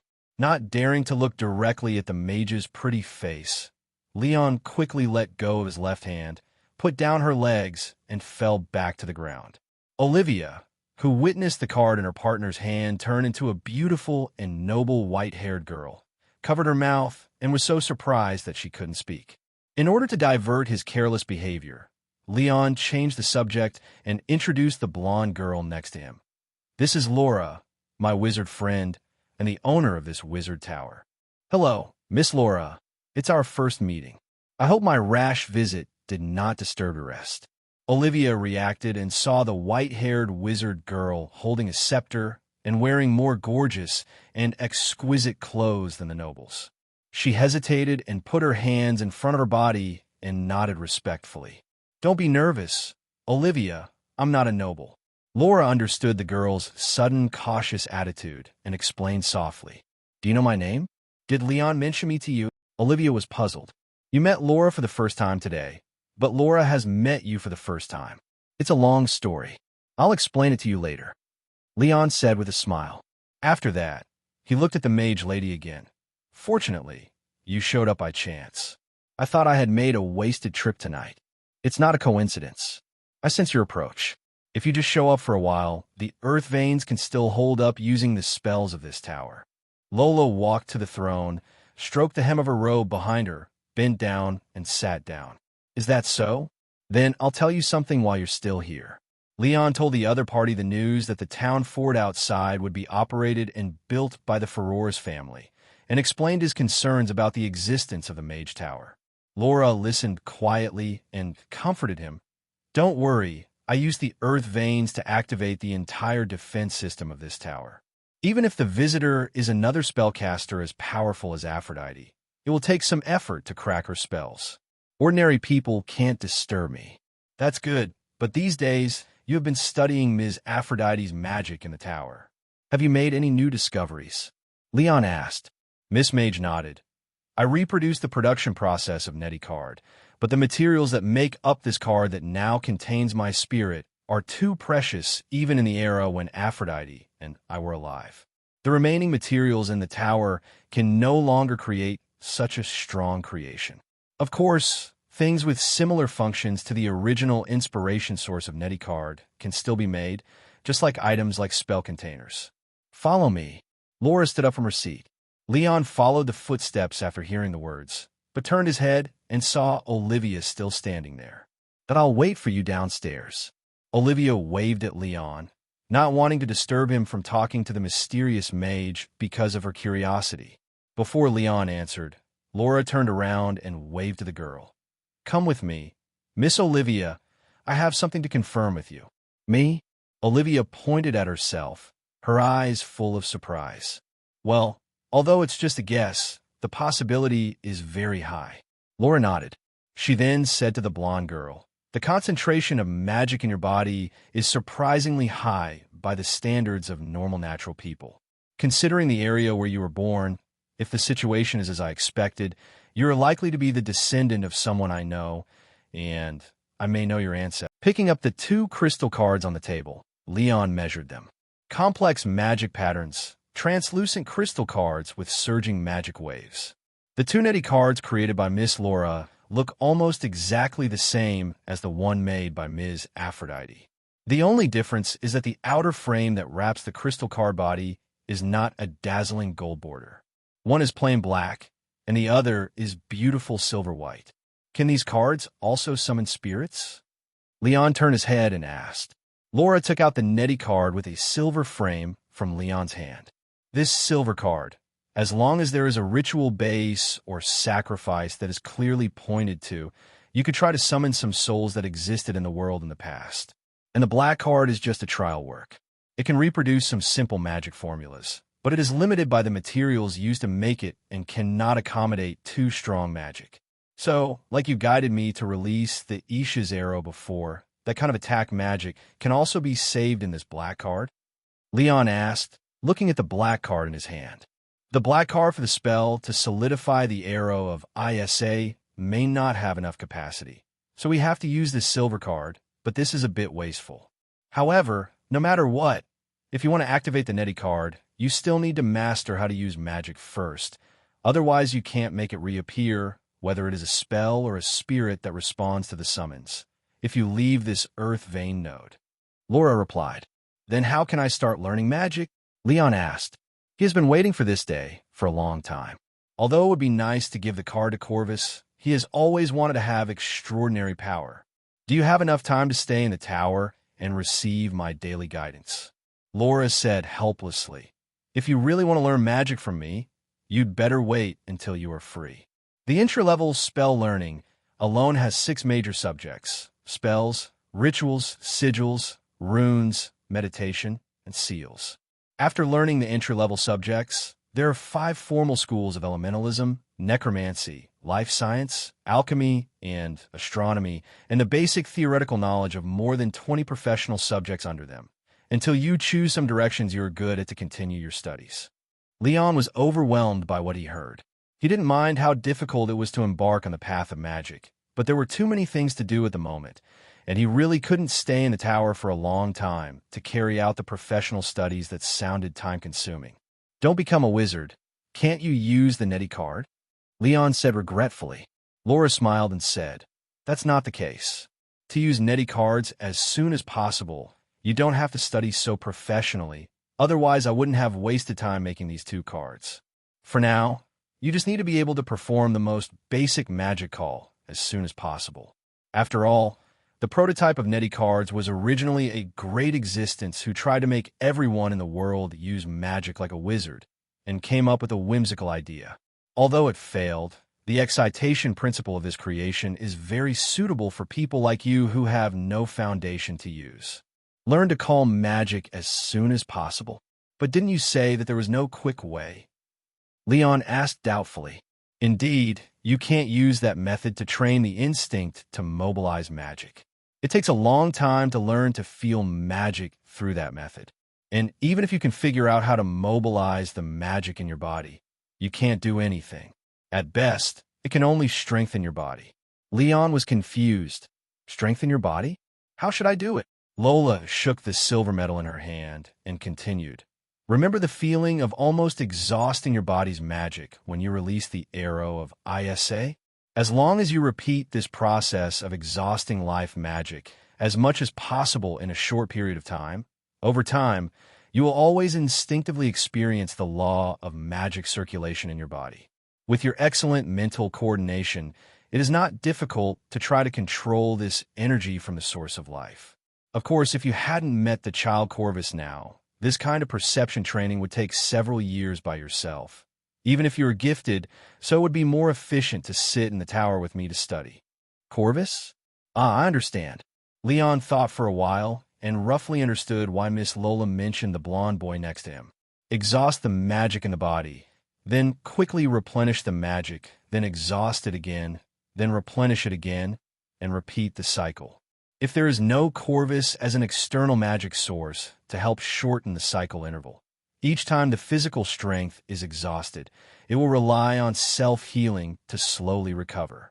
Not to mention the danger to the body, the efficiency alone is obviously dozens of times slower.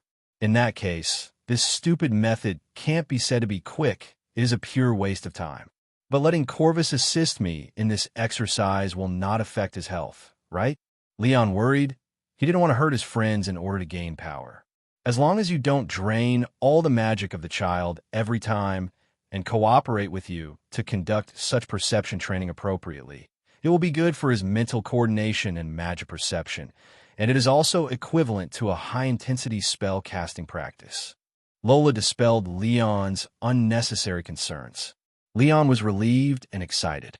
Even if he couldn't really cast a spell in a short time, he couldn't wait to use magic, a power beyond ordinary people. You said it can't hold the arrow of Isha, so what spell can this black frame card hold? Leon handed the Neti card back to the wizard lady and continued to ask. This is exactly why I'm waiting for you to come. Laura took the black card and explained with 2 Neti cards between her fingers. I'm not with you now. I don't know what kind of help you need in your current situation, so it's up to you to decide what to burn into it. Magic for good. What are the options? Leon asked hurriedly. For example, some low-level spells of elemental science can create thunder and lightning to paralyze the enemy, or condense an atmospheric barrier around the body to deflect incoming arrows. Low-level recovery magic in life science, such as healing wounds, dispelling fatigue and pain, and curing some diseases, but I think the kid from Corvus probably know some basic skills in this area, so there's no need to repeat it on this card. There are more non-combat spells, such as summoning spirits and tracking prey. There are even spells, such as gathering the power of the land to increase plant growth, but the range of spells that can be accommodated by the black card is too small, and it is of little use to help you produce more food in a small field. The mage lady sat on the chair, holding her small chin, closing her eyes, and thinking about the apprentice magic that had not been used. And Leon was listening to the excitement beside him, and felt that these spells all sounded useful, and it was really difficult to make a choice. After much consideration, he still felt that in terms of direct combat, the attack spells that the black card could inscribe were effective against ordinary people in duels and small-scale conflicts. But on the real battlefield, it was hard to say how effective they would be against a few soldiers. How much the battle situation can be affected, the effect of recruiting more archers will be very different. As for the low-level protective spell that deflects ordinary arrows, it seems very cool, but as long as he wears plate armor, wears a full coverage helmet, and is not unlucky enough to be shot, he will be covered like a steel can. The only gap in vision is the visor. He is not afraid of arrows in the first place, so why bother with it? From this point of view, which of these low-level spells is more important? While Leon was thinking, he suddenly reached out from under the collar of the breastplate and pulled out the boiling heart necklace that was worn close to his body. Laura, look at this. You also know the function of this necklace. Is there any spell with similar effect? Leon asked instead. He has not yet tested how much this necklace can improve his fighting ability, but in his memory, when Duosin used it, not only did his combat power double, but he was also almost invulnerable to swords. The ferocious momentum really left Leon fresh in his mind.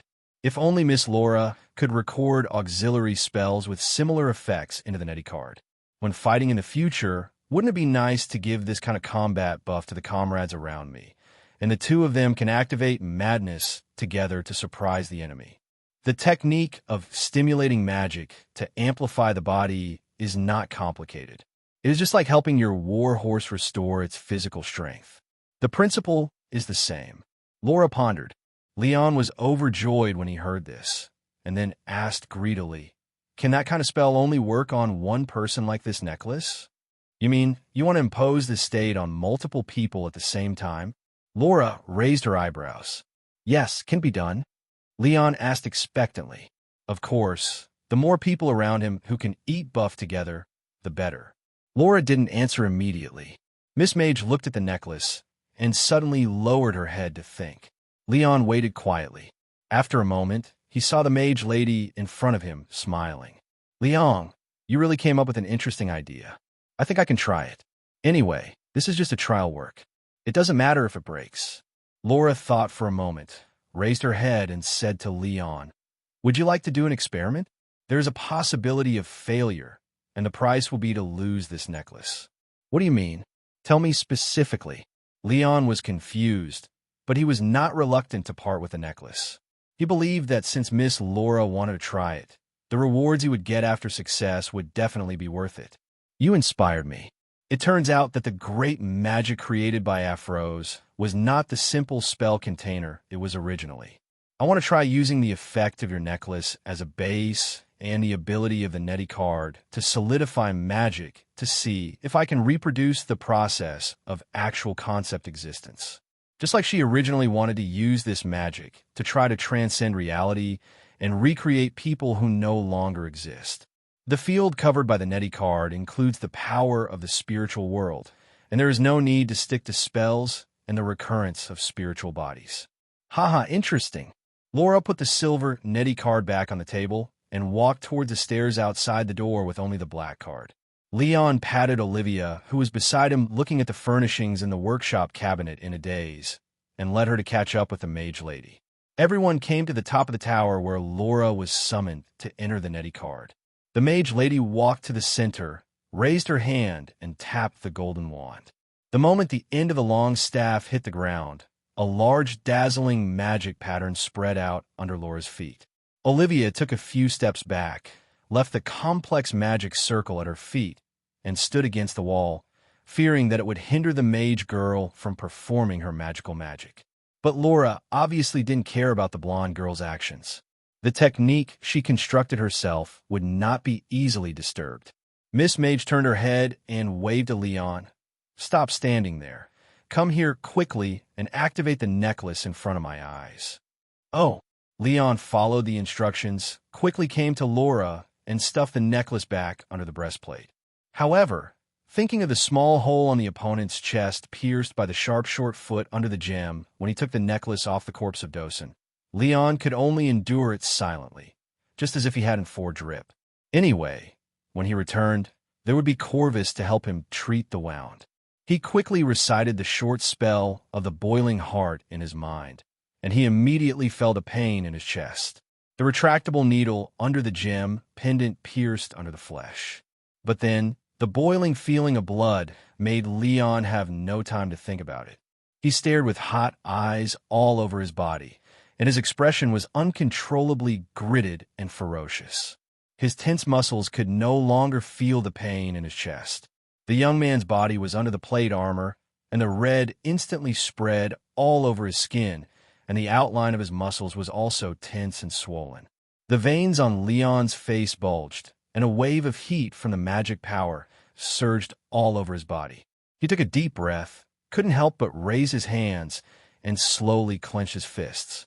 The iron gloves he squeezed made a crackling sound, and he felt as if he had endless strength in his body. The weight of the plate armor that he had been carrying was now as light as nothing, as if he was wearing a thin gauze dress instead of steel armor. The restlessness and confidence from the heart surged in his heart, and Leon felt that he could punch through a thick wall with his bare hands at this moment, and even kill a bull rushing towards him with one punch. "You are in good condition. That's it. Stand still and don't move," Laura reminded in a brisk voice. Without seeing her chanting a spell or drawing a seal, the silver-haired girl held the black-edged netty card between her fingers and shook it gently. The space around Leon seemed to be suddenly pulled towards the netty card by a force.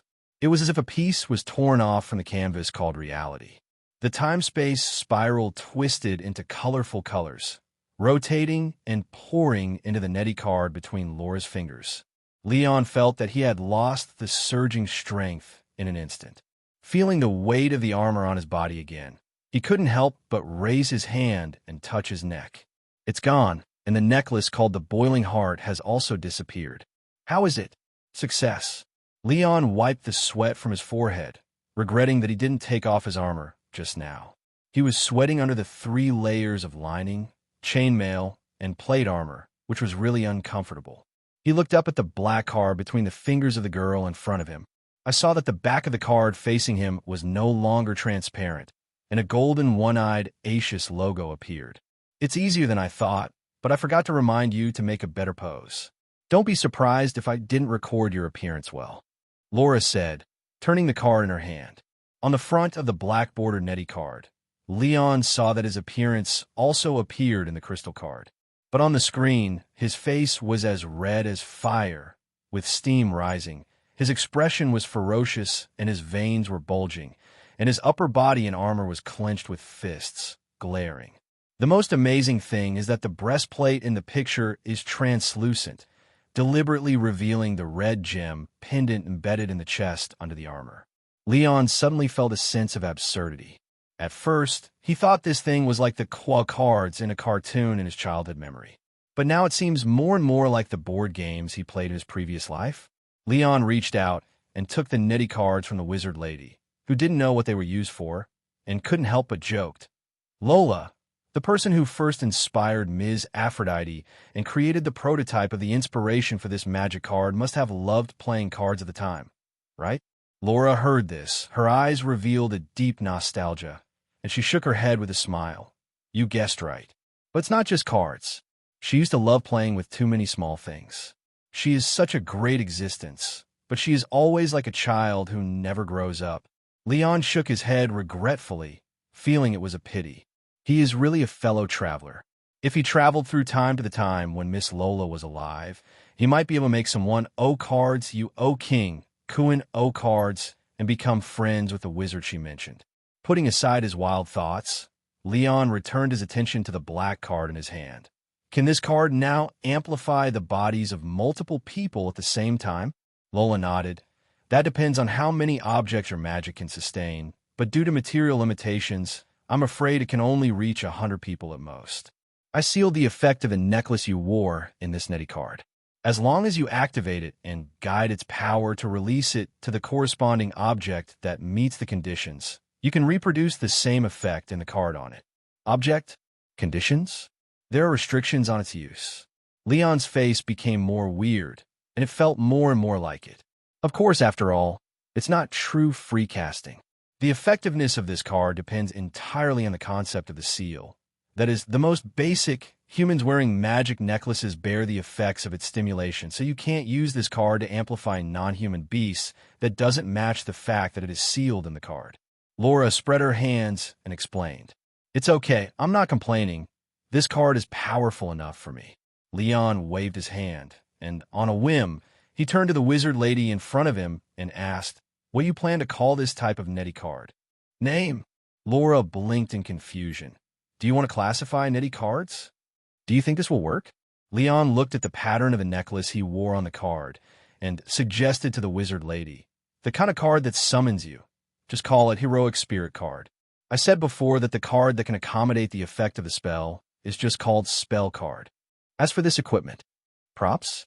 No, it's better to call it Treasure card. Lola didn't care about it. It's quite appropriate. Let's leave it at that. I think if Aphrodite is still alive, she wouldn't have any objections. After saying that, she looked at the blonde girl who was leaning against the wall and waiting quietly. Now it's time to talk about your business, Miss Olivia. Lola raised her right hand and opened her palm to the blonde girl. Olivia stared at the actions of the wizard lady in front of her, a little confused. Just hold my hand, I can check your bloodline. Lola's golden eyes stared at the girl's eyes. If you feel offended and have no interest in delving into your bloodline, it doesn't matter. I just think that I may have met the offspring of that guy, and I was just in a momentary whim. No, Miss Laura, I don't feel offended. I am also very curious. Olivia waved her hand embarrassedly. She took off her iron gloves and held the wizard lady's slender and elegant fingers. At the same time, she couldn't help but sigh in her heart. The other party said that she might know her ancestors. So how old is this mysterious and beautiful lady in front of her? Olivia saw Laura closed her eyes while she was thinking wildly. A soft light then lit up slightly between the fingers of the two holding each other. After a while, Laura opened her eyes again. Sure enough, she looked up at the blonde girl in front of her with a nervous expression. When I first saw you through Leon, I had an indescribable sense of déjà vu. But although the blonde and blue-eyed features are rare among the Pharaoh people, they cannot be regarded as evidence. However, now it seems that this body, combined with the current situation of this land in this era, you are indeed the descendant of that guy. Olivia blinked, feeling confused.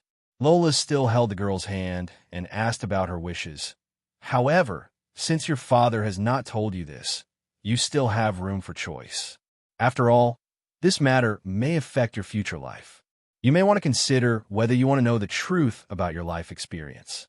If you forget everything I said now, it would be nice to be an ordinary blacksmith's daughter and live the rest of your life in peace.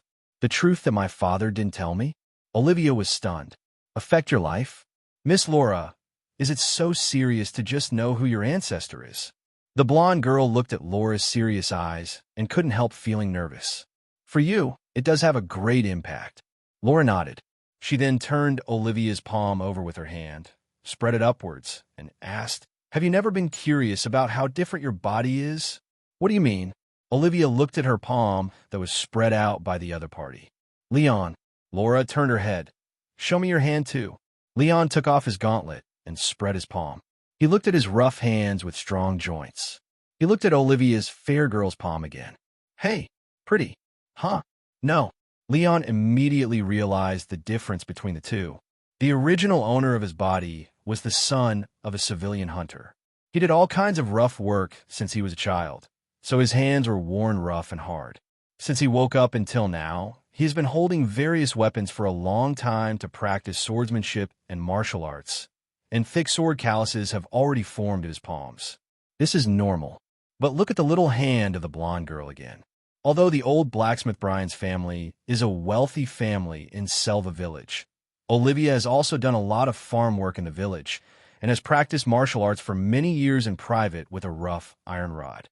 How could her hands now be as beautiful and delicate as those of a noble lady, as if she didn't do anything productive? Olivia, have you never had calluses on your hands? Leon asked. He didn't have Kira Yashikij's habit, and he really didn't pay attention to the special features of girls in this regard. No, I asked my father when I was a child, but he said that some people are born like this, and there is nothing strange about it. Olivia shook her palm. It has been like this since she can remember, and she has long been accustomed to it. Besides, which girl would dislike not having calluses on her hands? Calling is a protective reaction of ordinary living organisms to skin wear and tear. But if the self-healing ability far exceeds this instinctive mechanism, then the skin of the body can naturally maintain a constant optimal state. Lola put down Olivia's right hand. It's not just the skin that won't wear and tear. It seems that you have been very well behaved since childhood and have never played with the flames in the furnace of the blacksmith shop. Otherwise, if you are a little naughty, you will find that the flames can't hurt you at all. The high concentration of magic can be immune to the heat reaction of burning. I'm not afraid of fire. Olivia opened her beautiful green eyes wide in surprise. You are not afraid of many things. Miss Mage nodded. Your bloodline has completely inherited a unique yin-yang life science magical guide. And your frequent and hard martial arts training over the years just replicated the training memory in your bloodline and further activated the active high-density magic element in your body. The magic element cycle stimulated by exercise in ordinary people's bodies is far less than this natural advantage. So you have the physical fitness, perception, and vitality that surpass ordinary people now. Lola, I have always heard you and Corvus mention magic element. What exactly is magic element?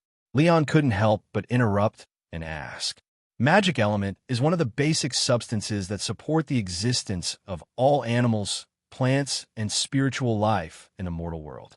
It can be transformed into natural magic and chaos magic to the greatest extent, and its quantity and density changes in the body of living beings, roughly speaking, also largely determine the growth form of life. Miss Mage replied. She waved her hand at Leon and said, "Don't worry. I have written an introductory magic book in Faru that explains the basic concepts in a popular way. You can take it back and read it in advance when you have free time." After saying that, Laura looked at Olivia again. "How's it going? Have you decided?" Duh. Olivia furrowed her thin eyebrows and stared at her palms, feeling confused as she hesitated. Before Selva's disaster, she had always thought that she was just an ordinary mountain village girl who was good at fighting. Even after defeating those ferocious enemy knights one after another, after comparison, she only raised her self-awareness to that of a mountain village girl with relatively powerful martial arts skills. This time I followed him to find out, just out of curiosity about how the mage lady knew about her ancestors. But bloodline related to magic? Life experience? The truth. In the girl's memory, a vague impression of her mother's appearance when she was a child flashed across her memory. Mother's beautiful golden hair and sad eyes. Olivia. I seem to hear a call from the past. She felt inexplicably confused. Olivia.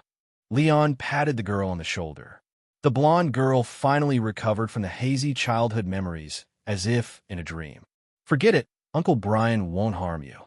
Since he doesn't plan to tell you these things, there's always a reason why he doesn't want you to know. Leon comforted. Anyway, you didn't know your life experience in the past, so you couldn't be more happy to grow up like this. After experiencing the old Brian's insistence on hiding his daughter's eagerness and abnormality in front of Count Trassa and his party, he had already suspected that Olivia's identity was unusual. Now that Miss Laura said that the girl's physique was unique, Leon felt that her life experience was quite involved. But if the girl herself is not mentally prepared, then there is really no need to find out everything now, and it will only cause more trouble. At the age of 16, in Leon's eyes, she was still a half-grown child. Olivia looked at the boy beside her speechlessly. The caring look in the other person's eyes was just like the light he saw when he was in a desperate situation that day, when he was scared and helpless. A sense of peace of mind slowly came to my mind. She recalled her father's strange eagerness to move away from Selva.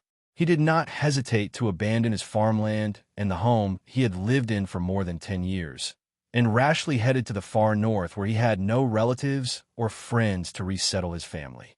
What was his father worried about? The girl's eyes gradually became firm. She longed to see the countless new things outside Selva. I also look forward to accompanying these partners on their thrilling adventures. But I just don't want to leave all my friends and partners behind so easily, leave behind the land where I was born and grew up for more than 10 years, and walk away from home. Putting the armor back on her hands, the blonde girl looked at the other party calmly. Miss Laura, please tell me. Seeing that the other party had made a choice, the mage lady nodded and said, Your ancestor was once the commander of the Yin-Yang Imperial Guard. Of course, you don't need to know who he was before he failed.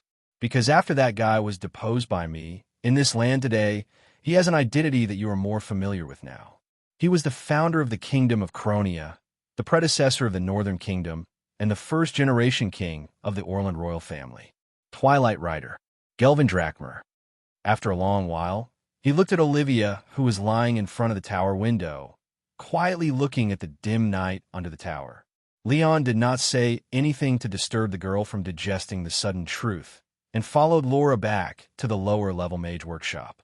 By the way, I didn't see the body of the Yin-Yang Imperial Guard that was left here before. Where did you put it? Leon asked doubtfully. The body has been buried in the courtyard behind the tower, and the guard's last wish has been fulfilled. The armor is now kept in the warehouse. I plan to use it as the basis for the next ritual of making the Neti card. Laura picked up the silver medal on the table and continued to answer. Although his soul has returned to the Dead Sea, maybe he could be called back to the mortal world again. It depends on whether he is willing to help. But you must develop the ability to summon magic power as soon as possible. Otherwise, even if you summon him, you will not be able to maintain this, heroic card you call it. Well, don't worry. As long as I have time when I get back, I will help Corvus exercise, and I will never slack off. Leon promised. He put away the black noble phantasm, boiling heart, and looked at Laura curiously. Speaking of which, the founding king in the history of the Drakmer royal family was actually your mage guard. Hearing this statement, Laura's gentle face turned to a rare look of disgust. When did I say that guy is my guard? Obviously, the mage lady didn't dislike that name, but she couldn't say she had a good face. Didn't you say that Olivia's ancestor, the one named Galvin, was the commander-in-chief of the Imperial Guard, and he was demoted by you? Leon scratched his head in confusion. He is a Yin-Yang guard. Yes, but he is not my guard. Laura closed her eyes silently. I demoted Galvin and expelled him from the court of France precisely because that guy failed to protect his monarch and committed an unforgivable dereliction of duty. Of course, my punishment can be regarded as saving him to some extent. Otherwise, the guy would definitely rush into the abyss of the spiritual world to die in battle to apologize. It was so complicated. Only then did Leon realize the misunderstanding. Although the two were superiors and subordinates, they were not directly subordinate. But from these words, he suddenly had a vague idea of the era Miss Laura lived in. Since Laura knows the founding king of Cronia, that is, it was before the Drakmer royal family unified the north and renamed the Kingdom Orland. The predecessor of the Northern Kingdom, Cronia, has a history of about 400 years, plus Orland has a history of more than 670 years now. After a rough calculation, Leon was surprised to find that Miss Lola was at least 1,000 years old. Leon touched his chin and looked at the white-haired girl in front of him. The ancient king of law, this is the highest level of wizard he knows at the moment. And looking at Covey's reaction that day, even Emperor Aetius on the other side of the ocean was imitating the clothing style of the ancient wizard lady in front of him. Such a prominent position is obviously impossible to be an unknown person submerged in the long river of history. After all, even the founding monarch in the history of Orland can leave his name in the legend 1,000 years later. But at least 1,000 years ago, there was another big man with the same surname of Alariel. Lola Alariel, King Alariel of Law. Laura and the holy prophet Alariel were of the same. Thinking of the sun wheel pattern that appeared automatically after the Nettie card. Thinking of the promise to return to the great temple of Rolander. Leon couldn't help but widen his eyes. He stood up and looked around the wizard lady. He didn't dare to make any guesses in his mind. It was too outrageous, which was why he didn't connect the two from the beginning. Because he clearly inherited the memory of the original owner, the young Syrian, his expression was a little weird. "What are you doing?" Laura held the scepter and looked at the other party back and forth and circled around her with amusement. "Wait a minute, let me slow down." Leon raised his hand and took a deep breath. It was still too unrealistic. From what he saw and heard along the way, he had already accepted the fact that Laura was a powerful wizard when she was alive. But Alariel, now most of the Faroe countries on the continent believe in the Holy Sun doctrine and worship the only true God in the mortal world. Holy Prophet Alariel. Leon swallowed his saliva, stared at the wizard lady and said, "Can I ask you, Laura, did you believe in the Holy Sun Church when you were alive?" Laura sighed when she saw the disbelief on her face. "Thought if possible, I hope you don't ask this stupid question." As she said that, her expression was helpless. How could I believe in something that didn't exist when I was alive? After getting a clear answer, Leon shouted in surprise, "Are you really the prophet that the church believes in now? The incarnation of God? Laura, are you a god?" Bang! Hey! Leon took a step back, smiled awkwardly, and rubbed the place on his forehead where the scepter tapped. "Calm down." Laura reluctantly took back the magic wand in her hand and waved her hand. "I am not the incarnation of God. I told you that when I was alive, even the so-called Holy Sun Church did not exist. I don't know what kind of prophet I will be after I die. Holy Sun Mozilla Soul is indeed great, but that supreme existence is completely different from the concept of God that people worship now." "Oh, is that so?" Hearing this clarification from the person himself, Leon was not disappointed and still felt very at ease in his heart. How to say it? Whether Miss Laura is the incarnation of God in the doctrine of the Holy Sun Church or not, her status in the Holy Sun Kingdom is undoubtedly no different from that of a certain brother named Yi in her previous life. Good guy, making friends with the Holy Prophet himself. How can this be? If it gets out, which kingdom in the Western continent that believes in the Holy Sun Church dares not give me some face? Seeing the other party's increasingly smug smile, Laura raised her hand again and tapped Leon's forehead vigorously. "Don't smile foolishly. Little fool, I'm not trying to discourage you. If you really tell outsiders about the title of the Holy Prophet, regardless of whether others believe in my identity as a lonely ghost, if someone really tries to take away my now weak spirit, then I will have to give up everything and go to the Dead Sea to sleep." She spread her hands and said, "At that point, if there is any trouble in the mortal world again, I really can't take care of this mess." Feeling that the spirit is gradually showing signs of being unable to continue, Laura looked up at Leon. "But it seems that this state can be maintained for almost the same time. Is there any other problem? Wait, there is something else I want you to help me with." While the wizard lady was still there, Leon quickly brushed her hair towards her, showing her black hair roots that had grown half a tie in the past 2 months. "What's going on with me? Originally, this body had brown hair, but the hair growing from the bottom seems to be turning black these days. Is that normal?" he asked worriedly. "Hair color change?" Lola touched her chin and looked closer. "It's not strange for a spellcaster. If you don't actively interfere, magic will affect the caster's hair color. But with the amount of magic in your body now, how could there be such a change?" As she spoke, she thought quickly and looked at the other person's eyes again. Noticing that there was also an imperceptible black in Leon's pupils, Laura suddenly asked back, "Did you have black hair and black pupils when you were alive?" "Yes, that's right." Leon nodded honestly. "Then it seems that your soul essence may be affecting the growth of this body," Lola said, and looked at him suspiciously. "But this is strange again with your soul strength. The soul changes the body. You mean I will gradually become what I used to be?" Leon said in surprise. Laura frowned. Logically, the soul copies the body. Thinking, the mage turned to comfort him. It shouldn't be that exaggerated. Don't worry, this phenomenon will not affect your health. If you really care, you might as well go get a haircut. Hearing her say this, Leon felt relieved. It was time to get a good haircut. After answering the last question, Laura closed her eyes and no longer deliberately maintained the stability of her spirit. The petite body instantly turned into flying bright light particles and reassembled into the original Nettie card in midair.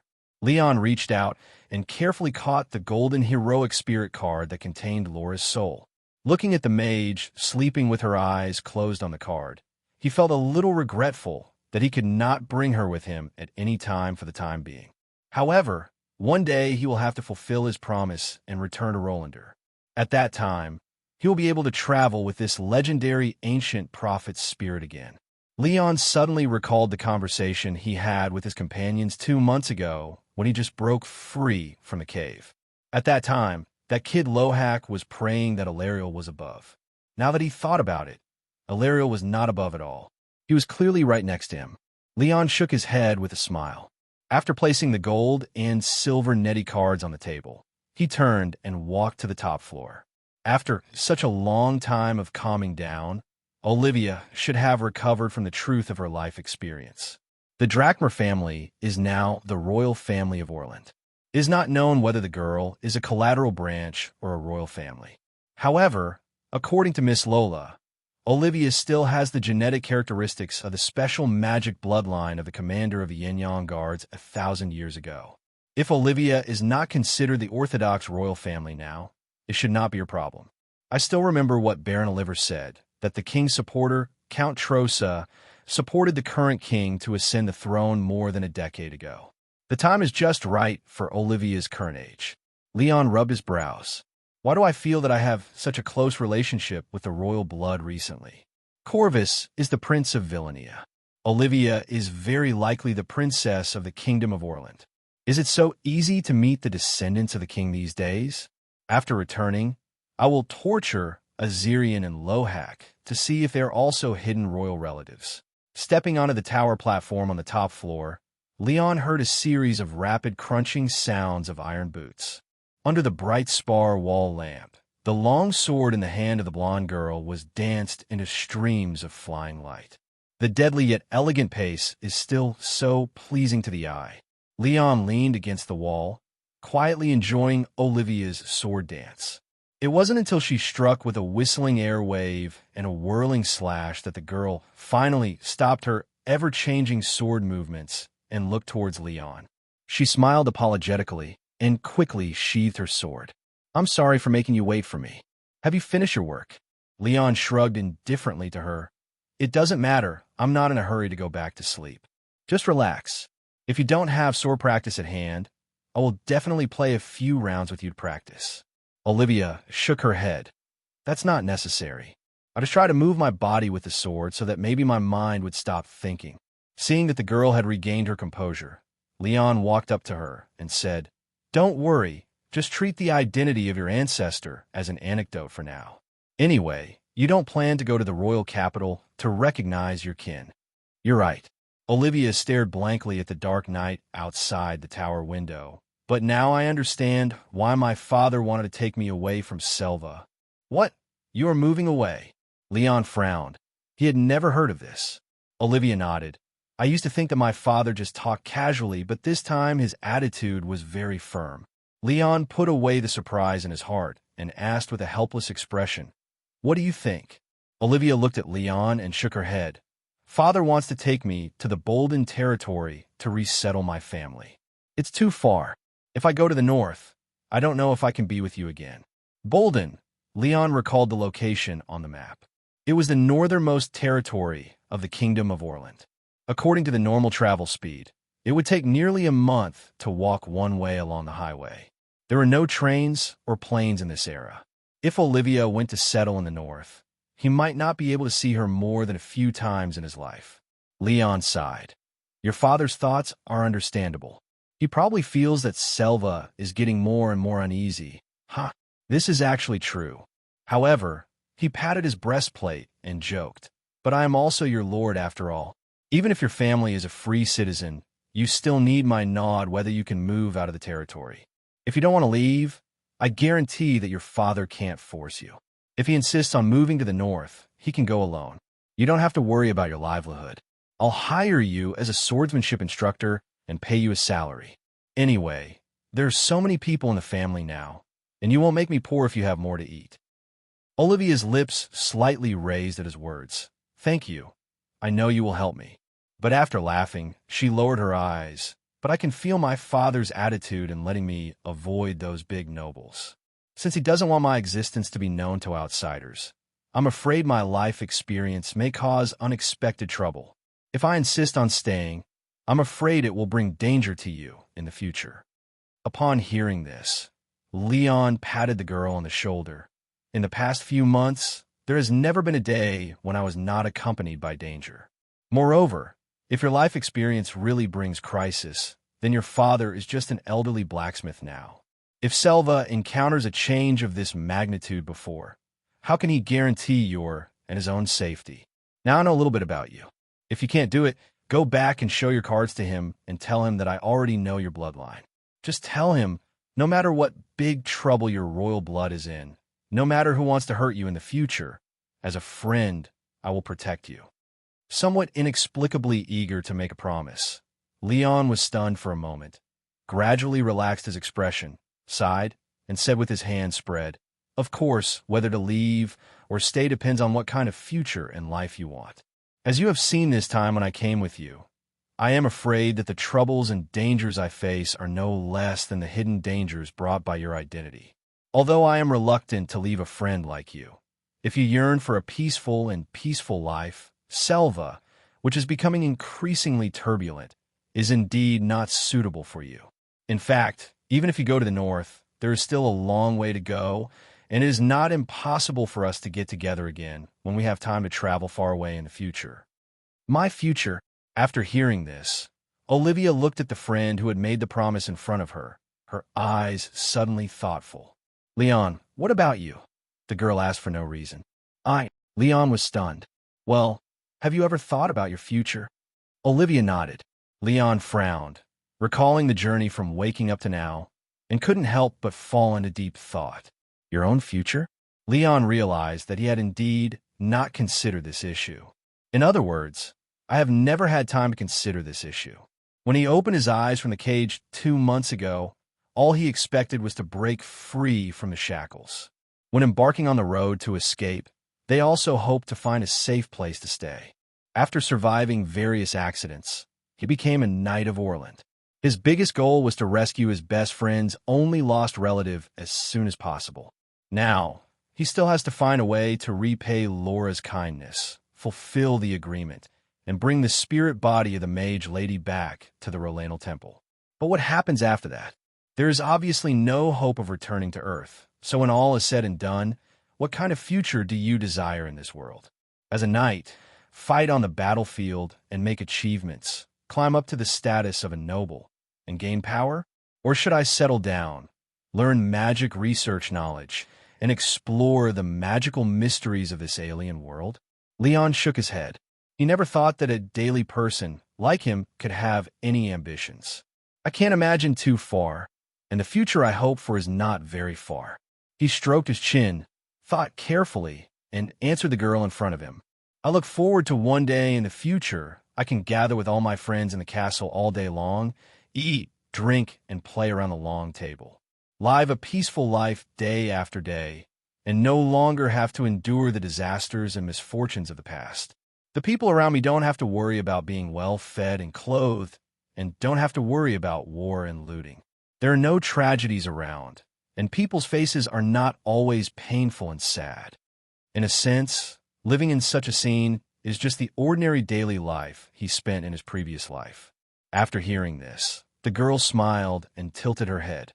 Will there be a place for me in your castle in the future? Leon remembered the regret that he didn't have time to invite you in advance during the previous dinner, and answered as a matter of course. Of course there will be. Don't worry, there will always be a place for you at my table. Olivia nodded and looked at him seriously. Then I have also thought about the future I hope for. Oh, Tell me about it. I hope to stand by your side and help you do my best to realize such a beautiful vision. Set off from the uninhabited city to the south again.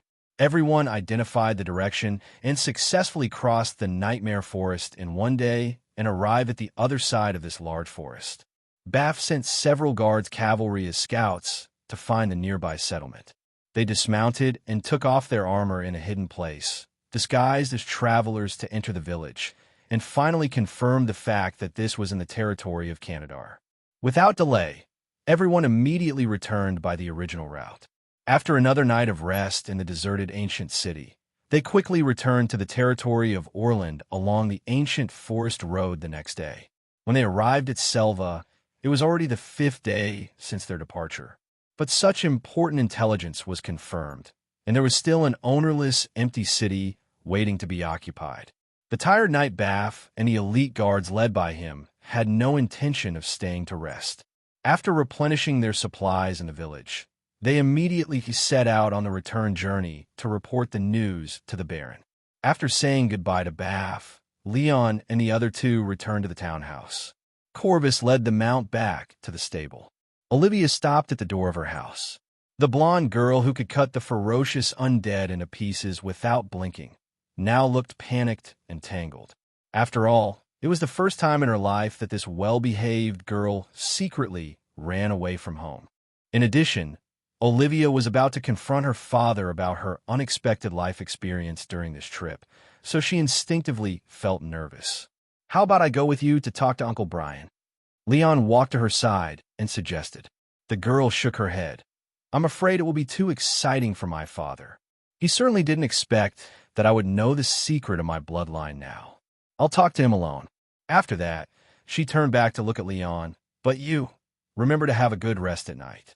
I promise to help you with special training starting tomorrow. Don't stay in bed in the morning."